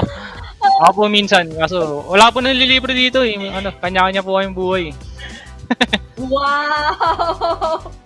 And sino usually yung pinakamatagal sa banyo? Si Renzel po ulit. Sobra po. Bonus One hour student, po yan sa CR. Oo nga, Pero si Renzel. Pero totoo po yan. Si ang Renzel po daming marami sa award. CR. Ang dami palang award ni Renzel. Well, thank you, Edap. Do you have any shout-outs that you would like to give for you, maybe all of the supporters of Oasis Gaming? Shoutout po sa boss po ulit namin, kay Boss Ara po. Salamat po sa pagkup po sa amin dito, lagi ko po sinasabi. Tapos po shoutout po sa sa mga supporter po namin. Sa mga naniniwala po sa amin, papakita po namin sa playoffs na kaya po namin mag-champion. Abangan niyo po kami sa playoffs. Thank you po. Thank you so much, Edap. And the rest of Oasis Gaming, we are looking forward to seeing you guys at the playoffs and the rest of your matches. Thank you po, thank you. Bye-bye po. Bye-bye! I love it. I love that there's a trend. Did you notice that? Whenever I ask the question of who sleeps early, usually yung junglers. Interesting. Kasi, Interesting. di ba? Like, sa jungle, kailangan mong magising maaga to get the early worm. Yeah, Right? yeah. You have to be the early bird. Okay. Ganun pala. And anyway, let's take a look at actually our standings check right now. So right now, it looks like Team Secret has that 4th spot. Am I right, Oculus? Yes, currently at number 4, things could still change because then again, we remember that Team Secret has the upper hand over Fennel Adversity. Fennel Adversity, meanwhile, has the upper hand against Grindsky. So still, I would double check that, especially since we have one series before the culminating act, I would say, or the graduation act. So, yeah. Exciting times. And so again, we have to stay tuned until the very, very end, until our featured match of the day, which will be between Team Underground and Fennel Adversity. But first, we do have our 3rd series of the day, and it will be between Cerebrum Wildrift versus Sunsparks. Now, this is again, I love Cerebrum Wildrift just because you have unexpected things happen that come out of matches with this team, right? I don't think anybody was ever expecting an Annie pick. Moreover, an Annie win in the WCS right now. But Oculus, it happened yesterday, and it happened because of Cerebrum Wildrift. I believe that Annie actually is more. I would say that Annie has spots in where it will be very effective or more effective. Because then again, if you look at the kit of Annie, it shouts early game that could still snowball the game into your favor, right? Now, you have an Orianna that actually almost does the same thing. Orianna has an ultimate that is shockwave oriented or AoE oriented, and that's the same kit as the Annie, right? You have the Tibbers that could deal massive amount of damage, only better in the early game. Now, I was actually looking at the drafts earlier and was looking specifically at Grindsky and where they drafted Ezreal and Orianna, and I do understand that you just want to go for full scaling, but I believe that WCSPH teams could really punish those heavy scaling composition at the moment because of how fast we play.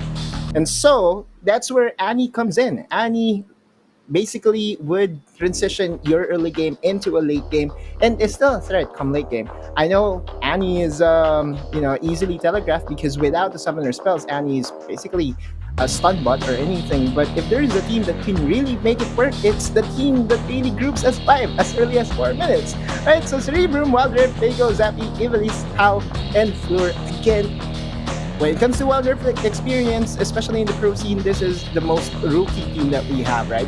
A lot of the teams or a lot of the viewers expected them to go number 8, but against all odds, they are at number 7 and was really close in at least securing a playoff spot. One thing to highlight, of course, is your favorite player, Mika. If I have Orthros as the president, if I am the president of the fans club of Orthros, I believe you are in the running Floor candidate. fan club. Yeah, Floor fan club. Yeah, how about that? I nominate you as the president of Floor Fan Club. And yesterday we did interview Floor. Very, very jolly guy. And I would say that his personality alone was able to give it lightens up the mood for everyone. They did say multiple times that this is a non-bearing game, and they will just go out with a bang. They went out with a bang yesterday, and I expect them to do the same. Look at that numbers. Look at those numbers. Average kill participation of 82%. Out of 10 kills, 8 of them you participated. That just goes to show that Fleur is a very effective support. And this is a team that I will closely look at, especially in the succeeding tournaments that we will have. Possibly next year, this Cerebrum Wildrift that we're looking at will be part of the playoffs already. Definitely. I would love to see this team, going into the future of Wildrift Esports because they are so interesting. I love their dynamic, and I am so jealous that you guys got to interview Fleur yesterday because I was waiting for that moment.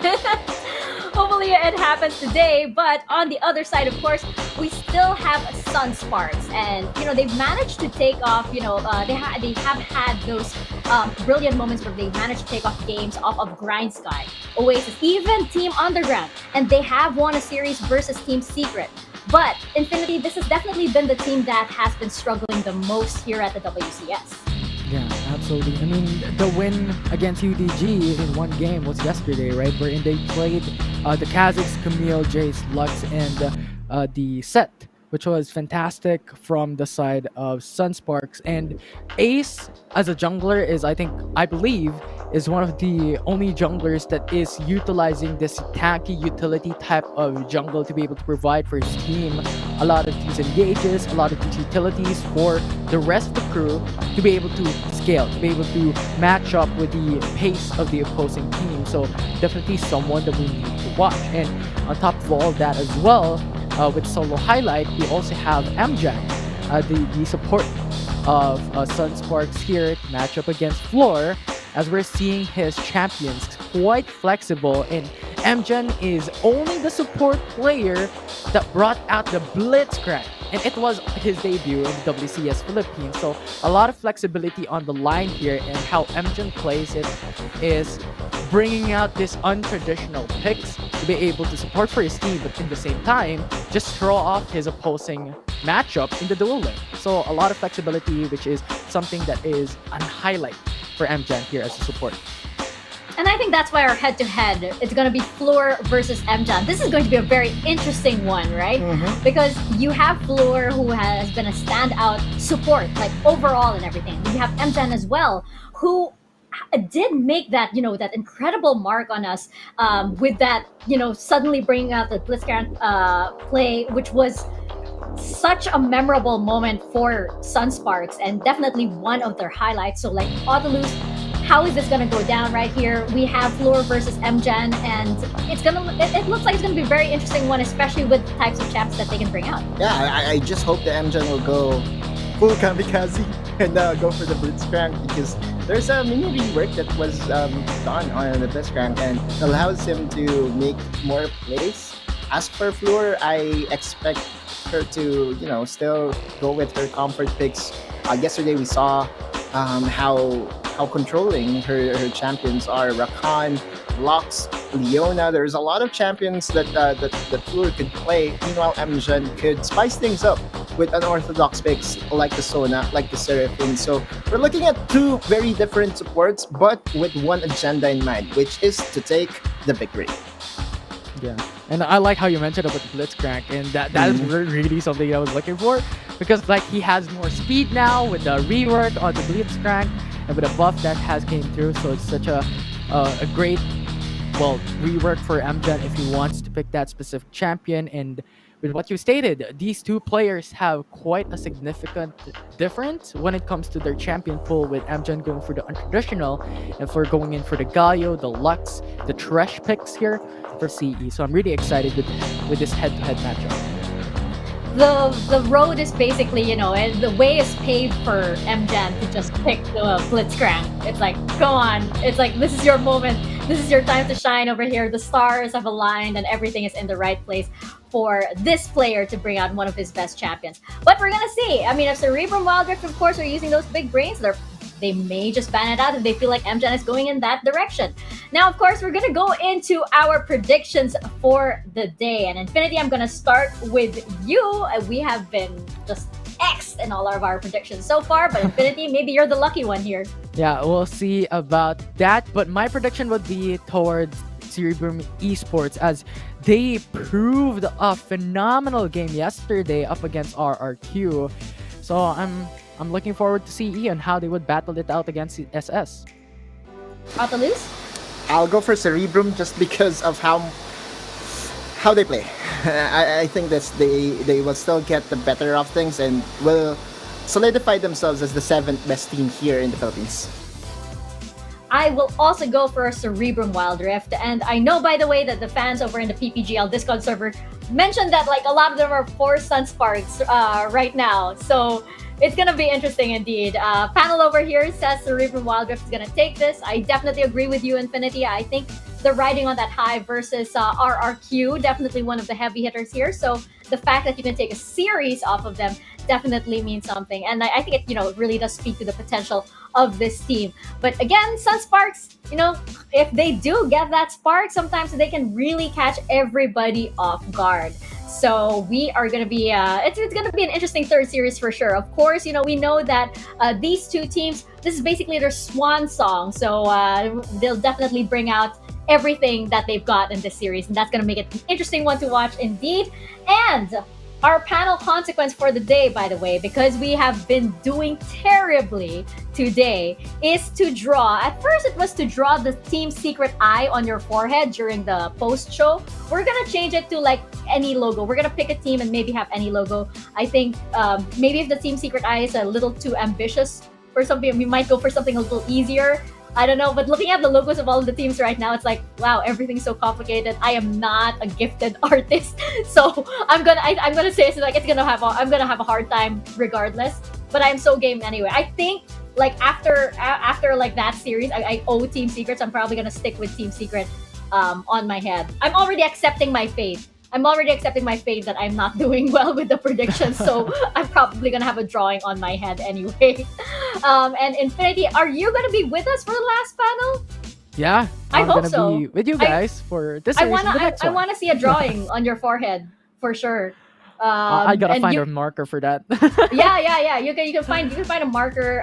And of course we can pick any. I mean, like looking at the logos here, I would think Fennel Adversity is also interesting. I mean, it's like triangle flags that could be a little easy if you can't draw that. I'm gonna be a little ambitious and try the artwork that is the Team Secret Eye though. But of course that will be for our post show after our last series. We're not quite there because we are on to our third series, our swan song for Cerebrum Wildrift and Sunsparks. Casters, over to you guys.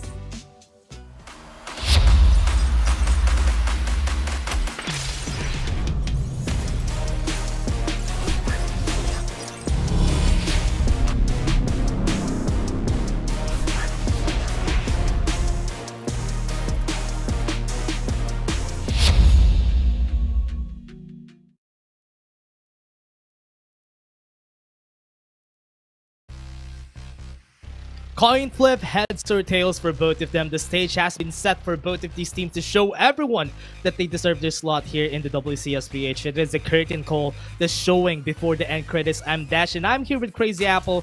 Ready your popcorns and your positions because we'll start the set. Final take, ready in action. Let's take a look at this, Crazy Apple. Yeah, Cerebrum versus Sunsparks. This is the final dance between these two teams, and they are currently in the last bottom of the standings. It means they won't be getting into the playoffs. Does mean that the matches today will be non-bearing in terms of the overall picture of the WCS, but they still have something to prove here, Dash. It could be, I think in my head, two things. Either they're gonna show who is, of course, the better team, and also who could be the more creative team coming into this. The panel has said that there could be a blitzcrank from Enjan. We could see again Ivalis on the Annie. Right now it is gonna be the last dance, the swan song between these two teams. So I'm just so excited to see what they're gonna bring here today. Yeah, I'm kind of racking my brain on what they can also pick right here. Try to experiment their bits right here on this last stage that they can fight against each other. So this is gonna be quite different right now. Sunsparks have been using a lot of the tanky junglers on their side, and CE, they always go for Zalpi, going for the aggressive playstyle every time. And we all know CE always tries to find ways to go for fights, and so far they have been successful with it. Whenever they get the win, it was because they were aggressive, and the connection from floor is just so good on the side of Cerebrum Wildrift. Yeah, and as we get into the pick and ban phase here, Dash, you're talking about how a lot of the tank junglers does go to the side of Ace, while Zalpi does use a lot of the carries. The bans are certainly forming that way so far, with the Nunu ban against Ace, and 2 straight bans against Zalpi here for the side of Sunsparks. Yeah, we have the Vayne ban also. They're still respecting Consi's Vayne. They don't want that to come out or give any chances for Sunsparks to get that easy advantage to their side. But Sunsparks, yeah, they're playing it very classic, going for the set first pick, which is not really bad to be honest. But CE, they can potentially get a lot of the good champions here. They have the Camille, they also have the Fiora. There's a possibility of a Senna can get picked if they want to get that for their hands.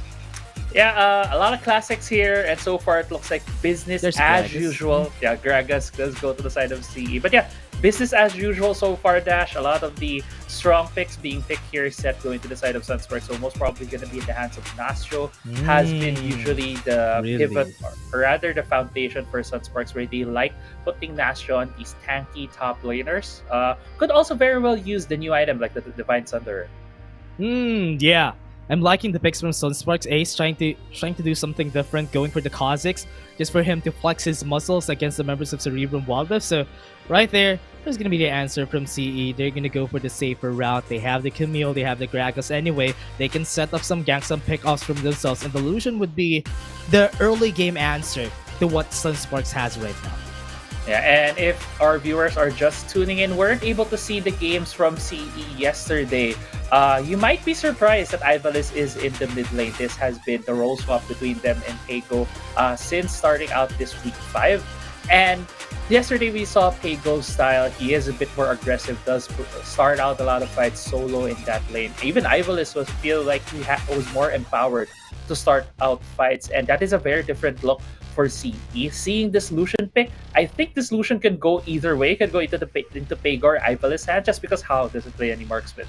Yeah, and what's great about this though is Jace is open for both sides. If they want an easy access poke and also an engaged potential, they could pick up the Jace if they want to. And yeah, Cerebrum Wildrift would just ban it on their hands. But so far, like what you said a while ago, what happened to CE in Sunsparks, CE, is that it's really great to have Ivalice on a more aggressive role. Pego has been aggressive for quite a long time now, but having Ivalice also tuning in with the aggression, it was a bit too late, but I think that was a great decision for CE. Yeah, and yesterday, Ivalice felt like he was going through the letters. He played Ari and Annie, and I wasn't sure what the third game was. I feel like maybe we could see something like that coming here, but with that priority on the Graves for CE, it looks like it could go into the hands of Zalpi, and maybe we're gonna see the Gragas into the hands of Fleur in the support position. Yeah, Zalpi could still use a Lee Sin if he wants to on his hands, because honestly, he could also play a mean Lee Sin like in Game 3 yesterday. He played that and it was super good. So against a Kha'Zix, that could potentially be a good pick just for them to get that counter. But now Sunsparks getting a Rakan, there's a lot of AoEs going to their side, so whoever goes in for the side of CE, they need to be careful because there's a lot of ways for Sunsparks to cancel them down. To double down with that is the Mega Inferno Bomb. Yeah, actually, Dash, Lee Sin has been banned. It is the first ban for the side of Sunspark. So yeah, we're not gonna see the Lee Sin. That's why it's fine. That's why it's gonna be the Graves. But right now, forming on the side of Sunsparks, this is a very different Sunsparks than we expected. Looks like Consi will be using the Zig, so AP on his side, not the traditional marksman, and Ace gonna be on that Kha'Zix on the assassin. Yeah, I forgot to point out that during Game 1 yesterday, Ari has also been picked by Ivalice in the mid lane, and it was good. It was good. He was able to get a lot of great charms on his hands, and now with this on the hands of Ivalice again, there's potential for him to go aggressive, especially against a Diana at the early stages and before level 5. So CE with this, they want to go again with the Zaupi formula. They let Zaupi farm, they let him get the late game together with Pego, with the Camille right now, stronger than ever because of the Divine Sunder. And oh, it would be different. Yeah, Pego going to the top side. This might be a Hullbreaker Graves that we're seeing right here. Right, it seems to be Hullbreaker Graves, and Dash. I'm smiling just because the champions might not look like they are very different. They look to be very in meta, but the playstyle is so different for both of these teams. How is on the Lucian? Yes, I think the nearest thing he has played to Marksman was the Caitlyn game from a week ago and a Corki game, and now he's gonna full into the Lucian with an early game, more of an early game Marksman, while on the other end Pego is gonna be rocking that Graves, which we do expect it's gonna be a Hullbreaker. Probably just gonna go for the split push. Yeah, he usually does play a lot of magic damage, and this is very fun to see that they're trying to experiment. They're trying to some formulas that they could use onto the succeeding times that they're gonna compete. So they're just using it in their favor, try to practice it out, try to flex it out right now, and maybe use it, show everyone that they deserve their slot right here. But now we're going on to game one, everyone. Sunsparks versus CE, but top lane though. Very aggressive fight for both of our players, but Pego, wow, what was that damage right there? Yeah, already putting the hurt down there on Nastro. But with Nastro being able to get into lane earlier, I don't think Pego was able to get 1 CS worth of experience. So he might be slightly behind in terms of getting into the levels. But since he is range, doesn't really matter in this matchup because he still has a lot of lane control. Like what we're seeing right here, Pego just slowly getting those last hits, but a bot lane fight here though. Yeah, a lot of slows coming in. Consi popping the barrier, and now the Ignite has been popped onto his head, but they're still backing away. They're playing it safe, but Floor can still flash in if he wants to get the kill on Consi, because there's nothing to use on Consi's end except for the satchel and the flash. Yeah, and even the slight denial there on the honey fruit. Yeah, we're still able to get the heal. Now it looks like a bit. Sunsparks is on the back foot. They are backing away because looking at the map, they do see Ari and the Camille pathing into the bot side. But yeah, they were spotted on the ward. Great ward right there from Sunsparks. But again, to the top side. Yeah, top side. They have a low HP. Pego is really strong right now. Remember, without the isolation is really strong. Ace is going to fall down. That Ignite has been popped. Gets the kill. The first blood to Pego on the top side. Yeah, and a really strong showing there from Pego. Getting that 2v1, getting the first blood on his side, and there could still be the dive here in the bot lane dash. Yeah, they can dive this if they want to. Zaupi looking for that level 5, looking forward to it, but he's not gonna get it yet. He's just gonna take this, get the Krugs, and maybe get the gank here. They can go in here, but topside again, there's a repeat of the gank. They want to get the kill on Nasio right here, but the Facebreaker wasn't able to hit him. Pega's just gonna fall down. What a good repeat gank for Ace. He knows that there's no flash anyway, so let's just get the kill. Yeah, bit greedy right there from Pego, really trying to put his stamp, put his mark right there at the top side. But there were almost 3 people there. I believe Hayes was also pathing. But right now, looking at the first back from Pego, because he died, he does have that BF sword and a Ruby Crystal. So it really shows that he is looking for that Hullbreaker. Yeah, now getting into the bot lane again. Looking at Zaupi, he really does want to get the gank here. He does have the Hextech ultimatum if he wants to get the kill on Mjun, but now he's gonna go in. They have the Hextech ultimatum. Consi, oh no, he has been trapped right there. And Mjun's gonna be the next on the chopping block. They have the Ignite onto him, but Hal might fall down. The flash has been used, a double kill onto Hal in the bot side. That was a perfect explosive cast against Mja. They were trapped in the Hextech ultimatum, and as he flashed and Grand Entrance away, he got hit by an explosive cast, and Floor's like, get back here. We need to get the 2 kills here in the bot lane, and because of the pressure by CE in the bot side of the map, Ace is right here doing some stealing in terms of getting camps away from Zaupi. But we are at the 3.5 mark now, Dash, and we are about to hit some of the timings for these objectives, 20 seconds away from the Cloud Drake and the Rift Herald. With the bit of a lead that CE has, they could have more control over this. So, Floor, going for a gap. Yeah, they have the body slam already onto him. The Blade of their Windcam is just doing a lot of work. Hayes was forced to flash. Now he doesn't have any flash in this objective take. Looking at the members right now, even Mjun and Ace don't have any flashes, so this is going to be an easy take for CE.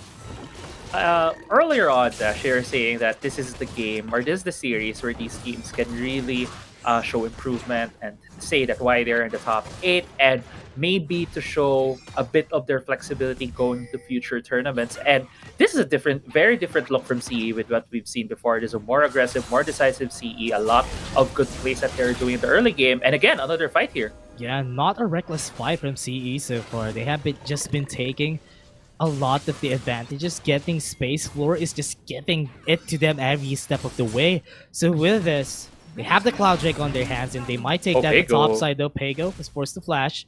Not really important right now, but because they can still take the space that they need. Explosive Cast has been pushed onto Nasho. He still has a showstopper. He still go for a fight, but he can back away. Yeah, see, really tried to force the issue right there. How getting caught out here? Nasjo, low HP. Ignite is ticking on his head, but it's a good thing. There's the A read, there's the shield from Amjon. He'll be surviving, but the referral is going to be taken by CE. No contest whatsoever from the side of Sunsparks. And I love the decisiveness of CE right now. Yeah, this is a very different CE. Same, I really do love the play that we're seeing right here from this team. A lot of growth, a lot of improvements. And with Pago being on the top side and with Ivalice being in the mid, it feels like this is the formula that they that could really work out for. Should have had. Yeah. I mean, shoulda, woulda, coulda at this point, but still, we are seeing that in full display here with the Hull Breaker on Pago and 1v1 that any day. yeah, he can. A lot of good things right now happening for CE, but let's go back into where the win conditions could be for both of these teams. And right now, I feel like CE has been the one who has really been dictating the pace of the game well because they need these early advantages to really prop up Pago. They also have a lot of late game potential on their hands, which is going to be very hard for Sunsparks. And another gap here in the bot lane. Hexic Ultimatum onto the Charm. Perfect timing. Haze does get the Moonfall though, but not gonna get any kills on his side. He doesn't have any damage yet. Yeah, and going back to my point, I think right now Sunspark, what they need to look for are these objective fights, but Conti getting caught out. Yeah, they have the Flash Force onto Consi. Now they can get the kill if ever they see Consi again, and then they step away. Now he's in the mid lane. That was forced by CE. Now the Rift Herald is here. He's going to be taking this tower down, but look at the explosive cast. Forced him out of the way, and this is the tower. Pretty easy for CE. Yeah, Floor just marking his territory right there. When Sunsparks was just near the tower. Yeah, one more tackle. Boop right there from Shelly. C is just being super oppressive this game. Using the explosive cast to really box out the members of Sunsparks, not letting them defend. Even how throwing out the culling right there just to delay some recalls. And see, it looks like they're really having so much fun this game. Yeah, they're just taking everything that they can. They take the bot lane, they take the top side. Now, it's just looking so easy for CE right now. 5k gold lead. And it would be hard for Sunspark to do anything about this unless Haze and Consi gets the items, the Rabadons on their hands. But would CE actually let that happen? Because at that point, maybe CE already has the items that they need, or maybe even at the third item mark. Because right now, SS can't even get their space here. Yeah, and Haze, though, really sussing out this gap. Yeah, they have the Grand Entrance, wasn't able to hit though. The Moonfall has been cancelled. Look at that. That is a great body slam, but the quickness to the answer. Floor is going to back away, but the damage onto Evilist is good. But how is just needing so much, but nothing onto kills right now on the Department. Mega Inferno Bomb has been dashed by Floor. What was that? Did you see that? The ankle breakers from Floor was so great. Floor came in with his fancy shoes, but Zombie going in. Oh, he went in, and Ace is going to be the kill, and Hexic Ultimatum is out for the take, but Zombie is super tanky. Consi is going to get taken down, and Barrier won't be able to do anything. A double kill onto his hands. Floor came into this game to tango with the members of Sunsparks. He did the ankle breaker. He did everything. He sidestepped Ace. I was so scared for him. He went for the body slam with this Kha'Zix having that isolation damage, him being so low. And Action never stops Dash, but still, I just want to go back. He proto-belted away to dodge the range from it. But here though, CE pinning down the member from Sunsparks. Yeah, they're gonna go for a gank. Hayes doesn't have the Moonfall yet, so they're gonna get slowed down. Here comes the explosive cast. John is gonna sacrifice his life just for them to get the kill here. And now he's gonna be running away, but Hayes doesn't have anyone react on here to save him out, but he has the Moonfall. Though. That's gonna be the save, and how gets taken down. And now they're gonna go for a change, and CE now they gave the kill, and they don't want anything anymore. This is so messy, Dash, but at the same time, it looks so fun for both of these seasons at this point. Although, yeah, Sunsparks is getting behind. CE has been the one who's getting a lot of these objectives, a lot of these kills, and the whole breaker pressure coming from Pago is just so much at this point that they need 3 members to challenge him there in that Baron lane. I really just love the pale cascade to the barrier from Hayes a while ago. That's the reason why he was able to survive. And the right timing right there was able to bait out How, and he wasn't expecting the Moonfall damage to be that big, and that's why he was killed. But Pago, like what you said, nobody could 1v1 him right now because he's just so fed. Hullbreaker just makes it so easy for him to take this space that they need on the top side. But because Ivalice is now on the bottom side of the map, CE is trying to do best to get the bait here. Here comes the Hextech Ultimatum, comes in but doesn't have enough damage. He's gonna get taken down. That was good. Zalpi is down for the count, and this Rift Herald is easy for the taking the side of Sunsparks. But they do lost a lot of their ultimates, so if ever they're gonna go in, it's not gonna be good timing. Ivalice goes in, he has the charm, was able to hit the right target, was able to take him down. But the backside, Nasjo tried to play with the story, but the double kill is still on the hands of CE. Yeah, Rift Herald was secured for Sunsparks, but 2 kills was given toward the side of CE. I was kind of afraid that Rift Herald would have gone to the side of CE because the culling was hitting Shelly, and Shelly was at like 220 HP, but good secure right there from Sunsparks, at least just giving up 2 kills. But at the same time, their towers are falling because of the Hullbreaker and Divine Sunder from Pago. I love it. I just love to see the Graves coming to fruition here with the Hullbreaker. It has been a menace for quite a while now on PC, and now it's being a menace on the hands of CE. And right now, they're just using it in their favor. And right now, Nasjo can't even hold a candle against that Graves. He's just going to be sustaining his way out of the fights. Even if it's a 1v1, 2v1, he can fight anyone that he wants to go for. Now, the fights are brewing for the side of CE. They just want to take space, try to take some battles. Here comes the Hextech Ultimatum. Amgen is a target. Stoneblade has been pawned. 5 members are here on the side of Sunsparks. Amgen is 1 HP, and Floor is just going to be taken down, pushed back onto the backside, and that's going to be the Moonfall onto 2 members on the side of CE, but no damage and no kills onto the side. But Zalpi takes down 1. Hayes is going to get another. At least he was able to trade 1, but looking at the backside, they were able to get the kill. Oh no, he's all alone. But Hayes is the target here. He flashes out of the way, but to no avail would he survive that, because that's a lot of members. 4 members are down for 1 on the side of CE. Yeah, and CE has still total control over this map. So only Ace here to defend with the lanes being shoved. More towers are about to fall. Stacy still. This might be the Ace, but oh yeah, this might be the Ace for Ace dies, but that is a bit of a conundrum right there. Yeah, I got confused a bit. But see, right there, taking another tower. Now they have more pressure. They have more space for themselves. This jungle is our jungle, as said by Cerebrum, Wildrift, and Sunsparks. This might be it.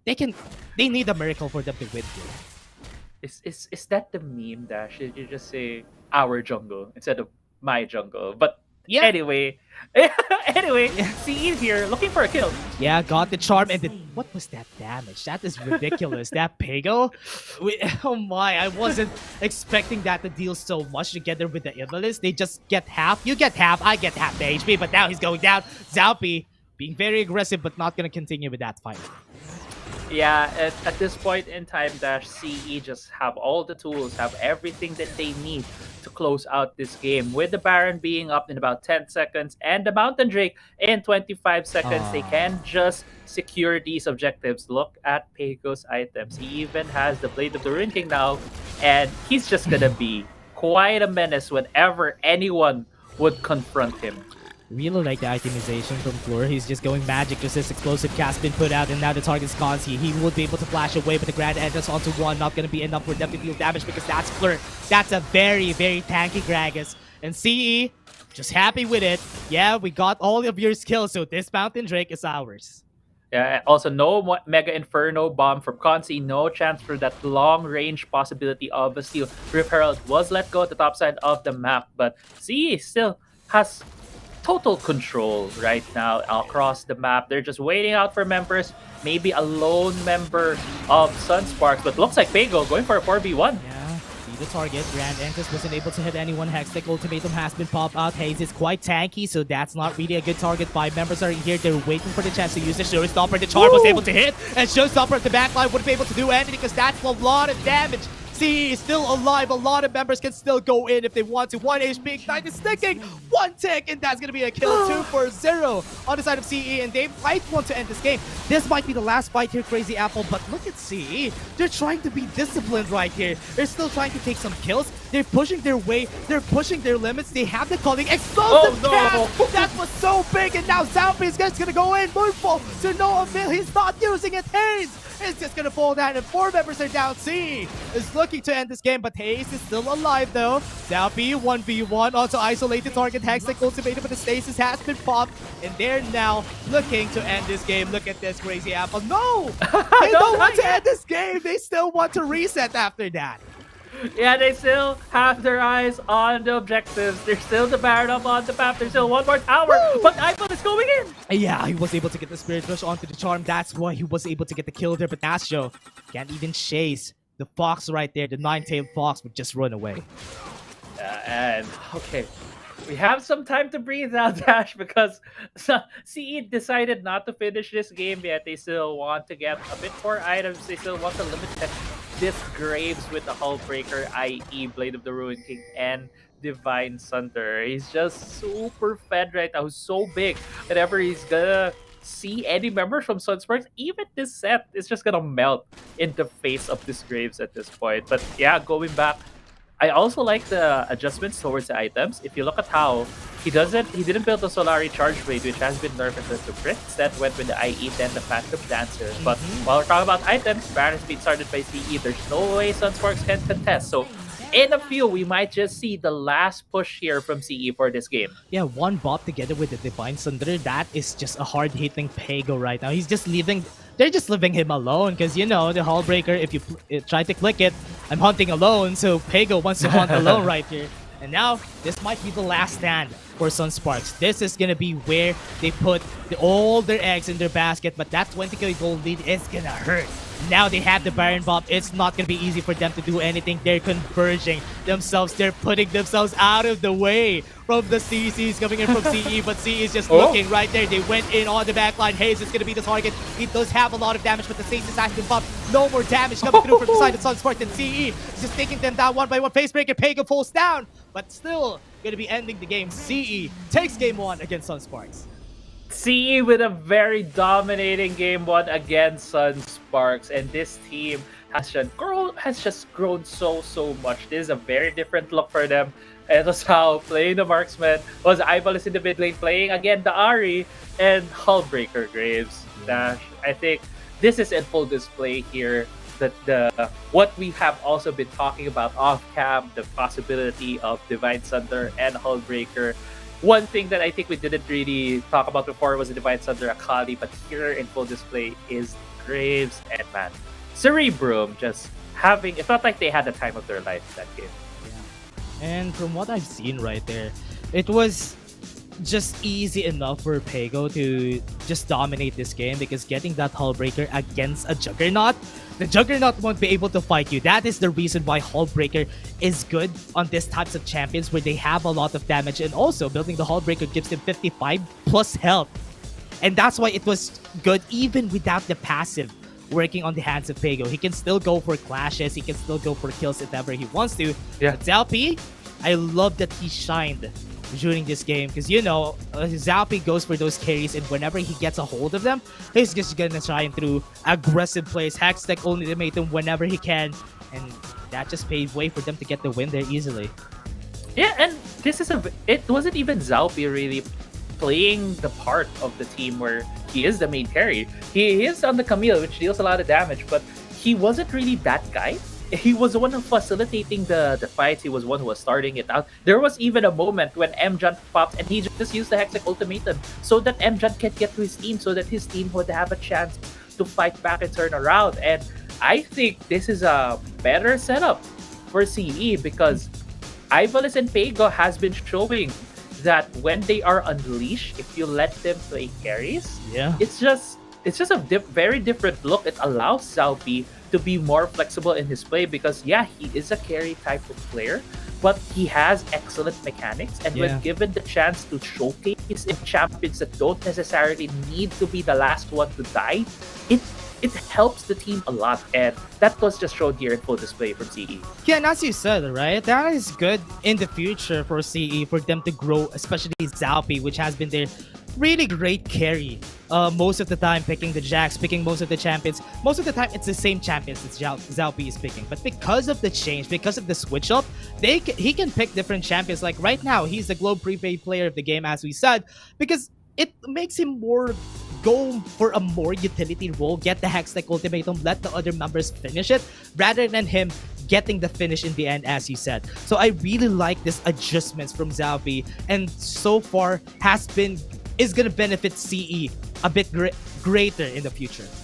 Yeah, we still have a lot of things or a lot of tournaments in the future for the Wildrift community, especially in the domestic scene. And this is just a great look right now from Cerebrum. One thing I also want to highlight is the lack of heal in the Dragon lane. We saw there How having Flash and Ignite, while Fleur having the Flash and the Exhaust. And that is basically because of the changes that we have seen, and also it's just the confidence from How and Fleur to say that, hey, we don't need the heal, we can outplay the enemy Dragon lane, and if we have both of these summoners, we can just outplay them. But yeah, CE just showing up here, just having a great time and having a really great game here in the first game of the series. I think I could predict what's gonna happen during game 2. They're gonna be banning the Graves, and that just gives way for Pego to use the Fiora after banning the Graves. So that might be something that Sunsparks need to think about during this game. They need to regroup,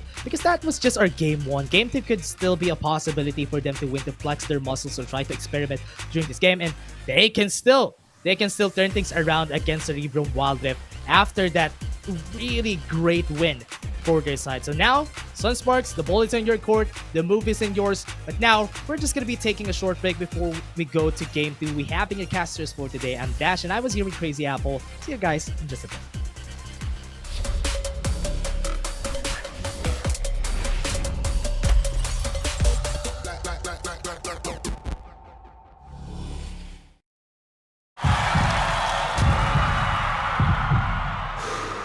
Stop and refocus.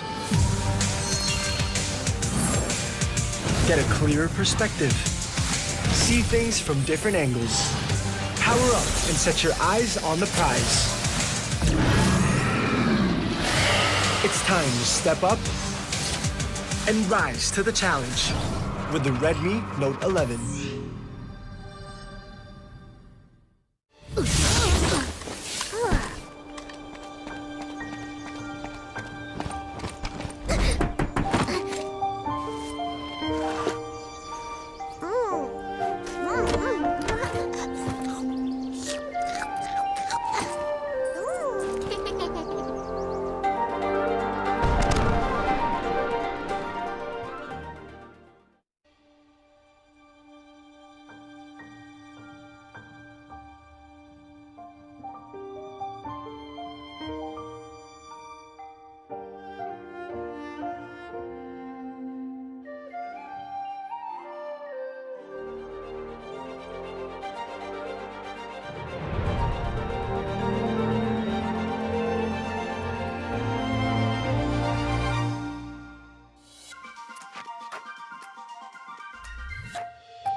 Pag pinanghihinaan na tayo ng loob, where do we go? We go where our power lies. With Go Plus 99. 8 gigs for all sites, plus 8 gigs for our favorite apps. Let's own the future with Globe Prepaid.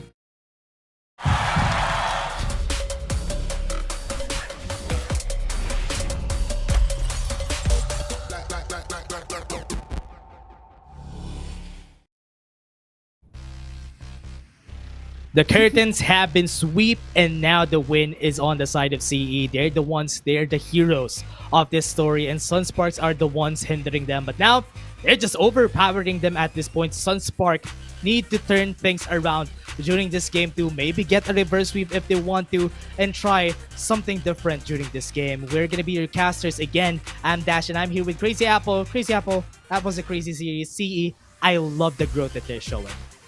Yeah, CE so far with the change here in week 5 just shown so many good qualities for the team. We were talking about it during the break. The thing that we were thinking about CE was Ibalis felt like when he was in the Baron lane, he was relegated to a lot of these tanks. Yeah. Well, for Peiko, he wanted to do a lot of solo plays, but he can't really do it when he also needs to think about their carry jungler on Zalpi. But now it feels like the doors have been open. Putting Pego in his playstyle, wanting to play solo, now with the new items, Hullbreaker and Divine Sunder, it really allows and it shines when you're a solo type of carry, wanting to split push, wanting to go for these 1v1s, while Ivalis has shown to be a mid laner who loves to gamp the bot side of the map. He was playing the Addy, he was playing the Ari, and he was always very active in the roams with his teams. And it just felt like a bird that was lifted from Zalpi.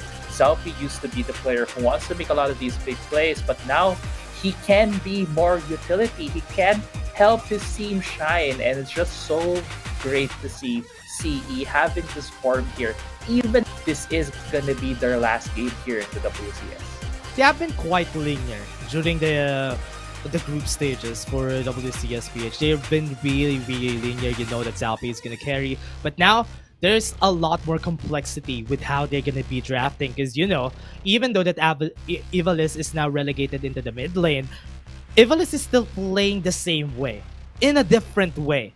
But he can do some damage. He used the Annie, which is more likely a utility, right? And also the Ari, who also does go for the charm. And that's exactly the playstyle that it's been putting out for Ivalis, even though he's in the mid lane. But at least now, he can start fights whenever he wants to, and he can deal damage. And that is the change that I was waiting for CE. Now, it might be too late, but I'm really liking what they're going for here. Yeah, and I do love as well what the panel mentioned. It's going to be these teams proving that they can come back stronger next year. And that CE is showing, if they can continue this growth, continue this improvement, if we do have a season and it's going to be the same formula, we can have a team, a CE team in the tops. But we are getting into the pick and ban phase, Dash, and it's going to be game 2 of this series with CE starting in the blue side. Yeah, banning Zalpi is a really smart move, but they really don't. CE doesn't really want to see another ace with the Nunu. They don't want to see Consi with the Vayne. They're banning most of the comfort champions for Sunsparks, which is forcing them out of the way to use what they have, or rather the meta champions that is not in the comfort for the members of Sunsparks. But now with CE, they're just happy with this. Even though that the Camille has been taken off, Graves is still up and ready if ever they want to take that. Yeah, Graves is still a priority here that we see that CE was it better space, but I do also like from CE, like, hey, we banned the Zed early, let's take away that Akali, because Akali could have a problem coming into this second. On the other hand, the Camille has been taken away in the hands of Zalpi, so not really a lot of utility now. But there you go. That quick adjustment right there from CE, going for the Lee Sin, which now prioritizes Zalpi having a lot more effect in these fights and a lot more early game pressure coming from him. Yeah, denying the Lucian right here, which is very nice. But CE has a lot of options there. Remember how really likes to play those champions like Lux and Morgana on his hands and letting his teammates carry. And he can still go for that. Just be the utility man for the team. Just let them carry. If they want to Malphite to Yasuo, CE, okay. Okay, I see you, CE. I see you. They won the classic combo. Unstoppable force to the last breath. If ever they pull this off, man, oh man, I love it. Same Dash, and yeah, see here. You know, we're on a bit of a high. Let's have a lot of fun. Game 2 and Malphite and Yasuo, a bread and butter combo. It's so obvious in what they're trying to do, but at the same time, let's see how Sunsparks will be able to deny them of this engage coming from here. They have picked up the guy, taking away one layer of engage, one layer of protection whenever Malphite and Yasuo. There you go. That's a good ban. They banned the Senna because there's still a possibility that Floor is the one who's gonna use the Malphite on his hand. So getting the Senna off would just take off most of the utility, or rather the damage that could come through from Hao. But without that, Hao could still get onto the respect on what he wants to go for. The Morgana, the Lux could still come out on their side. Banning those champions with the Galio to the Jorvan, also a classic on the side of Sunsparks. So they just want a wombo combo composition on both sides. Yeah, but that could go either. Imagine if the Cataclysm has been casted by the Jarvan and everyone is just in that big ball, and Yasuo comes in with the tornado, just hitting them all with red.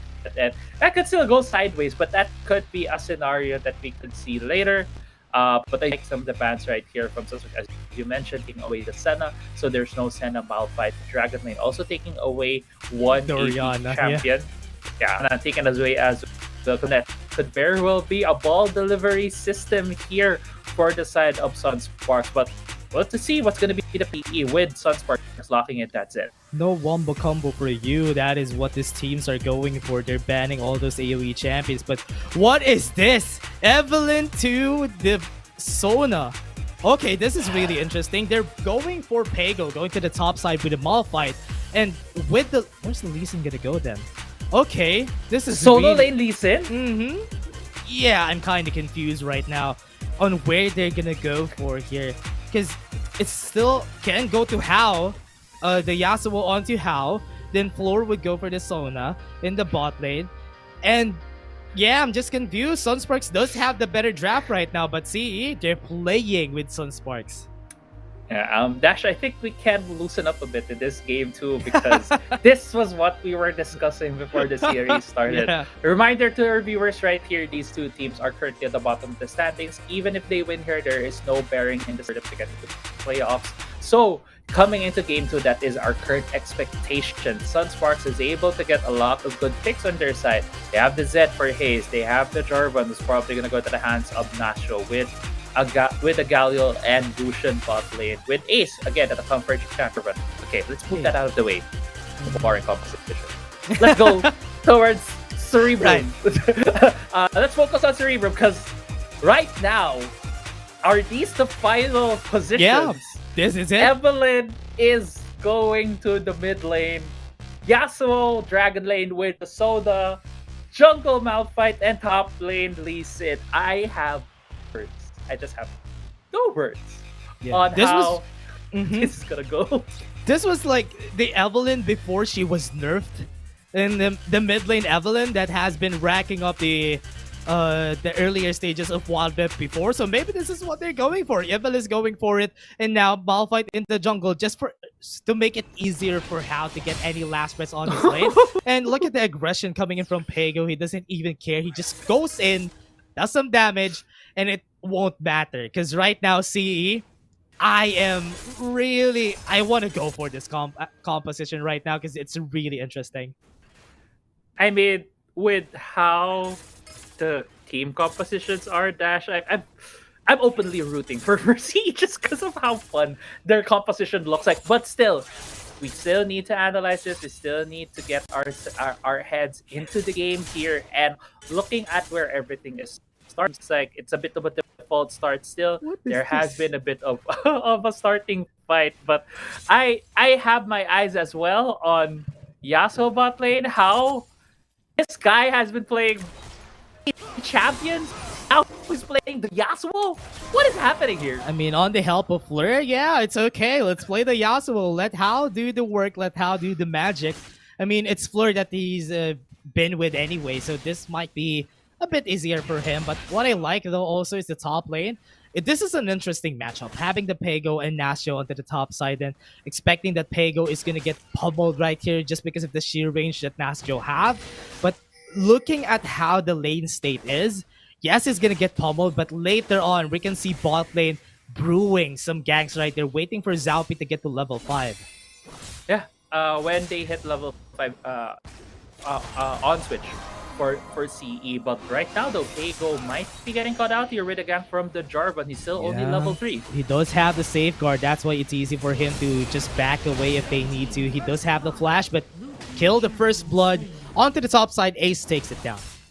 Yeah, that gank would have a lower chance of working if he was level 4, but since of minions were denied from Pego because he is a melee champion on that Lee Sin. Even though he is very strong in the jungle, in the solo lane, he can be harassed a lot by range matchups. And yeah, being level 3, wasn't able to do much right there. But in terms of team fighting here, Dash, it's really linear for CE. Like, there's only one way they go in.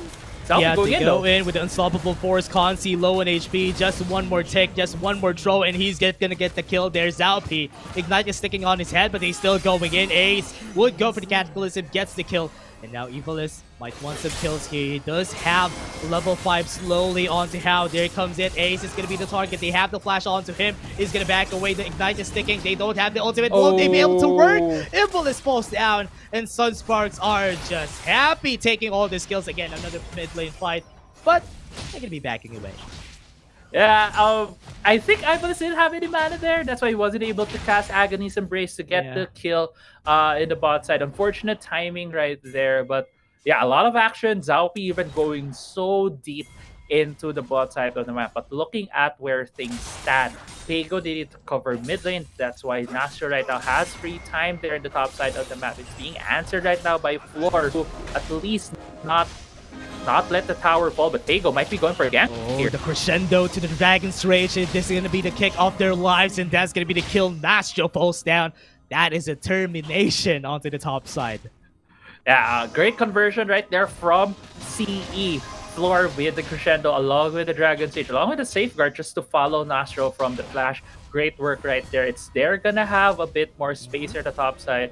I am wondering why they're not going for a plate right here, but it does seem like because it's going to be 3 seconds to hit the 4-minute mark for the first Drake and first Rift Herald. And I think you and me, Dash, are expecting a fight here, but it looks like CE is in a bit of an off timing to catch Sunspark in these objectives. They don't have any items yet, and looking at Zalpi, he's gonna go Triforce with the items that he has right now, so that's kind of surprising, but they want to go for this fight. 2k HP, they can still chase this down. They have the unstoppable force to stop them. Now Ace is gonna be the target, and now that's gonna be the takedown. Oh no, that is not gonna hit, and here comes the Hero's Entrance. No flashes from Hao. He's left alone. The death mark's on his head, and he's gonna get taken down. Ace gets a killing spree on that fight.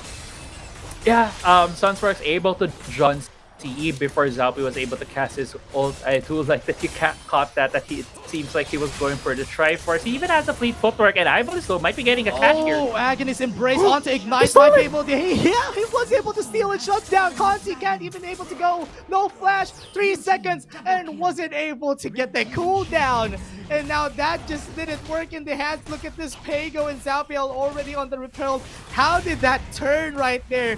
Crazy Apple.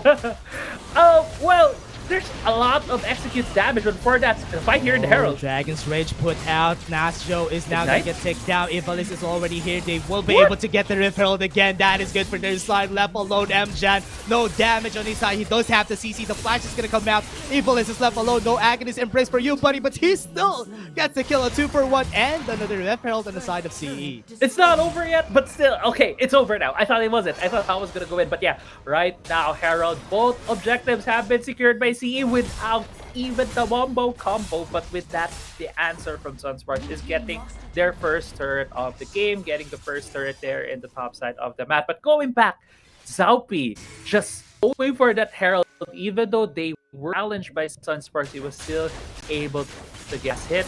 being able to get that, and now he has complete Triforce on the Malphite. I just want to say, how is this working? I mean, Cerebrum Wildrift with the how is there? Triforce. Yeah, I mean, I don't know how this is working for the side of CE. The way that they play around, they get the objectives, and now Floor is going to get targeted Crescendo onto the top. How is going to be the target? He doesn't get the last breath at any time soon. Unstoppable Force, and that's what they're waiting for, the right timing. No damage in from Sunsparks, but here comes the damage to the skies. There's the tornado. Nastro is going to go in. No, he might fall down, but still, no kills on the hands of CE Sunsparks. This is how it's supposed to go. They should be getting the kills since a while ago. Right. And it's because CE, they still need their items. They still need everyone to be there to dogpile on the target of their choosing. But when it is the team who gets, it's going to be hard for this teacher from CE to be able to do much. But still, they were given a lot of, they are being given a lot of space in a lot of these. Hago on this Lee Sin has a hull breaker. I don't know how strong a hull breaker is, but this remains to be seen here. I do believe also be gonna he's also gonna go for Divine Thunder. 3 members from Sunsparks going for the gap. Yeah, they want to go for the gank onto Tego. Hullbreaker is not going to help you, buddy, on 3 members. No, never mind. It did help him. He was able to survive during that. The Dragon Sage was able to put out most of the members from Sunsparks. Look at this Ace. Is really pushing it. He wants to get the kill here, get the space, and take the bottom lane turret. But the mid lane, though, it's sticking. Rip Herald's going to pop. Grindsky left alone, and Evil is just going to take him down with the Aghanis Embrace. They lost a lot more than they gained on the side of Sunsparks. Even though that How is 0-2, he's still posing a threat just because of the presence of Zalpi.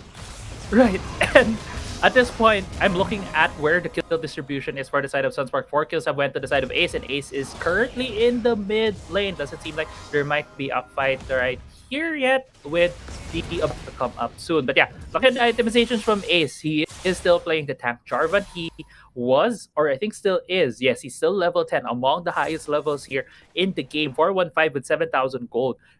It's okay to have a lot of lead, but the thing is, he is still building a lot of tanky stats, so it's not the most efficient to have it on the Jarvan at this point.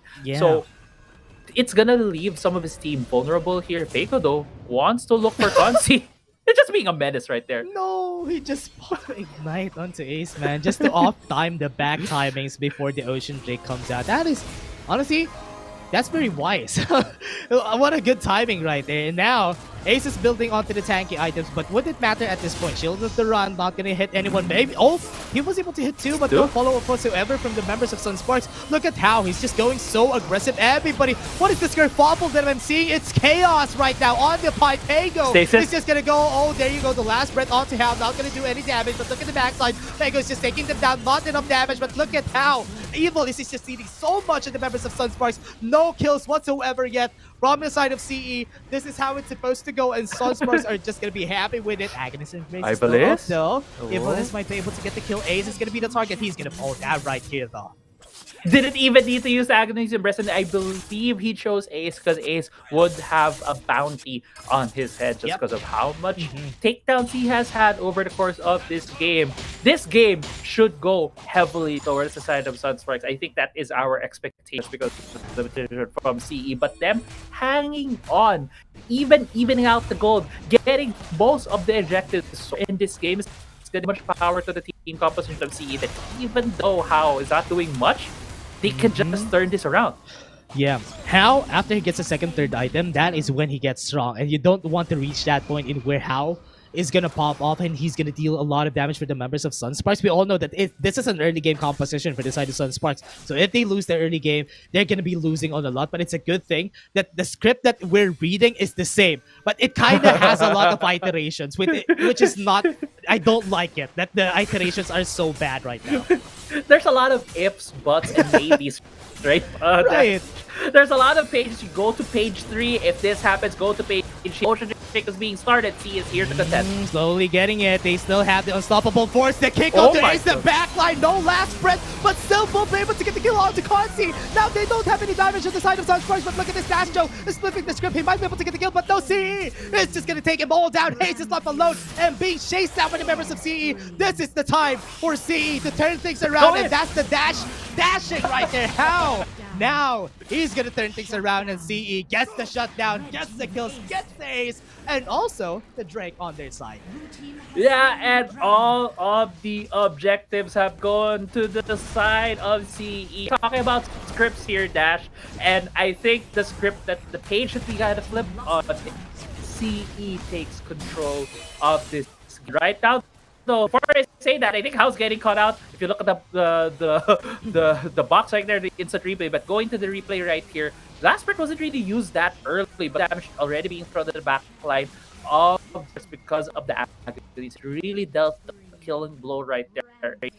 Hit fight against Sunsparks. Yeah, it was honestly, even just the unstoppable force onto Consi was enough to stop most of the damage from the side of Sunsparks. And with Nasjo being converged on also, he wasn't able to put out a lot from the shock blast into the skies. He was able to get just one target, and it was not enough. But now Hayes, topside, Pega's just so tanky, just because you know, Hullbreaker. He has Hullbreaker in his hands. It's the best item in the game right now, but like CE wants to go for a fight. Yeah, still wants to go for a fight. Zalfi, even though he's very tanky, he's just putting his face in front of everybody. Fleur is going to be the target. Heroes Enter is going to get pop. Stasis is going to get used just for them to stay. Zalfi is just very tanky. He's a menace. To deal with the Gargo Soul Plate is just going to be ticking a lot on his head, and now he's going to be unstoppable, forcing out of the way. Windfall to save his teammate. That was so great for Zalfi. He's now alive, and now they're going to take this down. They have a lot of damage onto their side. Zal is super strong at this point in the game, but now Pago is still on the left alone. He can still go for this. He has the Hullbreaker passive. He wants to go for this. Ivali still deals a lot of damage. He has the Agonist Embrace to work with, the no, never mind. He's just gonna back away. And that was a good 3 versus 3, or rather 3 for 3 from both teams. Look at the count right now, Dash. 17 to 17. We have 34 kills in a matter of 13 minutes. We have 2 kills, more than 2 kills a minute here. And I don't think it's going to be over anytime soon. Ival is already 7-4-2 on this Evelyn. We know how much damage Evelyn she gets her items. She already has the death cap. As opponents on her side, seems like she's gonna look for that Lich Bane next. And whenever gets on Hayes, gets on Consi, she can just burst them down. Yeah, this is so out in the left field picks from the side of CE, and they are making this work. Looking at the growth of this team, like what you said a while ago, we're loving the growth from CE, but this is so different. They're making compositions like this work, and Sunsparks is having a hard time. Look at this, back line, Flora is going to be the target. They still have the crescendo onto him, stopping most of the pressure, but they don't have enough damage yet. They don't have most of their teammates right here, but Zalfi bought enough time. The last breath was able to go through, and Ace would be the next target. Flag and drag to nowhere, but M-John is going to go to Neverland if he gets taken down right here. What a good use of Windfall, and how might be able to take the ball, and Hayes just going to Living Shadow out of the way. Not enough for them to get the kill, but how? Zalfi still chasing them down. Look at the slows coming in, but here comes the Justice Punch. One more hit, and this is going to be 1 HP. Pago in the back line, going to take the ball down one by one. No, that's not going to hit. Flag and Drag is to nowhere, to Neverland, and Ivalis is just making it work. He might be Peter Pan right now. He might be Peter Pan at this point, Emjan. You're going to fall right here. Pago hits you with a Sonic Wave, but no one gets... Wait, that was an Ignite. Oh no, Pago. Yeah. No, I called it wrong. Peter Pan is Pago. So he just flew through Neverland right there. But the Shock Blast though, Nasjo doesn't have any flash, so Pago won't be chased right here. Yeah, that's just a Pago move right there coming from CE. Even getting an inhibitor turret in the bot lane with the Hullbreaker and the Divine Sunder right now. And I don't know which page of the script we're gonna look at this point, because it's just going bonkers here in the WS. Baron and Infernal Drake are up 7,000 in the gold lead for CE with this Yasuo, with this Malphite. Sunsparks just needs to look for something here. The director right now could have been like, if they were reading the script, take 36. Oh no, Consi. This is gonna be the take 36, everybody. Let's just start what happened, because it's not going through script, but Evil is onto the top side. Oh, there's Agonist Embrace to go away and flash out of the way. Infernal Drake was taken just because of that bait from Ivalis onto the top side.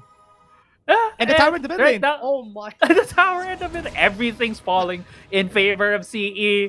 All three are on their side. Ivalis is regenning because of his passive. And right now, CE is still looking for a fight. Yeah, and this is like, oh, what was that? Could have been great, but no, Pago is gonna fall down to the unstoppable force right there on the three members. Was able to save his life. Buy time for Guardian Angel. They're super tanky. That tornado on the 4. That was great. Sunsparks are all falling down one by one. How? How did that happen? Because that was crazy from the side of CE. That was indeed crazy. 3 members down from the side of Sunsparks. CE choosing to not finish or not to get more strucky from Sunsparks at this point. Baron is still up.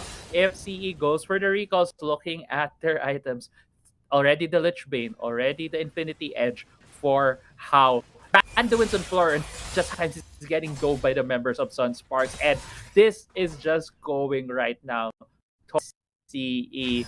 Sunsparks had an early game composition. They weren't able to just snowball the game on their favor, and with these items seeing from like Pago right now, it's just looking at the patch notes saying which item got changed, what were nerfed, what was buffed. Okay, got the Hellbreaker. Got the Divine Thunder. Yeah. Okay, I also have the Storm Razor. The Storm Razor. Where's the Death Dance? We just need a Death Dance to complete the list. The bucket list right there for Pago, right? Right, it's a Dance, but maybe he's gonna go for Dead Man's Fate. Also got changed, but still. Okay. Pago, could you hear us? Get the Death Dance. Yeah, just get all the items and maybe get that Solari Charge Blade too if you want to. But now, CE, going to the top side. They want to go. Look at what Zalpi is doing. No, he's not even minding MJohn. What is this? This is so good to see. I mean, Ivalice is gonna fall down because of them playing around, but Hal on the backside was able to do the damage, and that is the stasis to buy some time. That was all planned. That was all in the minds of Cerebrum, Wildrift, all in the Cerebrum right there. And now they're going for the end of this game. That was big brain layer. Like what Crazy Apple said, this might be the last fight, everyone. They're going for it. They're going for the shield. Ram was able to get on the 3 Cataclysm. Hero's entrance onto 1, but Zalpi's only target. He's very tanky. You won't be able to kill him right there. Oh no, last breath is gonna be good for their side. Crescendo to stop them down more. How is just dealing so much damage. He doesn't even care. Stasis onto the death mark. You won't be able to hit that. And this is gonna be the end of the game right here. Everyone, Cerebrum Wildrift gets a decisive 2-0 against Sunsparks. Gets a clean, gets a dominate, they were gets laughing. A very... They're just laughing right there. I would have played at them. Look at how... Zalpi's just giggling by himself. But yeah, CE. Second game just so perfect in terms of having that factor. And it also is with the branding of the team.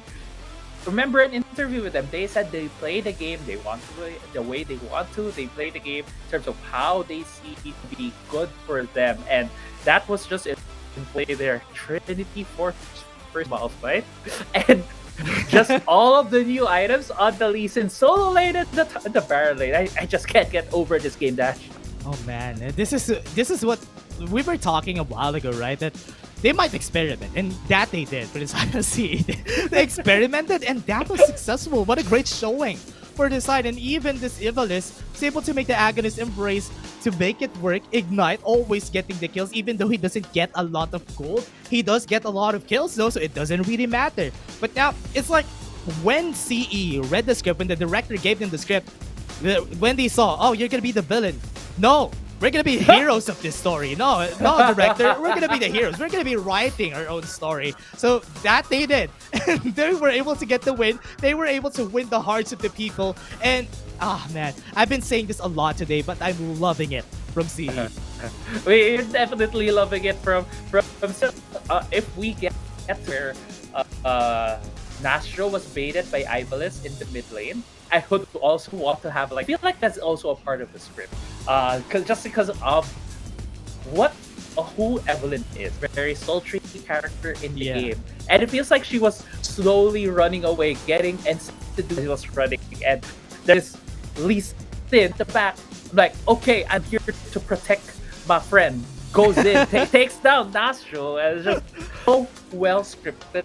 Like, I don't think anyone could just write that here in Wildrift. And it didn't even matter in the end, right? Like Hal was on a 0-3 a while ago. But what they just need is for Zalpi to use the unstoppable force, get some damage, and the last breath is gonna follow. Look at that! That combo was so great from the couldn't members move. of CE. Yeah, nobody. 4 members weren't able to move. They were CC'd down to the drain and 6 feet under. Inside the Sunsparks. I'm not even sure who's gonna be the MVP of this game, but every one of them could be the MVP of this game Should because be they how- played it so well. Pago, look at that. Yeah, I mean, looking at the Globe prepaid player of the game, everyone, look at the items that he has. He has the Hull Breaker. One more to check the bucket list or even take out the Guardian Angel. Check out, get the Death Stance, and even get the Solaris Shards Blade that has been adjusted a bit. And he got Exodia right there. He could have also gone that and have 2 procs of the prototype. But Pago, I know he is our global prepaid player of the game. He has had a good showing in both games. Just rocking Hullbreaker over and Every over time, again. right? But apart wanted for Zalpi to get MVP, he just have a mouth come MVP. Oh, right. Or actually even the Triforce build, but still. Overall, just looking back at this in this match, we started it off this match. Dash 3, we're talking about we're gonna play it by the ear. And game 1, it was business as usual. Game 2, it was all fun. And honestly, this is a great send-off game for both of these teams. Yeah. I'm loving the story that we're building here for CE and Sunsparks. That last game, it was you shouldn't have given CE that first win. that actually what transpired. That was cause and effect right there. You give them the first win, and yeah, we're gonna be playing the second game like what we want to, and that they did, and they were able to make it successful. What's great about that though is even though that most of the members of Sunsparks has an early game composition, CE was able to die down the game, slow down the game until most of their champions are going to be relevant. And that's what you'll love to see from CE. The growth from this team is just too much from the whole time that we're in the WCS PH. Yeah, and I do believe that this team's just I would love to see them stick together even after the season here in the WCS. In the next season, I would love to see them compete again because they're just so fun. Even in their interviews, they're just such a fun team. There's so much growth, and even the dreams and aspirations of these players are just high above right now. That I just high hopes. They made a fan of me in this game. Yeah, me too. I'm excited for the interview later on to the panel desk. But everyone, before we go to that panel desk, we're just going to be taking a short break. And the panel will be dissecting that interesting game that we had against CE versus Sunsparks. Now, we have been your casters for today. I'm Dash, and I was here with Crazy Apple. See you guys in just a bit. The panel would go and take this over.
as the sun went down.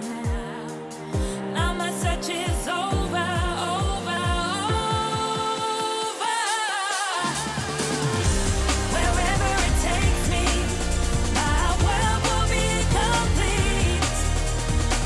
'Cause I've been going crazy, but now I've landed on my feet. That's how I found my lucky star. Found my lucky star. Found my lucky star. Right here in the shadows. Right here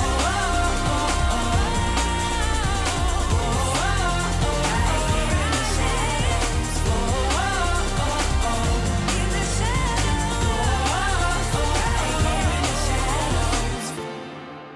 Right here in the shadows.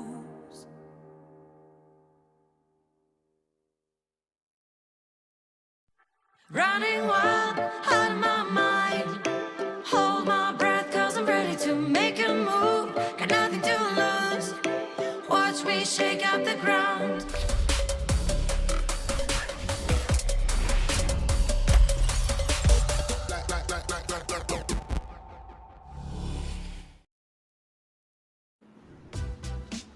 Welcome back to the WCS PH, guys. You're back on the panel desk, and Cerebrum, Wildrift, and Sunsparks just gave us an action-packed standoff match. But Cerebrum takes the win with a 2-0. Jumping into our series highlights, Audley, I'm going to give this to you first because there was a lot, including a rare Malphite appearance as well, which is pretty exciting. It's a pretty good highlight for this the WCS run. This is why I love the last few games of every tournament, because teams Yeah, I will agree. just play as if we are on solo queue, right? And that's what happened there. On game number 1, though, one thing that I would like to highlight is that Cerebrum Esports could be the best team that we have here in the new patch, because they have a better understanding as to how items really work, especially looking at how Pego built his graves in the Baron lane.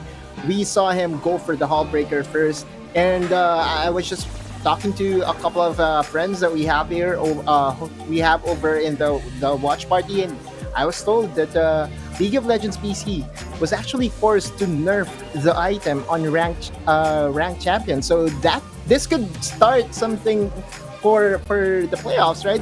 A lot of our teams could be looking at ranged champions in the Baron lane as an abuser of the new item. Come second game though, I don't know. I'm just so happy that Evelyn got picked. Malphite, even Yasuo being picked up there, here and there, and yeah, Cerebrum Esports just went full fiesta, and festivities did not go to the way of Sunsparks. Yeah, I just love it. That game number 2 was just exceptional from Cerebrum Esports. We've seen the Yasuo, we've seen the Malphite and the Evelyn, as you've stated a while ago, and the knockups, the CC chain was flawless as well for Cerebrum Esports. It was just fantastic to watch. Yeah, I mean, especially I think it was that second to the last clash that Oh, yeah, happened on in the game base. 2. Yeah. Yeah, which was just insane, and I'm sure our casters were even like, it was quite a show indeed. And congratulations to both Cerebrum, Wildrift, and to Sunsparks. These teams might not be we might not be seeing them at the playoffs, but of course we are very, very, very happy to have them at the WCS PH, and quite a run it has been indeed. Let's call on up to our panel. We have Evilis, I believe, speaking on behalf of Cerebrum Wildrift. So let us welcome them back here. Your chance, Mika. All right. Oh my gosh, nandiyan na si Mamsh. Hi, Mamsh. Hi, Floor. Hello. Evilis, hello. Welcome. Ako yung nag-fangirl, no? Hello, welcome. And congratulations on your win versus Sunsparks. First question for you, I just wanted to ask, kamusta yung journey ng team from day 1 up until today, the last day of the regular season? Masaya naman po yung naging journey po namin kahit ano po yung naging resulta. Siguro po nagkaroon na lang po ng konting struggle since ito rin po yung first crossing po namin. And syempre po parang may parang may konting kaba pa ng mga bandang una, ganun. Kaya nung first pick po namin, sobrang hindi po namin alam kung ano nangyayari ng time na yun. Tapos nung mga moving forward naman nun, naayos naman po namin siya. Pero siguro po i-treat ko na lang po to as good experience po. All right. Yeah, of course. I think every series, of course, is you can always charge it to experience, and with that, nothing ever goes to waste, diba? Otolus, I'm gonna throw this to you before I ask my second question. Okay, sige. I actually have a two-part question eh. Una-una, curious kami dun sa gems na nakalagay sa inyong mga pangalan. Ano yung storya ng gems? Parang nagtitinginan sila, parang hindi yata pwede sabihin. Pwede ba? Di yung yung owner po kasi ng Cerebrum, idol po siya. Si Lebron James po. Kaya yan po yung ibig sabihin po ng James po. Si Lebron. Really? Wow! Okay, no one would have guessed that. Pero yes. Yeah. What a way to explain it. And also, dun sa second part of my question, syempre, after everything is said and done, kayo yung talaga makakapagsabi kung sino yung tingin yung dalawang pinakamalakas na team kasi kayo yung talagang nandoon at naipaglaban sa kanila. Ngayon, magpa-fast forward lang tayo, Ivalis. Tanong ko na para sa inyo, pro player insight, sino sa tingin nyo yung dalawang pinakamalakas na team dito sa Pilipinas? Ako pili ko Underground and Team Secret. Okay. Tignan natin kung yan yung mangyayari. But thank you for answering my question. Again, congratulations. And unahan ko na kaya sila, Mika, no? Fleur, iniimbatahan ka sana namin ma-interview sa PPGL Cooldown this coming Wednesday. Kasama namin si Ate Mika doon. So, kung pwede ba? Dito talaga nag-book ng ng bracket. Dito talaga nag-book dito sa panel. Hopefully, pwede kayo this coming Wednesday. Infi! Yeah, well, for me, I just have like a curiosity when it comes to the champion pick here, Evalis. Specifically, like, is Evelyn like a active practice champion pool that you have, or is it just a champion that you guys are testing for that game number 2? Yung Evelyn po kasi ever since ginagamit ko na siya sa jungle. Talagang paglabas talaga ng Evelyn, naging favorite ko siya. Kaya kahit anong naging role ko pare sa RG, pinipilit ko yung Evelyn. Tapos kanina, napag-usapan po namin na parang pick your favorite champion na lang. Kaya po naging ganun yung champion po namin, di ba? Yeah, nice. Why not, diba? Why not? Yeah. And Evalis, of course, I want to ask you this. Let's talk about the future of Cerebrum Esports. What are you guys looking at, of course, after this WCS? How are you guys gonna approach like the rest of your year and future tournaments and everything? Siguro po una po is mag-i-stick na po kami sa current role po namin. So, goodbye Baron na po talaga ako. Bali magiging mid na po talaga ako. Since originally po sa Cerebrum po is mid po talaga ako. Nangyari lang po na nakipag-swap po ako na role kasi nung time po before, hindi po komportable si Pego sa Baron lane. Pero ngayon po kasi, kaya bumalik po ulit ako sa mid. Kasi ito na rin po yung last tournament po sa amin ni Pego since mag-aaral siya. So bali, tuloy pa rin po kami as a team. Bali, siya lang po yung mawawala po sa amin. May manawagan ka naman. Manawagan ka. Goodbye po.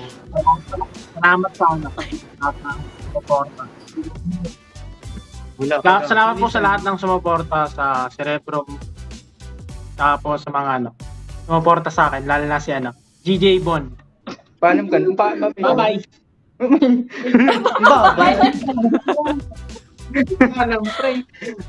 Ayan po siguro tuloy pa rin po yung roster po namin. And tuloy lang din po sa pagpa-practice, same routine. Siguro din po namin na babawi po kami next season. There you have it, a little teaser of what is in store for Cerebrum Esports in the Wildrift scene. And Pego, good luck, of course, with your studies. I'm sure that after you complete your studies, maybe there's a chance for you to come back. Evalis, do you have any shout-outs or messages that you'd like to give maybe to all of the supporters of Cerebrum Wildrift throughout this journey?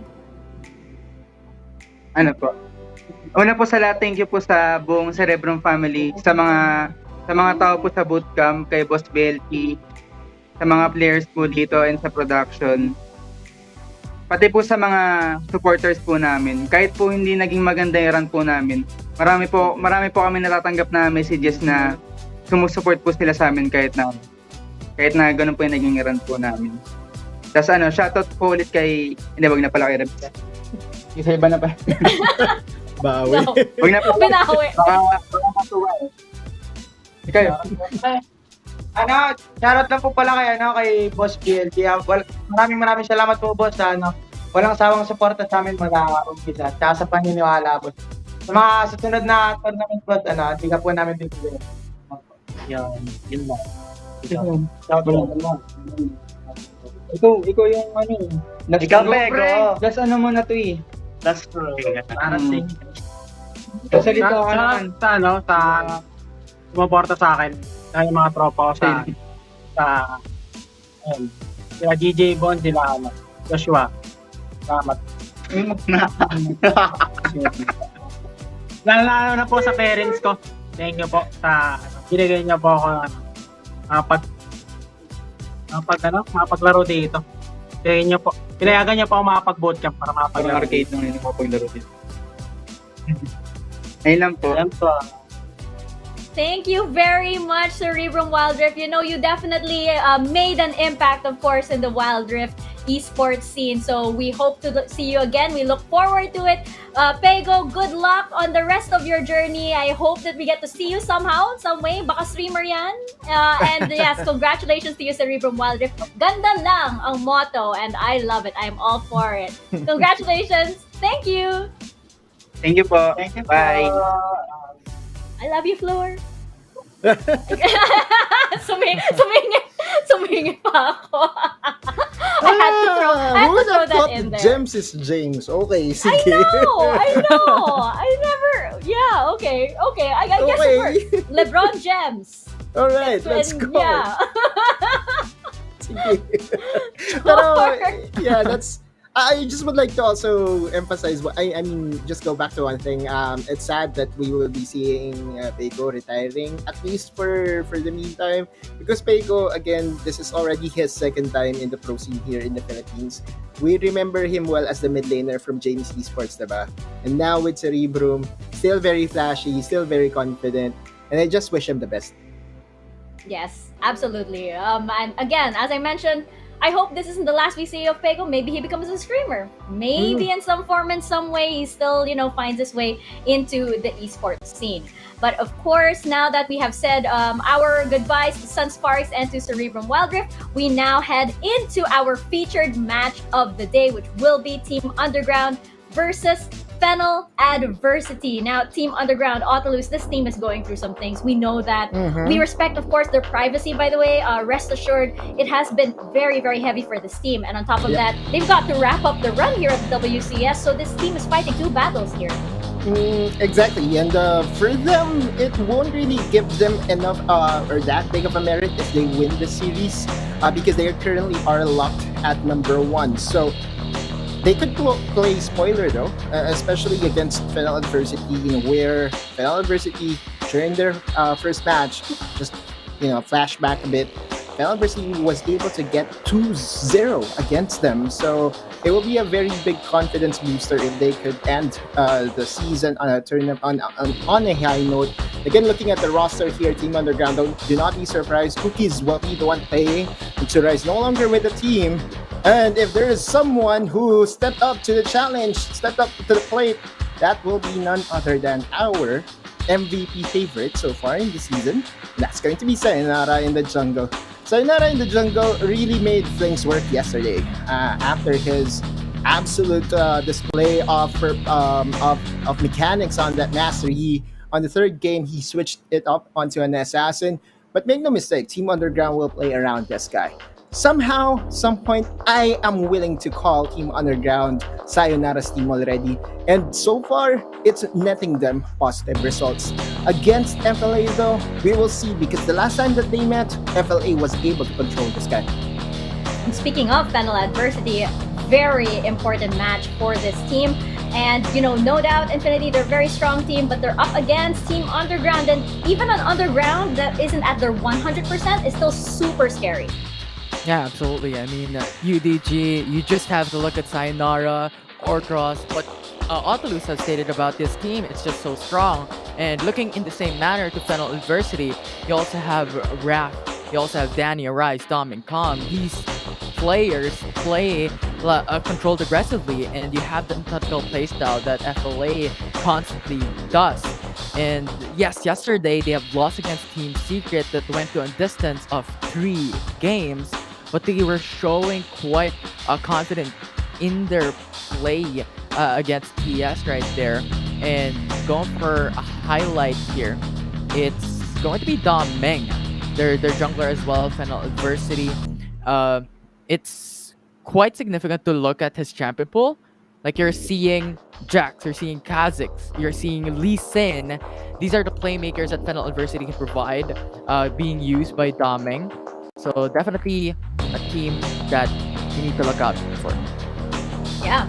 And of course, we are highlighting Doming. And I think, right now, between Sayonara and Doming, Doming, of course, has been very, very consistent, as is, of course, the rest of Fennel Adversity. Sayonara, though, he's very, very explosive. And we have seen, of course, Doming and Sayonara go head-to-head before. But Autolus, I'm just really, really curious. Doming here, especially with the adjustments that we had just a few days ago. I mean, how well do you think he's adjusting to everything? I saw him play the Jax. I'm happy, right? Although it did not really net a series win yesterday, I don't think it's Doming's fault whatsoever. For Doming, especially against Sayonara, it's all about controlling the tempo, making sure that Sayonara does not get the resources that he needs to really solo carry the game. And for me, this matchup, Sayonara versus Doming, is not just about the jungle matchup, but also the team playing around them. We will see if Doming will be the one utilizing for the team to really push them over the cliff, or if Sayonara's I would say if UDG's strategy of playing around Sayonara will be a lot better. Infinity, anything to add to this head-to-head matchup? Yeah, I think Sayonara has been just playing very, very well. What Autolus has stated a while ago, how Sayonara, or how specifically has been playing around Sayonara, able to scale mid-game, late-game, provide a lot of these team fight wins for UDG. So definitely a matchup to look at between UDG and Fennel Adversity when it comes to the jungle. Yeah, and gentlemen, I am very, very proud, by the way, to report that we finally have 1 point on our predictions. Finally, we have Infinity over there, of course, with the Team Dash. So yes, we're on the board. I don't think that's really good. That says that we're doing quite a lot over here. But Infinity, I think I'm going to throw this to you first for our predictions for this matchup. And once again, ladies and gentlemen, this is our featured match. So if you want a Timo or a Pengu Pop Socket, please do send in your predictions as well and use the hashtag WCSPH. And the most creative ones, the best, the top 5, may get a Pop Socket of their choice. Infinity, your prediction for this series? Mika, honestly, this series has been like one of the hardest predictions that I've ever done. Yeah, same. Especially with the toss-up yesterday, losing against Team Secret and UDG, winning with 1 game, being won by Sunsparks yesterday as well. So for this one, for Fennel, 2-1 against UDG. Ooh, okay. Autolus, I think you had a little bit of a change. I'm wondering which was the final result. Yeah, I can be heard, right? Okay. I just want to make sure that I am being heard because this is important. I would like to announce what are the implications of this game. If Underground wins, it will be Grindsky that will be securing 2nd, TS goes 3rd, and FLA goes 4th. If Fennel Adversity wins, FLA goes 2nd, GS goes 3rd, and Team Secret goes 4th. So I understand that Fennel Adversity wants to win this so bad just so they could secure the bye onto the next round. However, I don't think UDG will just let that happen. For me, UDG, they want to prove that whatever they have decided upon themselves, is the correct decision, and that they would also help, a good friend of theirs in Grindsky to get that second seed. So we will see, though. All right, Team UDG is my prediction 2-1 over FLA. Oh, you know what? When you said you were gonna change, and I was like double thinking my prediction as well, because it's really tough. It's really tough, and I think that actually the result could go like 2-0 either way or 2-1 either way. My prediction though is for Fennel Adversity, but I think it's gonna be a 2-1 just because UDG right now isn't there was a patch that dropped just a few days ago. There's a roster change, so it's not exactly under the most favorable circumstances. Of course, if everything was was a-okay and stable, this would have easily been UDG. I feel right now, I feel like maybe Fennel Adversity stability in terms of the way they play and roster might give them the edge in this one. I think it's going to be very, very, very close though, because this is our final series of the regular season of the WCS. And once again, this also means that you could win a really, really cute Timo and Pengu Pop Socket. So be sure to send in your predictions and use the hashtag WCSPH. And I think we're going to be announcing the winners today. We're going to check and get back to you guys on that. I think we're going to be announcing them today, but be sure, because of course, PPGL WCS will be in contact with you guys to get those cute pop sockets. I really want the Penguin one. I don't want the Timo one. It's okay. You can keep that. But yeah, yes, indeed. This is the match to watch and the match to comment on if you want those giveaways. Not to mention a match that will determine the final standings, which will have bearing on the playoffs brackets as well. As Otilus mentioned, it could determine who goes into that upper bracket. It could determine who gets a second place slot, second place finish, along with Team Underground. So is it going to be Grindsky or is it going to be Fennel? And this score will determine that. So I believe we are ready to kick it off. Our final series, ladies and gentlemen, of the WCS regular season. This is going to be Team Underground and Fennel Adversity. Casters, over to you guys.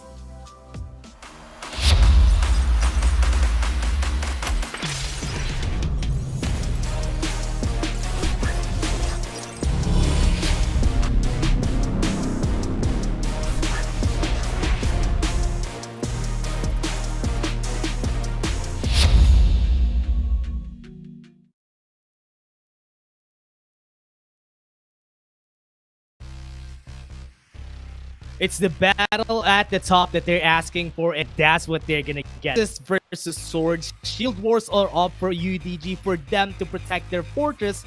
Would FLA and their cavalry be enough to run over the supposed shield wall? Let's see if that wall is as sturdy as it could be, as we're gonna be introducing ourselves again. I'm Dash, now here with Crazy Apple, and we're gonna be your shoutcasters for today. I do want to think that the cavalry won't have a hard time ramming into a shield wall dash, because that's gonna be a very bad day for all of everyone comprising that cavalry. But yeah, it's gonna be UDG versus FLA, the final series here that we're gonna see in the group stages of the WCSPH, and I believe it's gonna be a banger of a series right here. UDG FLA. UDG was tested yesterday with their new lineup, having Cookies playing the mid lane role. To be fair, even though he is currently assigned mid lane, we have seen a lot of role swapping happening between UDG, where Cookies usually plays a support position, while on the other side, FLA, there's a lot at stake for them here in this series, because if they win here, they can clinch that second, which is going to be super important getting to the playoffs.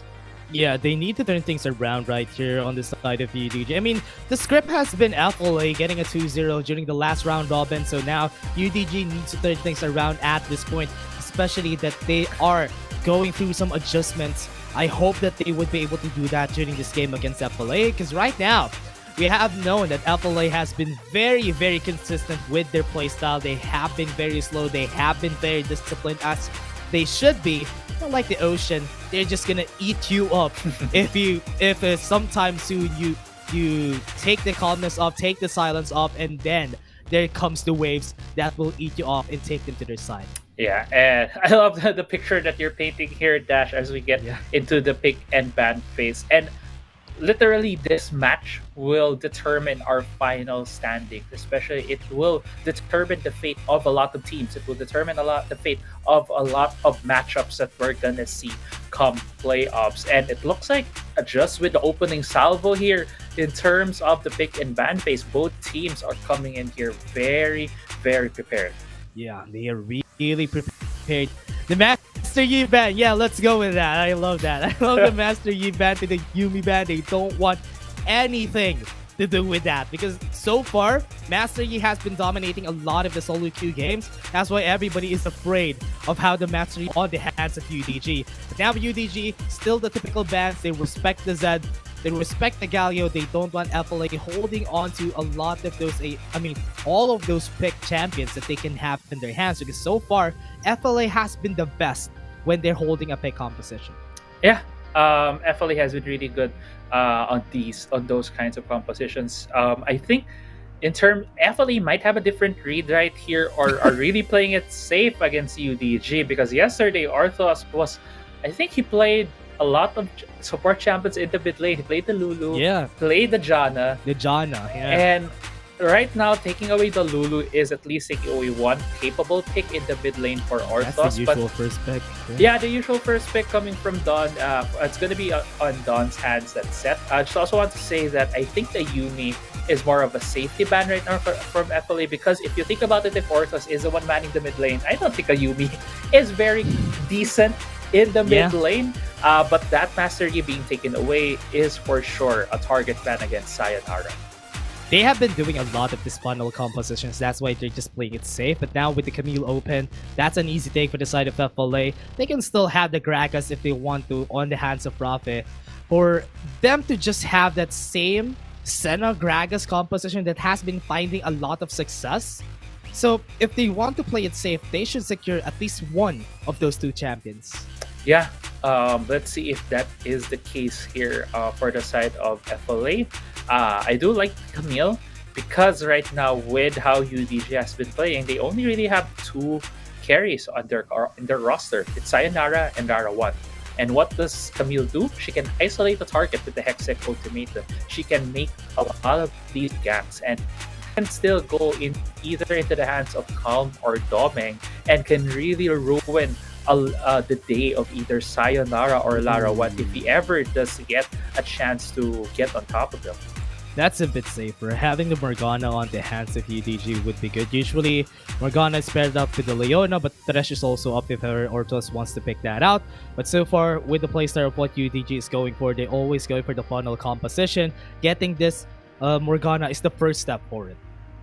Yeah, at least having Morgana could also be a safe mid lane pick for UDG. They can just leave that champion to keep clearing the waves. And yeah, a good pick right there, at least having that Kha'Zix. Yesterday, Sayonara just rolled the game for Game 3 against Sunsparks with that pick. I do expect, again, Sayonara to just have a good day here on the Kha'Zix if he will be going against maybe a champion that won't exactly be a great counter to it. Yeah, going for the Rakan a bit better or against the Morgana in the bot lane if ever they want to set that up. Black Shield can only just shield one person, and that wouldn't be enough against AoE CC on the hand. But now FLA just doubling down, taking all the enchanters off. Maybe the Nami would be the last back. Yeah, and it's specifically because of what Orthros was showing yesterday with the mid lane. I do think that Morgana has that chance to be that champion in the mid lane. So I feel like doubling down on this support bans might be a bit on the might be the not optimal decision here. But FLA is just really wants to put the pressure on UDG because there's a lot at stake for them in this series. Yeah, there's really a lot for FLA. They need to win this matchup against UDG, just put themselves out there. But now with that, because they saw it, there's still a potential to give for the Sun Up, and the Gragas is still up. Let's just not give that to them if ever, because they have a plan in mind. That's why they banned it. They didn't want for themselves, because they're not going to get the they're not going to be going to Senna anyway. So that just is a safety net for FLA. Yeah. At this point, we are looking at what could be the main carry for the side of FLA. Will they just put Danny Corki. again in one of the marksmen? Yeah, Corki could be on the plate here. Right now, though, we're not seeing some of the more the newer flavor picks like the ones that could abuse the Divine Thunder. But an Ari looks to be going to the mid lane. Ari has been a very popular pick lately. Yeah, if ever that is going to be an Ari in the mid lane just for them to get the pick up. They have a lot of CC anyway. They just need more damage. If they don't want to. Whoa, Lara one going for the Ezreal. So far, I haven't seen any success from the Ezreal from our past week's games. And this would be the one for the hands of UDG. Going for that Brum. Seeing here, most likely going to go mid lane for that or for them to get the wave clear. And also not going to get charmed by Ari. Yeah, not gonna get charmed by Ari. Yeah, good. Just the pick we were expecting from FLA. The main strength of Ezreal is he can be very slippery, but the thing is, looking at the amount of crowd control on the side of FLA, they do have the Hextech Ultimatum, they do have also the quickness, the charm from the Ari as well. There's a lot of ways here for FLA to burn the Black Shield, so immediately taking that off. But the Braum would be very key here on how I believe Arthos would be the one who would be manning this champion. Would be very key in blocking a lot of the skill shots coming from FLA, especially the big one, the rockets coming from Porky. Could very well be what UDG tries here in the laning phase. But right now, Dash, I think both of us have high expectations over this Ezreal just because we do see potential in the current build path, especially with the addition of Divine Thunder in the game. Oh. Yeah, they have cookies again, most likely. They're just going to be swapping with Orthos like what they did yesterday during their games. But so far, the reason why people have been picking the Ezreal a lot is because of the patch and also because Divine Thunder is really strong on the Ezreal. And also, the pick rate of Ezreal in solo queue games is super high. It's probably the highest pick right now in the game during the last patch in seeing the potential. All the teams that have been using Ezreal have been seeing the potential of Ezreal. They just can't translate it yet to how the competitive feels would be like. But in the playoffs, I'm pretty sure everyone would get their hands on this. Just right now, I hope that UGG has, or rather knows, how to use this. Yeah, Ezreal is not the type of champion that wants to fight early on. He does have the Mystic Shot, which feels like you have two auto attacks at the same time when you throw it, but it's not the most ideal way for him to really take advantage of. I feel like the Ezreal really needs to wait for Muramana and maybe at least two items, maybe a Divine Thunder as well, and start fights from there because he really can poke out a lot of the enemy members as we get into the game here. Dash, Danny is in the mid lane, and Arthos, as we mentioned, he is gonna be the mid laner for UDG. Yeah, we're still on the game one of UDG versus FLA. This is just an interesting startup for both of our sides. And what we're seeing right now, they're just slowly putting it up. Arise in the bot lane, though, was able to get the charm onto one. And this is just super hard for Cookies. He is now taking down. Ignite has been popped. He's super low. They just need to force the honeypoo. Yeah. That was a great trade for the side of FLA. I'm still wrapping my head around this Ari bot lane, and it looks like it's gonna be still going for the AD build, not the AD. Rafi going in again. Okay, going in again, and also Cookies low on HP. They want to take down the concussive blows on the heads of Raf, and now they're gonna go and push through, but they're gonna get the kill still, though. But at least they were able to get the flash and ignite from Raf. Yeah. Okay, I thought that is another fight, though. Yeah, I thought as well, but the binding didn't hit, so it was just very more of a safe way for them to get the scuttle. Has been the trade for the scuttle trap between both of the junglers, but again, Rafi being very aggressive here. Yeah, going in, and wow, Raf has been very good here in the bot lane, especially that when you're paired with an Ari in the bot lane and you're fighting against an Ezreal, you know that Ezreal doesn't have any damage anyway, so just poke them out whenever you can because they can fight back for sure. Right, and with the exhaust being down on Lara 1, it's gonna be a hard time for UDG's bot lane to fight the Ari, and Ari is about to enter her level 5 when they get both Rafi and Arise get 5 other champions. They can't go all in again and even just skip the shield coming from the Braum on Cookies, they can just go around it and just deal a lot of damage on Larawan. So it's gonna really be on the fancy shoes here of Larawan, how much he can dodge the charms coming from Arise. Yeah, I like seeing from the hands of FLA right now. They just are being very patient and showing some aggressions, that controlled aggression that they always show on lanes that they know that they're gonna win.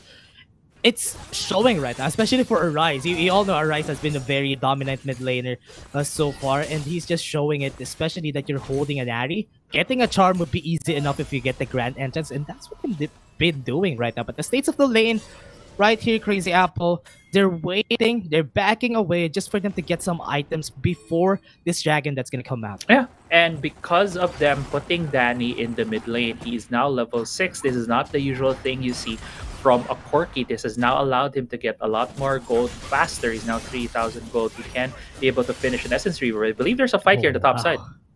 Oh, the top side. Half HP on Calm already. He does have the Dominus onto Calm. Ignite is ticking. The Showstopper, not enough for you to survive. Not even a pop onto the Dominus. That Ignite was the reason why Calm just fell right there.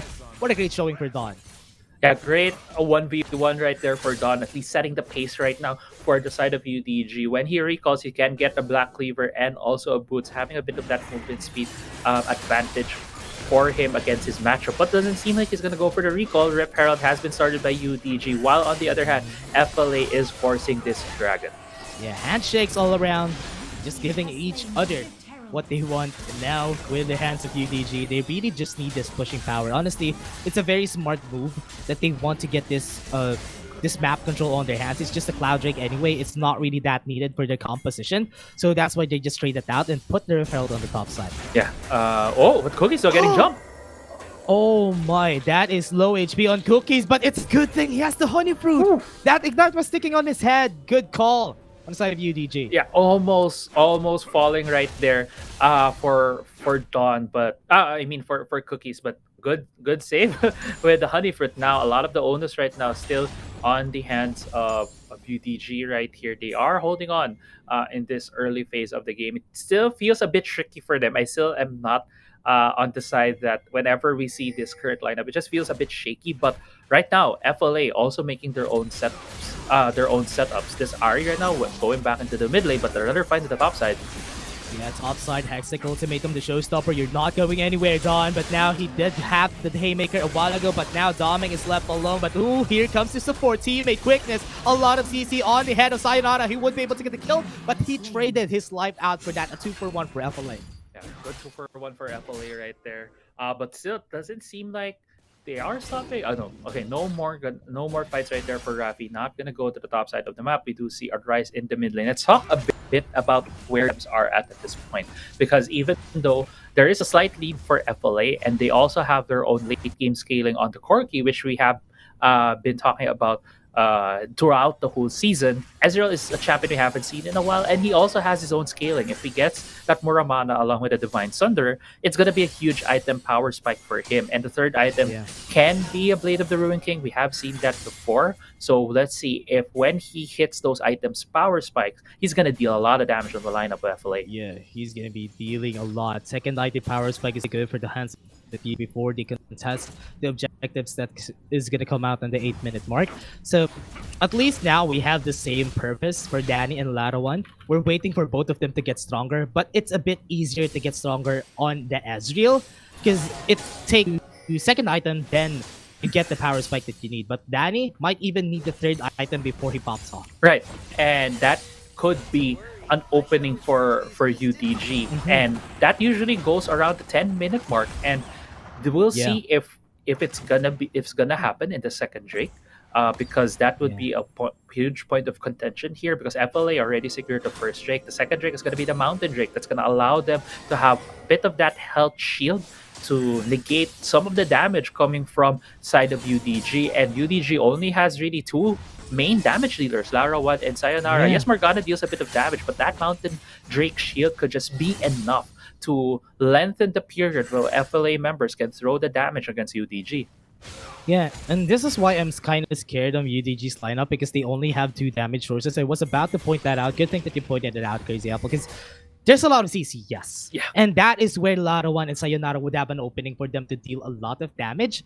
But you have a lot of you have a lot of targets in the hands of FLA, so you need to take them all one by one, hit the CC one by one, try to reset. But that's how it goes. Sayonara gonna go for the target. Calm was able to pull back Face Breaker onto the ultimate and Showstopper.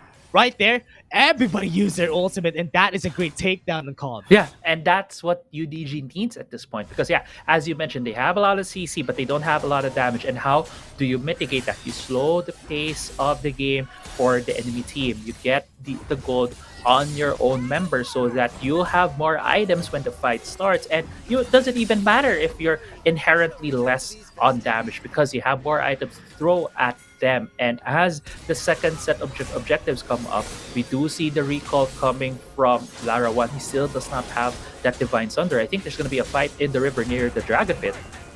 Yeah, there's a peak right there we're seeing, and now the Dragon Pit is going to be the target. Mountain Drake, they are, yeah, really, they're going to be shaking each other's hands again. But oh, look at that, the aggression coming in from Arise. They do have the exhaust, no charms whatsoever coming in. They decided to flash to get the kill onto Larawan. Now they lose one of their damage sources, and this Mountain Drake is going to go to the hands of FLA. Yeah, and you saw that dash. FLA used everything to make sure that Larawan falls. They use all 3 dashes on the Ari ultimate. They use Rafi's flash.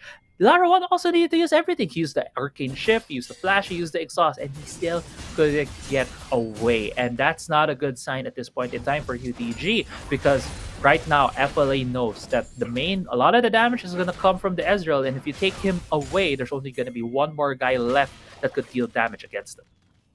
Yeah. And that is the objective for FLA right now. They just need to... They only have 2 targets right now. If they try to go in, if you take one down, that is half of the damage source from UDG. So you need to be really careful. Get the black shields on the right target.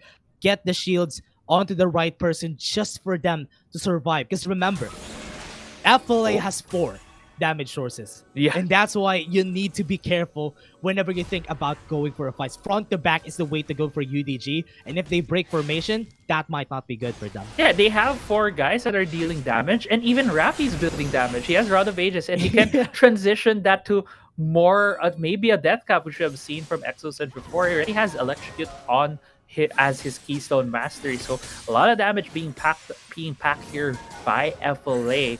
And with how the fights usually go when you see an FLA game, they're very methodical. They know when to pounce. They capitalize on your mistakes. And let's see if UDG will be punished whenever they go a bit too far forward. That is a lot of damage from the Storm Razor on that. Wasn't expecting that to come out, especially on a very tanky member. Remember, he doesn't really have magic resist yet to resist Danny right here. But now Grant enters onto the Hextech ultimatum. That is just one takedown. Doesn't even need to flinch on the hands of FLA, and they take down the tower. They take one down with them. Yeah, and this is going great for FLA. This game so far. You have all the Drakes. They are taking down members of UDG one by one. They are not forcing a big fight. And that is where FLA's composition shines in this part of the game. They have the Camille, they have the Ari. They can pick off members one by one. It is gonna allow Danny on this Corki to just keep on scaling. And right now, 3 members of FLA are on the bot side of the map. Looks like UDG is scrambling to try to defend this turret. Yeah, I forgot to point that out. UDG is good at going for team fights, and FLA is not giving them their chance. And that's why right now they're running away every time that they're contesting objectives. Let's not fight there, because they know a 5v5 is not what they want. Oh, Orthos tries to go in. He has the Soul Shackles onto his hand. Look at this, a big package to stop UDG from continuing with the fight. And FLA backs away. They're not giving any chances.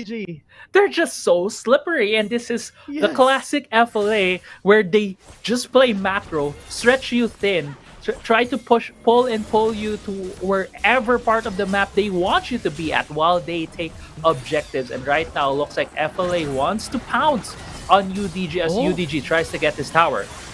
Oh, what a great Dark Binding, but his charm is better, and that's going to be the kill onto Dawn. Here's the Spirit Rush to get the kill right there. Now it's a 4v5. This is FLA. What they want to do, take a pick, get a 4v5, and let's win this. Look at that. Another one onto hands of Arise. He's very scary with that Ari, and everybody needs to be afraid. Yeah, he's just so confident because he knows no one can do anything against him, even if he Spirit Rushes and Proto Belts forward. I'm sorry, he just dealt so much damage that I kind of swallowed my there. And yeah, Arise. This is just so much bravery right there with that movement. But UDG wants to try here, wants to go for the tower. That doesn't look like they will push through, but with the objectives about to come up. The Ocean Drake is currently alive, and yeah, there's no members here of UDG Dash. They'll be too late, so this is going to be an easy taking for the side of FLA. They don't have any vision on this side of the map for the hands of UDG, so they know this is going to be an easy take for FLA. But like what you said a while ago, there's no point in click CC on the hands of UDG to stop these very slippery members. Most likely they have a lot of dash. Yeah. Or rather, they all have dashes. Yeah, they all. So that's why it's not easy to hit any skill shots on them. But Raph, like with Fire here, does he know that Sayo is playing on that brush, and that brush on the hands of UDG might want to go onto Raph here. They have the vision onto him. They can jump to him though. The face breaker comes in. But oh no, he wasn't pulled. Yeah. Right there. That was unfortunate for UDG. I think it was the angle. Usually you can pull someone from the wall, but Yeah. the angle was very was diagonal. So was it enough? Yeah, was it was it very- Yeah. He didn't fit. I think Yeah. That might be the reason why Raph wasn't able to get it. But like what you said, it's the same that they're gonna go for the rapid and stat cap onto Raph. They're all gonna be dealing damage. Hexing ultimatum on the top side, Showstopper to be able to die some damage, and Haymaker is not gonna help him out. That is gonna be Don pretty dead right there, but Danny Payne uses the stasis. Sayonara is here. They have the damage that they're looking for them to go for the fight, and that's gonna be the flash to get the takedown. Cookies is also gonna fall. Here comes the Rise. They need to be scared. Look at that charm onto the perfect target, onto Larawan. They bought some time with the stasis, and right there, Arise is just dealing so much damage, but no takedowns yet. But still, they got a 2-for-1. That's important. And they need to back away because Calm is taking down the bot side. Yeah, this is the split push coming here from the Renekton, taking the second tier turret right there in the Dragon Lane. And all of the objectives really are going to the side of FLA. That was a good, that was a decent answer right there from UDG. Go to the top side as soon as Dawn was getting ganked. You already see Lalawan using his ultimate, but the charm from Arise really stopped any momentum that UDG was trying to go forward in the top side of the map. And at this point, it's an 8k gold lead for FLA with 3 Drakes, 4 turrets on their side. Looking at the items, this Ari is so ahead. Already has the Ludens, already has the Death Cap, and also 3 items on Danny. Has the Storm Razor's Essence Reaver, and IE has gonna deal so much critical damage in this game. No face breaker was able to hit. I thought that could have been it. That could have been a start for UDG, but no. It was because the face breaker wasn't able to hit. And remember, Larawan just built up his Divine Thunder just right now because he prioritized the Blink Cave for him HP damage, and the Divine Thunder is up right now.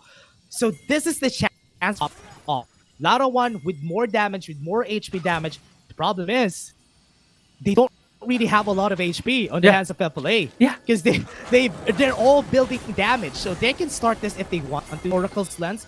But Sayonara, he needs to back away. He was forced to back. And this is the bait from FLA because they don't have any vision on this. And they're starting it. This would be good. Yeah, they're starting it again. They don't have any vision on the hands of UDG. They can turn this any time that they want to. But no. Low HP onto Danny. Here comes the Glacial Fisher. Here comes the Showstopper on the right places. And this would be good for the hands of UDG. It's around, but wow, they take that one. Cookie. This is another 4v5. FLA can turn this around if they want to. Hextech ultimatum onto ladder one. Not in the right place, but still gonna get killed. And Dawn gonna pull down for the next FLA. The Cross Predator is gonna go in. Sayonara backs away with the lead, but the grind and just a lot of damage onto Raph. Gonna fall down. Oh no, not fighting onto you, buddy. It's going to be a 3-for-1 and still a possibility for FLA to take the Baron. Yeah, FLA right now pinging Baron. Looks like they have it in their sights, but Sayonara is up, has flash, and rather FLA will not go for that 50-50. And that fight started Dash. Yeah, it felt like it started in UDG really having a lot, having the catch. seeing that they could start a fight against FLA, but the key right there was the grand entrance of Rafi. Looking at here, the start of the fight, God was able to use a showstopper already, doing a lot of damage, but Rafi with a protocol grand entrance quickness stopped a lot of the follow-up damage coming from UDG. I love they that. couldn't move forward with that fight, and UDG just was on the back foot moving forward. And you were saying, Dash, that was the best chance for UDG because Lara 1 was just able to pick up his items, his 3-item power spike. But I feel like it's a bit too late. It's 17 minutes into the game just when you're able to get these 3 items. I think you need to pick this up at around 14-minute or 13-minute mark to be able to deal enough damage to your opponents. But with how ahead FLA is, I can't see a way for UDG to deal enough damage to this lineup at this point. Yeah, the reason also why I said that is because Danny half HP. After getting, I thought he's gonna fall down, but because of that gap, which you pointed out, they weren't able to do anything. Right. As of UDG, but now they're setting up the same thing. Calm might be the target. He does have a lot of HP. He does have the dominance. Here comes the party. Here comes the ramp again with a great grand entrance and no reactions from the members of UDG. Sayonara is just gonna be here. He's just gonna watch his teammates fall one by one. That's a 2-0 already, and this is gonna be an easy Elder Infernal Drake pick. And Sayonara needs to steal this if he wants to buy some time. But wow, that charm again from Arak takes him all down. They're gonna follow up. Ortros is gonna be next to the chopping block. Soul Shackles to buy some time, but no, that's not gonna do anything. And FLA gets the win here, and the Elder Infernal Drake is just gonna be on their hands. All the objectives are just ticking. They have the bucket list on the hands of FLA, but Danny playing with fire again. Sayonara jumps in, not gonna get the kill. The bait was there, and that's the ace onto Infernal Drake, onto FLA. Yeah, and that is the ace. Nice one right there for the side of FLA. They baited in UDG in that fight. We thought Call was about to get sliced and diced right there by Sayonara, but instead he was the one doing the slicing and dicing against UDG. And 13k in the gold deficit for UDG. Sayonara still 25 seconds in the death chamber. Baron started here by FLA. Feels like it's just gonna go for them because they have no smite for the side of UDG. Yeah, very FLA, very disciplined. Get all the objectives before we go on to a push. We have everything. We have Exodia on our hands. It's a definite win for FLA if they make a slip up. Because if they slip up, they're gonna fall so hard because of the death timers. Yeah. And even if they make one slip up here, Dash, it's not gonna turn the tides of the battle by that much because UDG is just that far behind. They only have 2 members that deal a lot of damage. UDG still trying to make something here, but at this point in time, it's just gonna be the siege for FLA. Yeah, no target to the CC. That did stop the dashes from the FL team composition. So again, just doubling down, pushing, play it safe. Let's use the Baron, let's use the cannon minions, and let's take the turret slow. Slow push in the mid lane, but look at the backside. Oh. Dawn goes with the showstopper. Remember, they have Daddy with the flash, and now Sayonara alone. What a great trust again from Rap. He has been playing this so well, stopping them, going for them. FLA is gonna win, and that was a great play again by Rap. This man is just so strong with the hands of Rakan, and that was the win right there for FLA. Yeah, and there you go. I think that are those new jackets from them? But anyway, FLA, I don't think I've seen them yet, but yeah, FLA in that game 1, they just took control over the game. They didn't let BG get any advantage from them. There were small ways where they could have gotten something, but FLA tried to not give them any gold. Like there was even that fight in the package just gave way to a full retreat for Fennel adversity, and when they went for the retreat, they went to defend the tower and doesn't even let UDG get anything from it. And this is just a great game for Fennel adversity in terms of understanding their own win conditions and the win conditions of the enemy team. Honestly, Crazy Apple, the way that FLA played was the same spell that they did on the first win that they got against UDG. Let's go for a pick composition, steer clear of 5v5 fights because we know that UDG is strong on those team fights. And after we get stronger, let's just pick them up one by one so the fights aren't 5v5. It's all gonna be 4v5s here on. Yes, look like this. They gave some of the kills in the early stages from UDG because UDG is really good at picking those up. But after, FLA just ran away, and because they know that there's no CC to stop us from dashing through the whole fights, it's just staying around, speed it up, and then slow the game down until we get his items.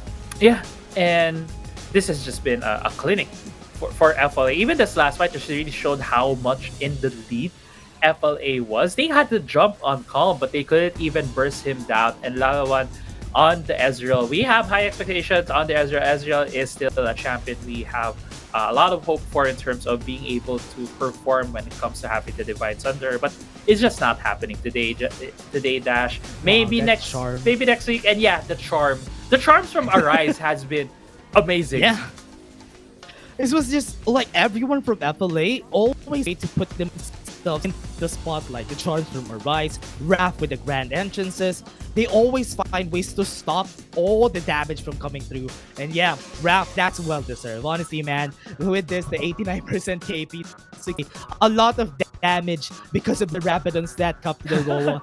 Even him alone, when he tries to go in, he gets at least 1/3 of the HP of those members of the UDG. And that's why after that, FLA is just gonna clean up.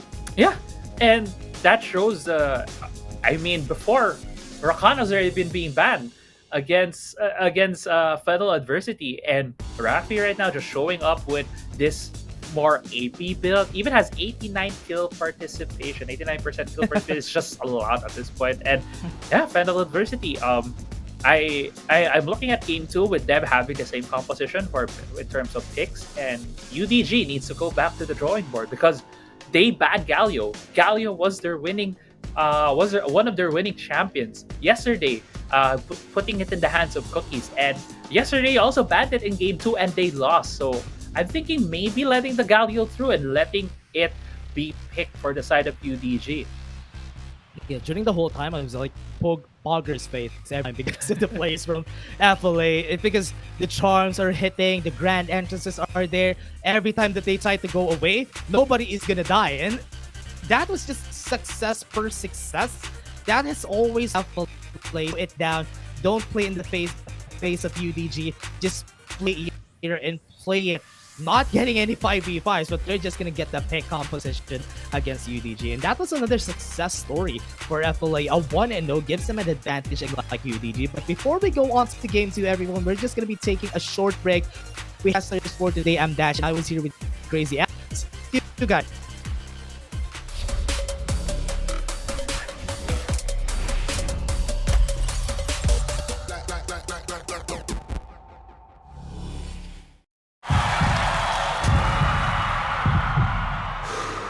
Stop and refocus. Get a clearer perspective. See things from different angles. Power up and set your eyes on the prize. It's time to step up and rise to the challenge with the Redmi Note 11.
Pag pinanghihinaan na tayo ng loob, where do we go? We go where our power lies. With Go Plus 99. 8 gigs for all sites, plus 8 gigs for our favorite apps. Let's own the future with Globe Prepaid.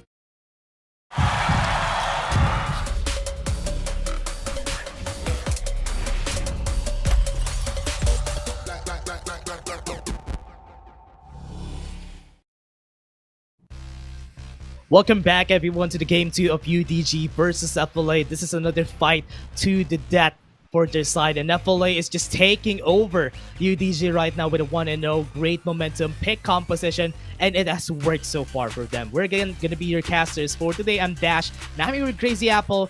Crazy Apple, tell me about the drafts from the first game.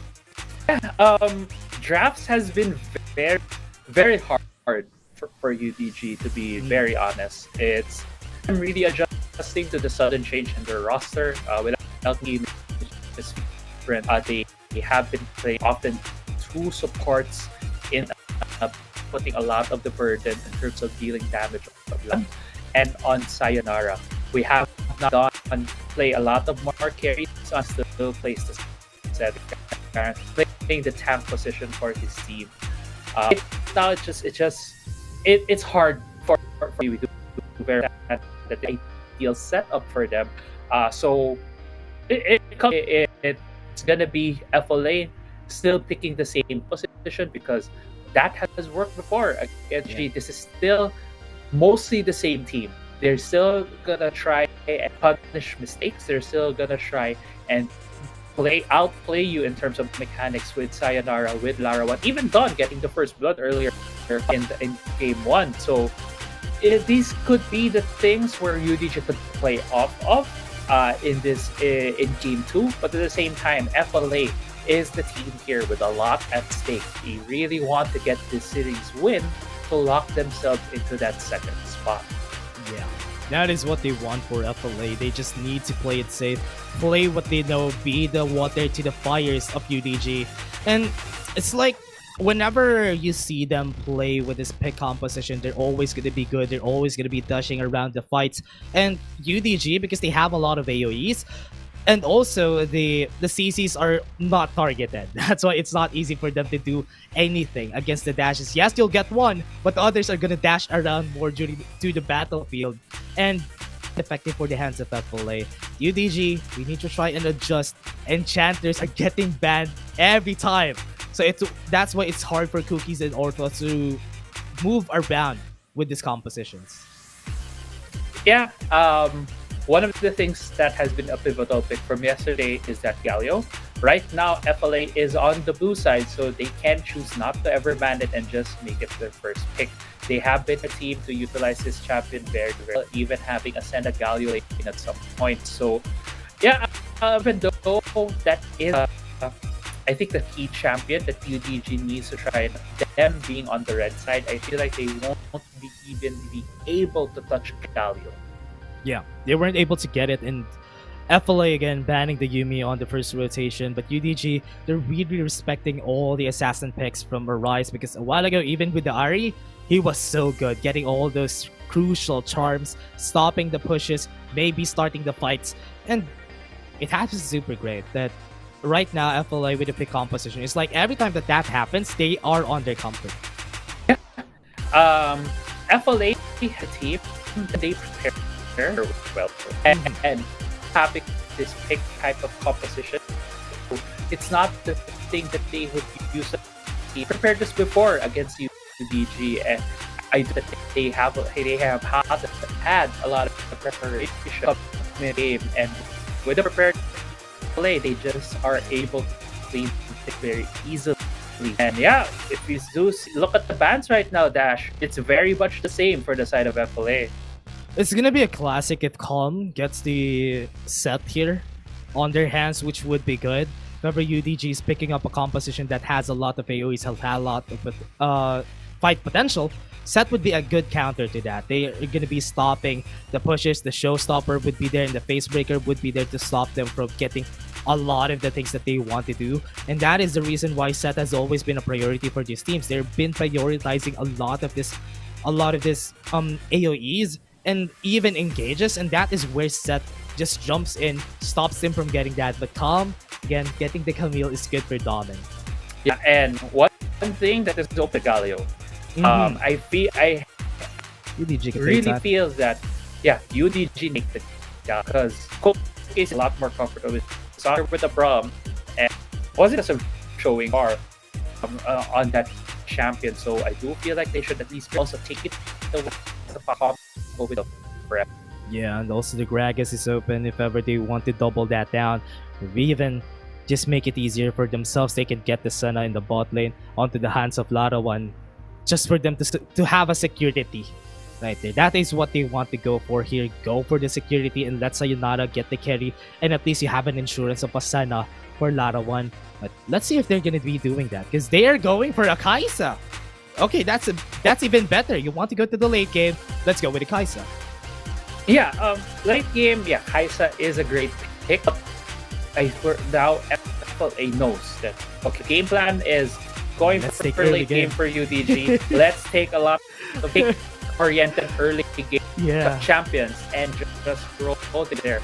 Rakan is still open. That's still very much on the table. And there's the Senna. Seems like it's gonna be a Senna. Gragas is open, as you mentioned. Could be the next pick for FLA. Yeah, if ever, I can see them going for that Senna. And also, the set is also a good pick off just for them to secure those champions that have been a lot of priority on most of our teams right here in the WCS. So having that gets you security, gets you a point and click CC on 2 members, but this isn't really like a pick composition that FLA wants. So that is gonna be relied on how Danny and Rafe picks for the last. I mean, for Arise and also for Calm to pick on the last one. So that is what we're waiting for. But the brand pick here was on the left field for UDG. If ever FLA wants to go for an engage, Brand is here to stop them. Yeah, and thinking about where this brand is going to go, because brand we have seen in the hands of one and has the area on their side, but they have a lot on their composition. But now with the brand and a Kaisa same team, I don't know where are gonna go. It could be a mid laner plus. Let's see. And Akali should be a ban for FLA if they don't want to force Senna to just get popped by the Akali. Because right now UDG could pick off their top side and Dawn plays a really mean Akali. So right now, especially with the Divine Thunder, that is a headache to deal with. I agree. Akali is left open. It's still an option for UDG. They could make that adjust now because they have always relegated Dawn into either the strong picks in top lane or top lane. Thanks to Darius, has also to play for, but Chase is also banned. So if Akali is in the hit list here for UDG, Dawn could very well be the correct.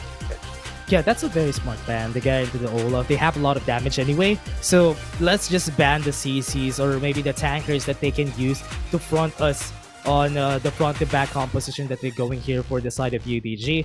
So let's just play it safe on the side of FLA. But the Wukong comes out and they want to disrupt this fight in their heads. FLA needs to be careful if they try to engage, because there's 2 disengage potentials from the hero's entrance and also to the Cyclone.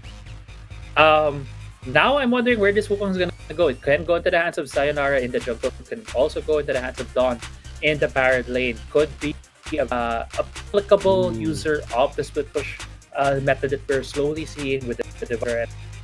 It's not the best. It's not one of those high-profile champions you think of, but Wukong also has a very good time at destroying towers. Yeah. And with that, with what you have on the hands of FLA, it's either they can go either. I was about to say they can go either for the CC or the damage, and the Gragas just sets this up for themselves. If ever UDG tries to engage, let's just stop them on their tracks. But UDG, they're going for a full AoE composition. FLA has a lot of ways to engage. FLA has a lot of ways to get in. It's a good thing that they have Gragas to stop the pushes from happening from UDG, and that also happens for UDG. Whoever goes in is gonna get popped with the hero's entrance, the Cyclone, and even the Moonfall. So that's a lot of things to think about before FLA comes in. That's a good adjustment for UDG. Yeah, and I'm actually excited, as you mentioned, from UDG. This very much different from the past 3 games we saw yesterday and the one from today. case. I'm not sure where these champions are gonna go. Most of the cases still gonna be manning that game. So we're gonna see Kaisa and in the dragon. Diana could be going in Arthos, and yeah, Dawn will be minute here. Dash, is this gonna Kaisa funnel strat? Yeah, that is what it's looking like for the side of UDG. That is gonna be good though. If Orthos is gonna go in the mid lane, Cookies in the bot lane, Sayonara going for the Kaisa, they're all putting their hands on Sayonara and they're doubling down on it. I wasn't expecting that to happen. Yes, Kaisa has the Icatian Rain, and this takes off the possibility that they're gonna be going for the first objective, because they're gonna give this for sure. Because it takes a long time for Sayonara to get the item that he needs, and giving the first objective is okay, because you have the late game insurance anyway on the Kaisa. Yeah. Anyway, start of this game, I was just thinking about how they can disguise or how FL could also shut it down. Because looking at the lane matchups, they have put a rise on the Gragas in the mid lane. It's going to be this very heavy damage burst.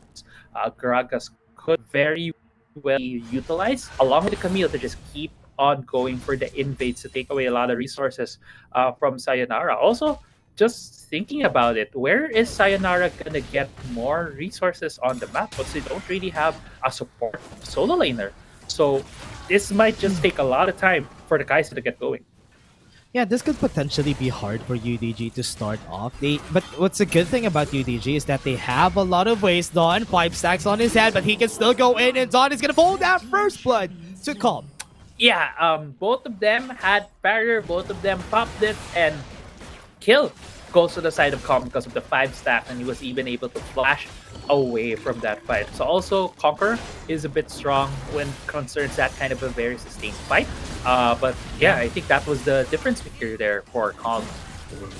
That is a lot of damage from Wrath. And if I go into the bot side, they're just gonna get countered by the face breaker. That's why they're trying to play it safe. But it's a good thing that Doming is on the area, because with the way that they position themselves on how this is gonna go, Sayonara can't get an invade here. Yeah. It will be too risky. And Doming would just be happy taking the blue buff and even ganking the bot lane. Yeah, and we're looking at Sayonara right now. He can't really have an invade. He tried for a gank. Doesn't seem like it was given to him. But Orthos though going aggressive here. Oh no, he does have the hook shot on his hands. 4 members are going to fight this. This is not a good fight for the members of UDG, but they're going to go for it. Shield of the Rana is going to come in. Cookies is going to be the next one. Haymaker has been popped. Orthos is here to deal a lot of damage though. But at least they were able to get the 1-for-1 right there. They have their range right there. The body slam onto 2 and more right there coming in from the side of FLA. And Orthos is going to be the next target. He's going to fall down. And Sayonara, you're going to be next. Here's the explosive cast. They threw it away to him. But still, that's a lot of kill on the hands of FLA. Yeah, just a lot of CC right there being thrown by FLA. I was asking myself why UDG was the one who was chasing the members of FLA when they needed to be the ones to get away, and FLA just turned around and said, "You're chasing us, we're gonna get those kills." Yeah, they have the hook shot, they have the body slam. If they try to engage, they're just gonna get bonked by FLA. Right now, it's not the way to go for UDG to contest on this. Even though that Sayonara is sacrificing some of his resources, it's okay to play it safe. You have the Kaisa anyway that takes a long time to ramp up. It's better that he is not in lane because most of the time Kaisa gets bullied. Yeah, but at the same time, the thing is, there is that huge question in terms of they need the Kaisa to get ahead. They didn't really have a lot of options. If you think about it, in the draft, the Lulu was banned, the Yumi was banned. They can't really have a support mid laner, and they are now trying this out, having more of a traditional mid laner in the hands of Orthos, that Diana, which has the only kill for them at this point. And it's just so hard to see how UDG will be able to utilize this Kaisa. Yeah, and also remember, the reason why... What was that, Annie? That was a good prediction right there. But the reason why this is hard is because even Larawan was relegated to a more supportive role, just dealing constant damage with the DPS from Brand. You don't really expect Brand to carry. He's just going to be throwing a lot of their skills. And most of the time, the UDG right now needs to rely on 2 of them for them to carry. But now with just 1, putting it all on the decks of Sayonara, it might be a bit too hard, but it's too early to say. Yeah, But at the same time, it's a very different look for UDG. Dawn right now is on that Wukong, which also deals substantial amount of damage. Right now, though, UDG is the first on this Rift Herald, but a quick hit right there from FLA. Yeah, a lot of one wasn't expecting that. Even popping the exhaust onto them, though, they can still steal this. But because it's a Kaisa, there's no dashes. He needs to use his flash in order for him to get this, or maybe a killer instinct. But now, you're gonna give this to the members of FLA. UDG wasn't expecting that FLA is gonna trade that out. But on the top side, though, killer instinct has been popped, but the flash from Calm is already on to safety. Dawning Shadow has been popped. Dawn might be playing around in the wrong neighborhood. A lot of stacks onto his head, though.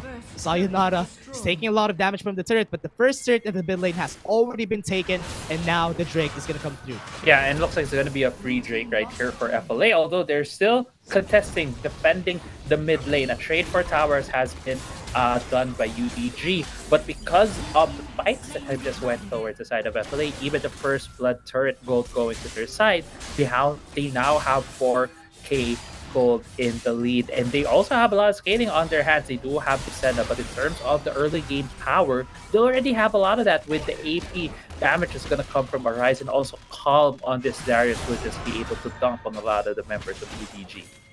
I am just hoping that UDG just starts with a line for all of their CCs, or rather a lot of their AoEs to pop on the right places, because that's the only way that they're going to be winning this fight. Because, you know, remember, Sayonara with the Kaisa has a lot. It's very weird that Kaisa goes into this very weird itemization just for her to get the Ekatian Rain.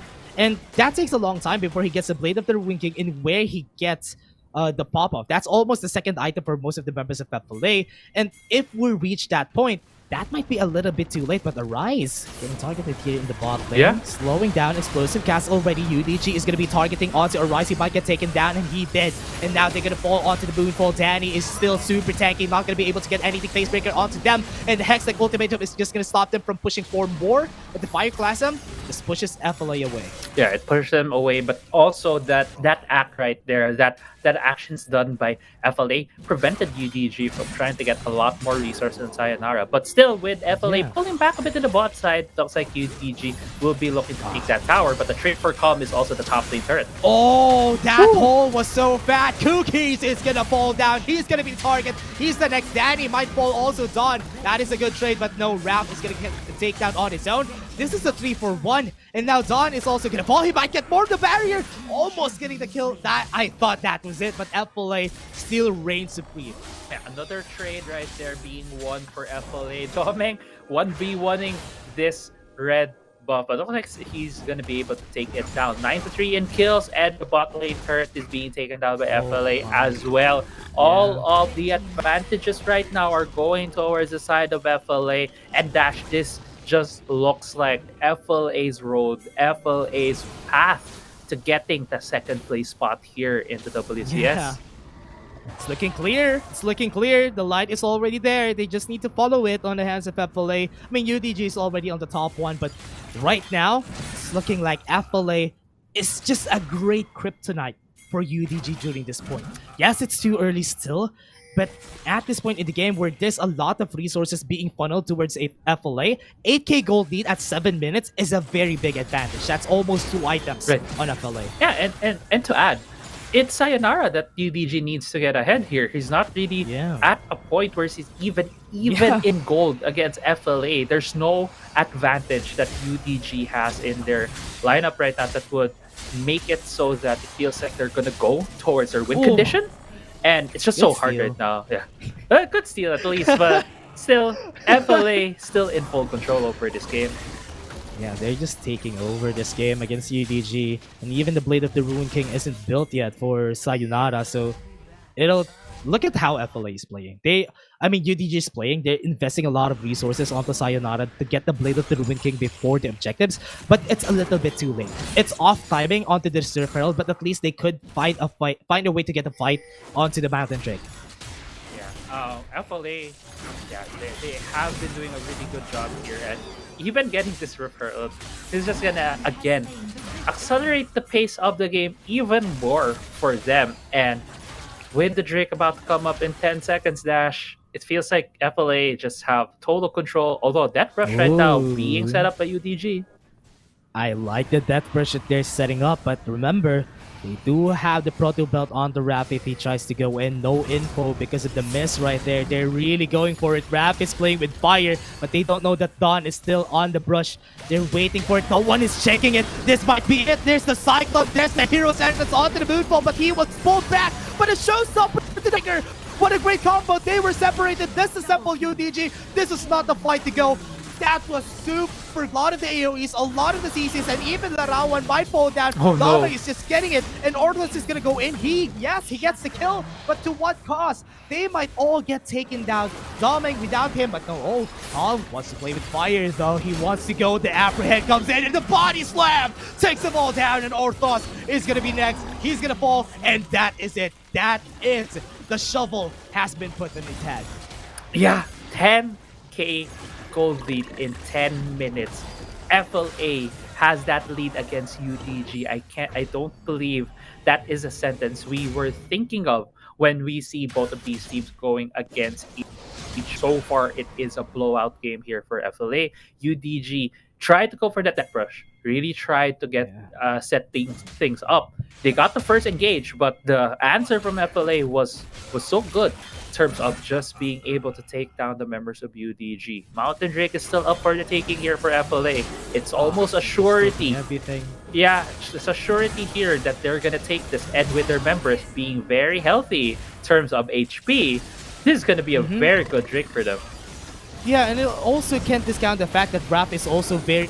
the damage from Raph is just so good. Look at the showstopper onto the Haymaker. That could potentially kill someone right there. And Cookies is also going to fall down. What a good kill right there. Orthos gets a 3 Moonfall. That might be it. That might be the turnaround. Cyclone comes in, but not enough damage. Danny still lives and would be able to live a lot more, but the flash coming in from their side. Dominic is cleaning up house. Sayonara doesn't have anything more onto his pockets because he's going to fall. That's a 5 for 2 with the repels in the mid lane. They can take this inhibitor turret right here with the 5 seconds. Yes, this is the only thing that they can take, but they can lay it out if they want to, but this is FLA they can force it. about. Oh, they're taking risks. FLA taking risks. What is this that we're seeing? No, they're backing away. That's good. They thought about it. They thought about it to make Shelly dance near the Nexus. It would have been only the second. Actually, it would be the first time here in the WCS. We won't be seeing that today. So still, base is broken for UDG. 15k almost in the gold lead for 19 to 6 in kills, 5 to 1 in turrets with both dragons. But Orthos though looking for a kill against Arise. Yeah, bot lane again, going for Arise and half HP, but at least he was able to force the body slam out of the way. He does still have explosive cast, but Arise could play this. One combo can take the kill onto Orthos. He does have the honey fruit onto his side, but yeah, he's not taking that risk. Yeah, there was a ward as well. Good, just the presence of mind right there from Arise. Looks like a lot of the things right now are on Sayonara. Sayonara wants to get away here, and it looks like we're gonna get into an instant replay. It all started that fight with Rafi. As you mentioned, he has a lot of damage, even though he is a support. That's just how far ahead FLA is at this point in time, even though UDG have been getting these good fights. It's just going to the side of FLA, and I believe there is a fight that we'll be seeing here when we get back into the game, but 5-man miss. Yeah, they have the miss. Okay, they're not going to take that. They're just going to take the tower in the top side. They're going to be going for that. Another objective on their hand. 6 towers are down for UDG, and the pressure is just building up. It's like what we said. The analogy here is that they're like spiders on FLA. They're just weaving the web, and UDG are just caught up in it. And when they're moving, they're getting entangled a lot more. Now, Dawn, going to be the target. He goes in, but it's a good thing that it's not good. The Mirage was there. That's going to be the back away from Dawn. I almost thought that it was the Wukong getting pulled right there, but it's just the decoy being pulled by FLA, and FLA still playing this very methodically. They're going with the mid. Yeah, they still have the miss. They go in, Dawn to the back line, but there's the showstopper, so stop them out. Raph is just really playing this well. Dawning Shadow, just for them to get a lot of shields. Healthy members still on the hands of FLA. Moonfall was able to do something, but not a lot, and that's going to be it. UDG is being taken down 1 by 1. 4 members are down, and Dawn is the last one standing. Would he be able to do anything for this? That's 4 members, and that's the flash from Arise to put it all right there. There's the final nail in the coffin, and FLA gets the win against UDG, and history again repeats itself here in the WCSPH. I thought that's a heart though, but still, yeah, thank you very much, FLA. Yeah, as you mentioned, it has kept being repeated today. Almost every matches have been a repeat of the first every round one of them. Yeah, and congratulations as well, Adversity, for booking it to the top of standings. They building that playoff fight. They are finishing the top 2 here in the WCS group stages, and Fennel Adversity just putting up a clinic on how to extend a lead, how to get a lead against UDG and extending it, and just keep on rolling forward with these games. As we get into the highlights, there was a chance here for you. There was a lot of questions that we had here for UDG. There was a chance if Sai got ahead, but for it never happened. Yeah, and every time that is what I like about it, feels the way that they play is always calculated, almost surgical. That it's like every move that they do, they know that they're gonna get the kill. Yes, we're gonna get the trade, but at least we're gonna get more.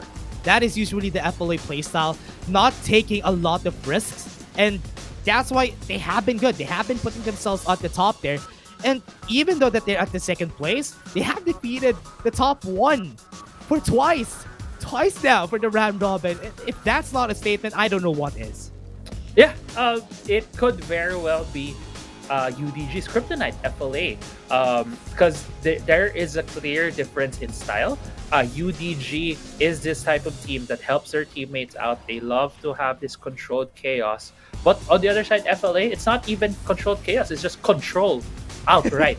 They love playing the game methodically, slowly controlling the pace of the game, making it beneficial for them, and then just closing it out in their own terms. Yeah, this is FLA right here, that whenever UDG goes for fights against them, they always try to go for 4v5s to take a pick down on one, then the numbers advantage is just always gonna go in their favor. And whenever UDG tries to go for a fight, and if ever Orthros or even Dawn goes to the backline, somebody, it always is gonna be Raph, that is always gonna put the backline onto a halt also. And even sacrificing himself for that last fight just for them to not get anyone from the damage sources of FLA. But now, player of the game, Globe Prepaid player of the game right here, the Gragas from Arise. This man has been playing it crazy. I was about to say crazily, but is that a word? But I mean, it could be crazy. Yeah, I mean, the charms a while ago from the Ari and the Gragas body slams and the explosive cast dividing the fight with this assembly on UDG, not really ideal for them whenever they're fighting against FLA, because FLA, that's what they want. They want you to get divided, and after they take most of your members, they're gonna take you all down. Yeah, this guy has been even they started from the August, and at his stats right here, 16 KD with 15,000 damage. It's just so of he was bringing, and we have to also tell of UDG. This team is here struggling right now with their current roster. It's hard to see them having performances over the weekend now with a lot of trouble on them. They are thoughts where you could really that this team is going through. It's not. I think this is their final form yet. They still have to practice. We can figure out winning formula current roster that they have. If this is gonna be the final roster we're seeing in the playoffs, and I do hope that UDG comes back strong. We get to playoffs. Yeah, that is what we're waiting for here for UDG, for them to redeem themselves onto the playoffs. But right now, FLA is just better against them. Getting a 2-0 again, history repeats itself. That has been the team for the whole day right now for the series, for this last day of the group stages. And any last thoughts, Crazy Apple? Yeah, honestly, it's just excited to see playoffs because it's gonna be one more week for these teams to study. Then you have seen a preview with the Divine Thunder, a Hull Breaker meta that we have been seeing. Pretty great.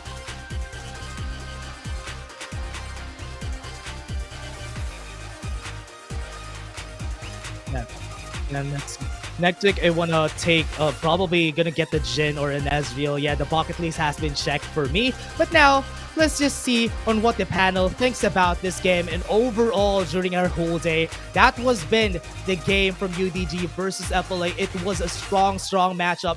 FLA just showing themselves being the ocean, the slow, the terrible FLA right there. And again, we have Being a Caster, Sam Dash, and I was here with Crazy Apple. See you more later on for the panel that's on this discussion that they're gonna do.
lose.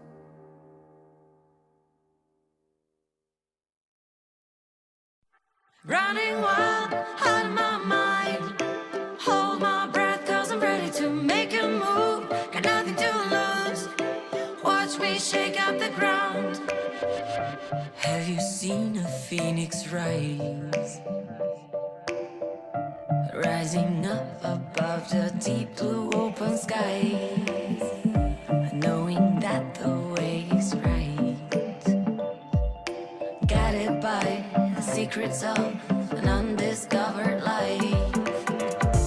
Have you heard the ocean cry?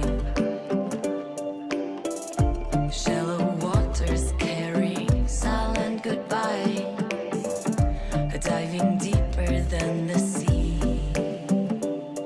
What you find is what you get, and I found a part of it in me. Running wild out of my mind. Hold my breath, cause I'm ready to make a move. Got nothing to lose. Watch me shake up the ground. About to explode.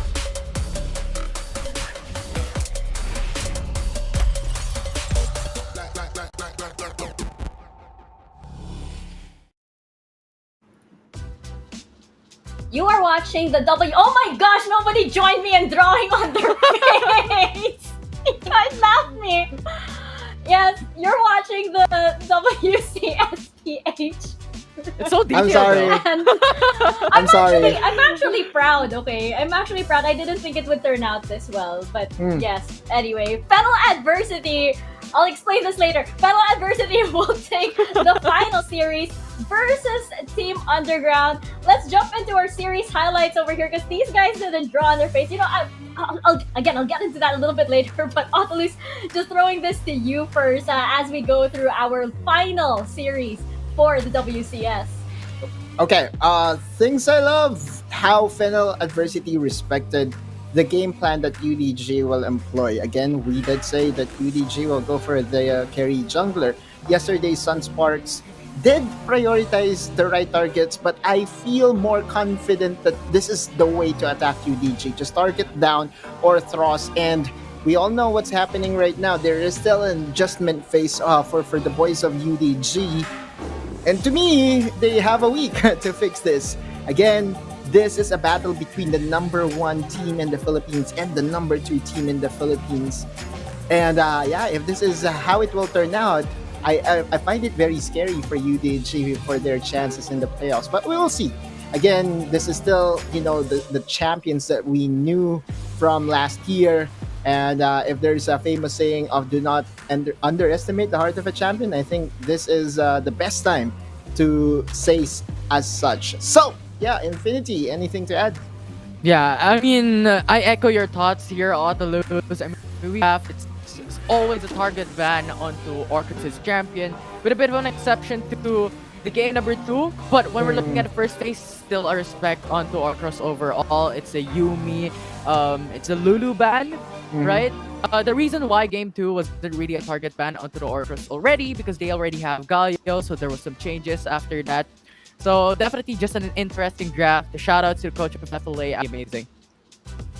Yeah. I'm just really conscious right now of myself here on the panel for sure. No, I have Cerebrum. Okay. Wow. Big brain for sure. Representing Cerebrum Wildrift. But yes, because actually what I wanted to do was over here on our panel predictions, right before we get into the interview, or as we're waiting for the interview, as you can see, Autolus was actually the one who lost that last one, but I just thought that I just wanted to draw. So I just thought, hey, I'll join Thank Autolus. you for taking the consequence for me. But it's okay because they'll be like, you know, of course, I think like an O team secret something for cursing them or not cursing them. So I'm just here representing them over here. But yes, I think our interview is ready and we can welcome back onto the panel Fennel Adversity. And I think Rise will be speaking on behalf of the team, so we can ask them all about, of course, anticipation for the playoffs. It's going to be a huge topic, and then we really do wonder, of course, how the rest of these teams are going to be adjusting. It was a bit of a double whammy. You have the playoffs, you have the big patch for Team Underground as well. You know, major props to them for still pulling through for the very last series. Of course, as you mentioned, Autolus, they have a lot of big adjustments to make, but it's good that at least they still secure that first place position. Of course, we are expecting them to come back better. There's still a week to adjust. We of course wish that they were under better circumstances, but I feel like for Team Underground, it's going to be it's going to be an uphill battle. But I think they will, as you mentioned, Heart of a Champion, they will overcome. Now, of course, Fennel Adversity, I think our interview is now ready. Let's bring on over Fennel Adversity, and I think Arise will be speaking on behalf of the team. Fennel Adversity, hello. Congratulations to you guys. Please ignore. Hello, please ignore. Mika showing her true colors. Congratulations. And sorry. Dapat pala yung flag nyo yung drinolic ko dito. But of course, we wanted to ask about preparations heading into the playoffs. Can you give us, similar to yung tinanong ko sa RRQ, can you give us a sneak peek into how the upcoming week looks like for you guys, especially with yung bagong meta, any adjustments that you guys have to make to that, and all of the preparations that you'll have coming into the playoffs? Yung sa patch notes po, nung parang pagkagising po namin, parang nag-brainstorming na po kami.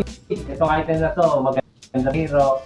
Itong item na to, sa itong hero. Tapos parang itong hero na to, pangit na kasi na-nerf na. Tapos may item rin na na-nerf para sa kanya. Tapos ayun po, parang after nun, nag-practice pa rin kami hanggang sa malaman namin kung ano ba yung meta talaga ngayong patch. Ayun po. Ayun. And second follow-up question, dahil medyo na-distract ako, anong ginagawa ni Rafi dyan? Nag-heart or burger! Something? Burger! Mika, that's the trend nowadays. Burger. I'm sorry. Yeah. Alam niyo naman si Tita Mika minsan parang hindi ko alam kung ano yung nangyayari sa mundo eh. So, Autolus, to you for any questions you have for Fennel Adversity. Siyempre, ako yung baget, so ako yung alam natin yung mga ganyan-ganyan meme. Hindi, charot lang. Fennel Adversity, congratulations on unlocking number 2 seed. Again, kung hindi nyo pa alam, nag-advance na kayo onto the second round. The Rise, syempre, ang makakatapat nyo dun is kung sino man yung manalo sa sa laban ng 3rd and 6th. And currently, ang number 3 team natin sa top 8 natin ay Grindsky, and then number 6 will be Oasis. Parehong team na parang pamilyar dahil ito yung mga nakalaban nyo noong Civil qualifiers. Pero sino sa tingin nyo yung mag-a-advance dun sa dalawang team na yon na makakatapat nyo sa first round? Sa akin po, hindi ko po ma-predict kasi po, parang sa playoffs po, ang nakikita ko po is pantay-pantay na po lahat. Parang, depende na po yun kung anong comp yung mas maganda versus dun sa kalaban po nila. So, hindi ko po masabi kung sino po sa kanilang dalawa po talaga. Ayun po. Okay, back to zero. Well, anyway, good luck again. Kumbaga, kung paano sinimulan yung taon, ganun pa din yung nangyayari dito at makakatagpo nyo pa rin sila. Again, congratulations, Fennel Adversity. Infi! Yeah, well, for me, I have a simple question here, Arise. Now that we have the standings now locked in, is there any team in particular that you are looking forward to match against in the playoffs? Sa amin po, lahat na po parang excited po kami lahat makalaban. Kasi po, ayun nga po, gaya po nasabi ko kanina na parang sa playoffs po, wala nang ranking po. Parang depende na po yung kung paano nyo po mapupull off yung pinractice nyo po or yung papracticein nyo pa po ngayon. Simula ngayon hanggang papuntang playoffs po. So lahat po, parang pinaghahandaan po namin or tinitignan po namin. Alright, thank you very much, Rice. All right. It looks like Fennel Adversity is ready and raring to go for the playoffs. Arise, do you have any shout-outs that you'd like to give? Any messages that you'd like to give everybody watching out there? Shout out to our management, to Sir Reggie, Sir Mac, Sir Endo, and to Tita Sharon Villegas, Ira, Chai, and to Papa ni Domeng, Dalilo Magtao.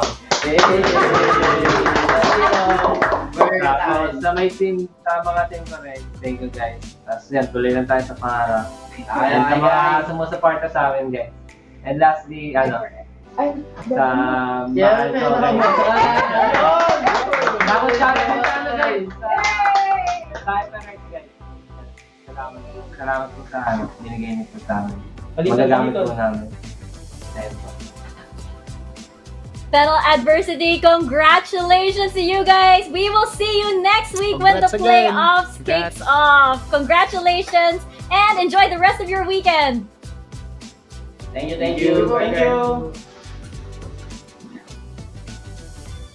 It's so cute. What's his name? Tito Danilo? Nakikitito? Tito Danilo. Nakikitito? You want to do the burger, Mika? You know the story of burger? You know, Kasi I diba, actually, like- you know what? I don't know. I actually don't know Like the people story. are doing the heart kasi, and some of them nagiging flat yung liver. So nagiging ganyan. So, Nagiging burger. burger, yes. Burger. Oh, okay. Today I learned. I know. Welcome to the new generation of memes. I learned from the yung mga bagets dito, including si Otto Luz na bagets rin. Don't mention it. Well, let's check out today's results because, of course, it was very tricky indeed, especially since we had our standings watch for the playoffs. But looking at today's results, of course, we can see that the standings, they have shifted quite a bit. And, Otto's breakdown for us what went down right now and how this could, the implications on this on the playoffs. You know what's surprising is that the number 6 team is actually just 2 games away of the number 2 team. That's how stacked our league is. I looked at the other leagues, specifically Thailand, and I saw that their number 6 team had only 4 wins. So that just goes to show that what Arise was telling us, that it's very hard to predict the playoffs. I think it will remain true. Come playoffs, it will be a hard day or a hard league to predict, a hard playoffs to predict, and it will be us suffering more consequences more than ever. And on that unpredictability when it comes to the playoffs, right? These teams have like 1 week in preparation to look at the past few weeks. What are the teams building up into the champ? Like what kind of strategy that they want to do? Because especially we have a new patch that we've seen teams play on, and further going to have more strategies to come towards the playoffs. Yeah, it's again, I think it was so interesting that that Arise mentioned that everybody here is essentially back to zero. I mean, the patch happened on Thursday, and we went into day 1 of this week on Friday, and nobody really had enough time to really digest one of the biggest patches to enter Wildrift to date. So it's gonna be incredibly interesting because like what we saw, this little preview that we had for day 1 and day 2. That is probably nothing compared to what we're going to see in the playoffs, which will be happening next week. Let's take a look at the schedule. I think we do have the schedule up already. This is exciting for me too. I am very curious to know what the schedule and the brackets will be. Not to mention, we also have like these rivalries brewing. Before the schedule, we do have, of course, the results of our matches today. Okay. We have RRQ and Oasis. Cerebrum with their swan song of the WCS PH, as well as Sunsparks, and we have Fennel Adversity taking the last series. Now, Otlus, I think it's really interesting to see that we have these little rivalries brewing. We have Grindsky and RRQ, whereas Grindsky can pretty much defeat almost every team except for this one team. And then we have Fennel Adversity and Oasis that also have this rivalry, and then we have Team Secret and Underground. It's going to be a really interesting playoffs. It's going to be really stacked for sure. Indeed, and that's what this league is about. So to our friends out there, if you are watching right now, then it's time for you to, share the word that come next week, we will have more storylines ready for you. And this, my friends, are the brackets. And looking at what we are seeing right now, it does seem the Team Secret and RQ will be the first one to face off. And on the other side of the bracket, GS versus Oasis. My thoughts on this, I'm closely looking at TS versus RRQ just because they are the 2 teams that are very stacked in terms of superstars.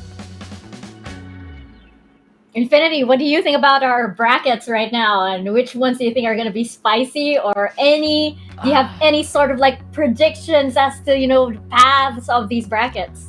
I'm gonna be honest with Mika. It's just crazy to think about. Like, it's just yesterday that we've seen the round robins, right, coming to conclusion up until today, and now we're coming through the playoffs. And teams in particular, I think I echo the thoughts of Otolus here. Team Secret, from the beginning up until the end of round robin, has improved quite significantly in RRQ as well, battling in the top 6 standing in today's conclusive matches. It's just amazing to think about, and I'm really, really, really excited to see the playoffs.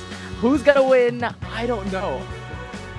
I know it's gonna be. It is going to be an interesting next few weeks for sure for the WCSPH, and all the way at the end, we have, of course, the winner. We will be crowning our champion of the WCSPH. So I hope you guys are ready and raring to go along for this ride. I'm still so distracted with the Team Secret Eye in my head. I took the consequence for the day, by the way, which Mine's was clear.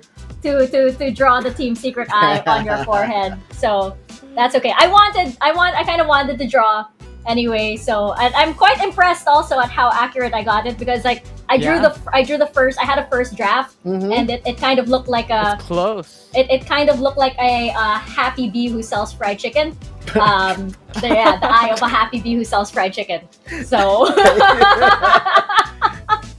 but yes, I'm quite proud. So it's okay. I'll take this one And from I'm Hot to thankful. Lose. I'm thankful, Mika, for taking the prank for me.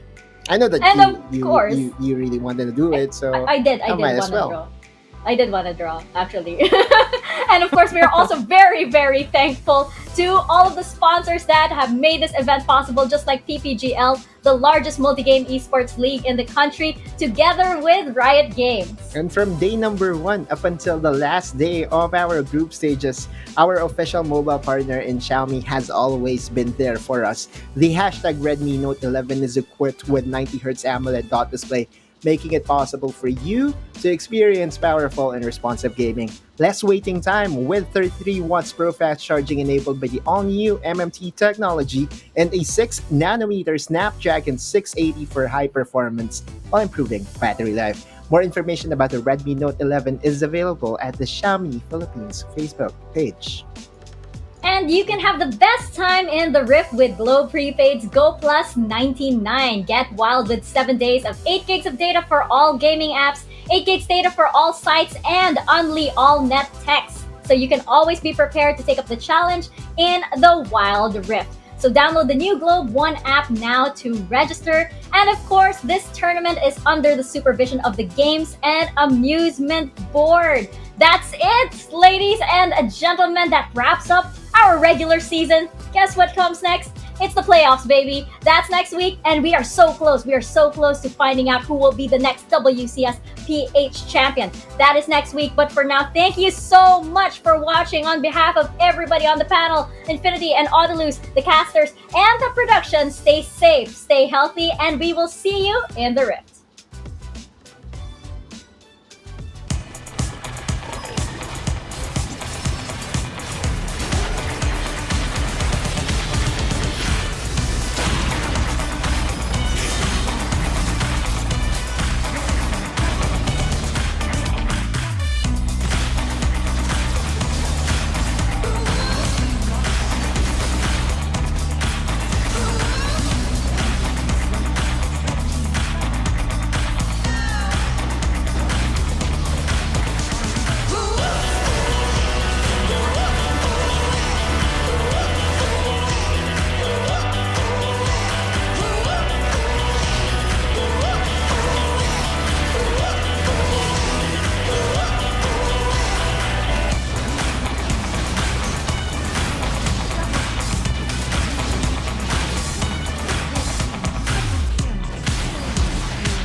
A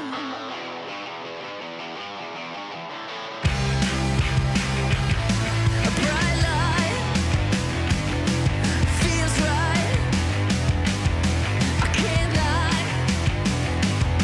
I'm sky high, sky high. It feels like lightning, burning up in the sky, bright as the sun in your eyes.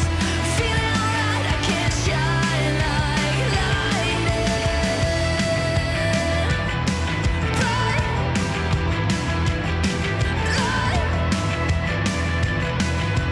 Shine like lightning. Feels right. I can't lie. Sky high, sky high.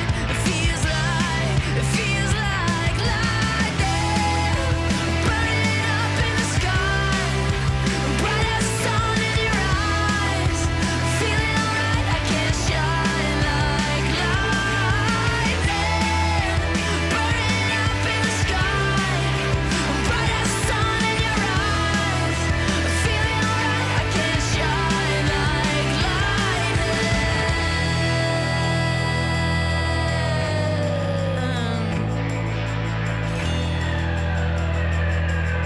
Shine like lightning.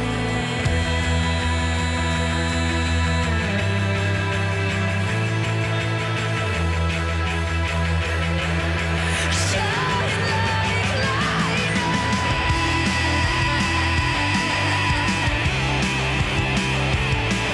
feels right, feels right, feels right. Feels like lightning, burning up in the sky, bright as the sun in your eyes. Feeling alright, I can't shine like lightning. Shine like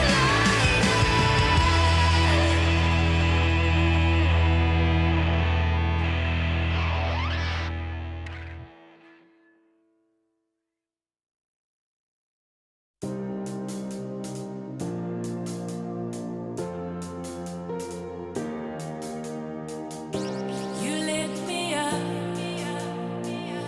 as the sun went down.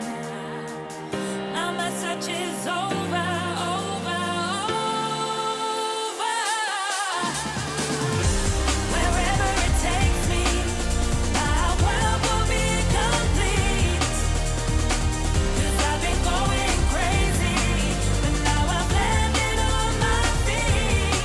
That's how I found my lucky star. Found my lucky star. Found my lucky star. Right here in the shadows, follow me. Forget all your troubles and trust me. We'll do it together in harmony.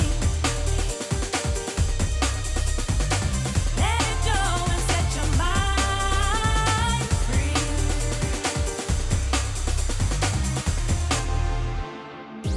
You lit me up as the sun went down. Now my search is over, over, over. Wherever it takes me, my world will be complete. 'Cause I've been going crazy, but now I've landed on my feet. That's how I found my lucky star. Found my lucky star. Found my lucky star. Right here in the shadows.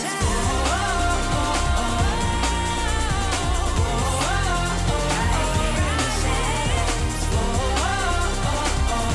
In the shadows. Right here in the shadows.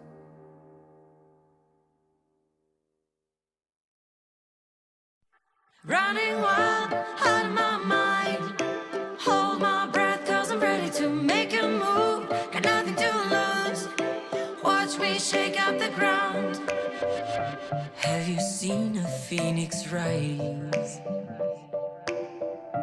Rising up above the deep blue open skies, knowing that the way is right, guided by the secrets of an undiscovered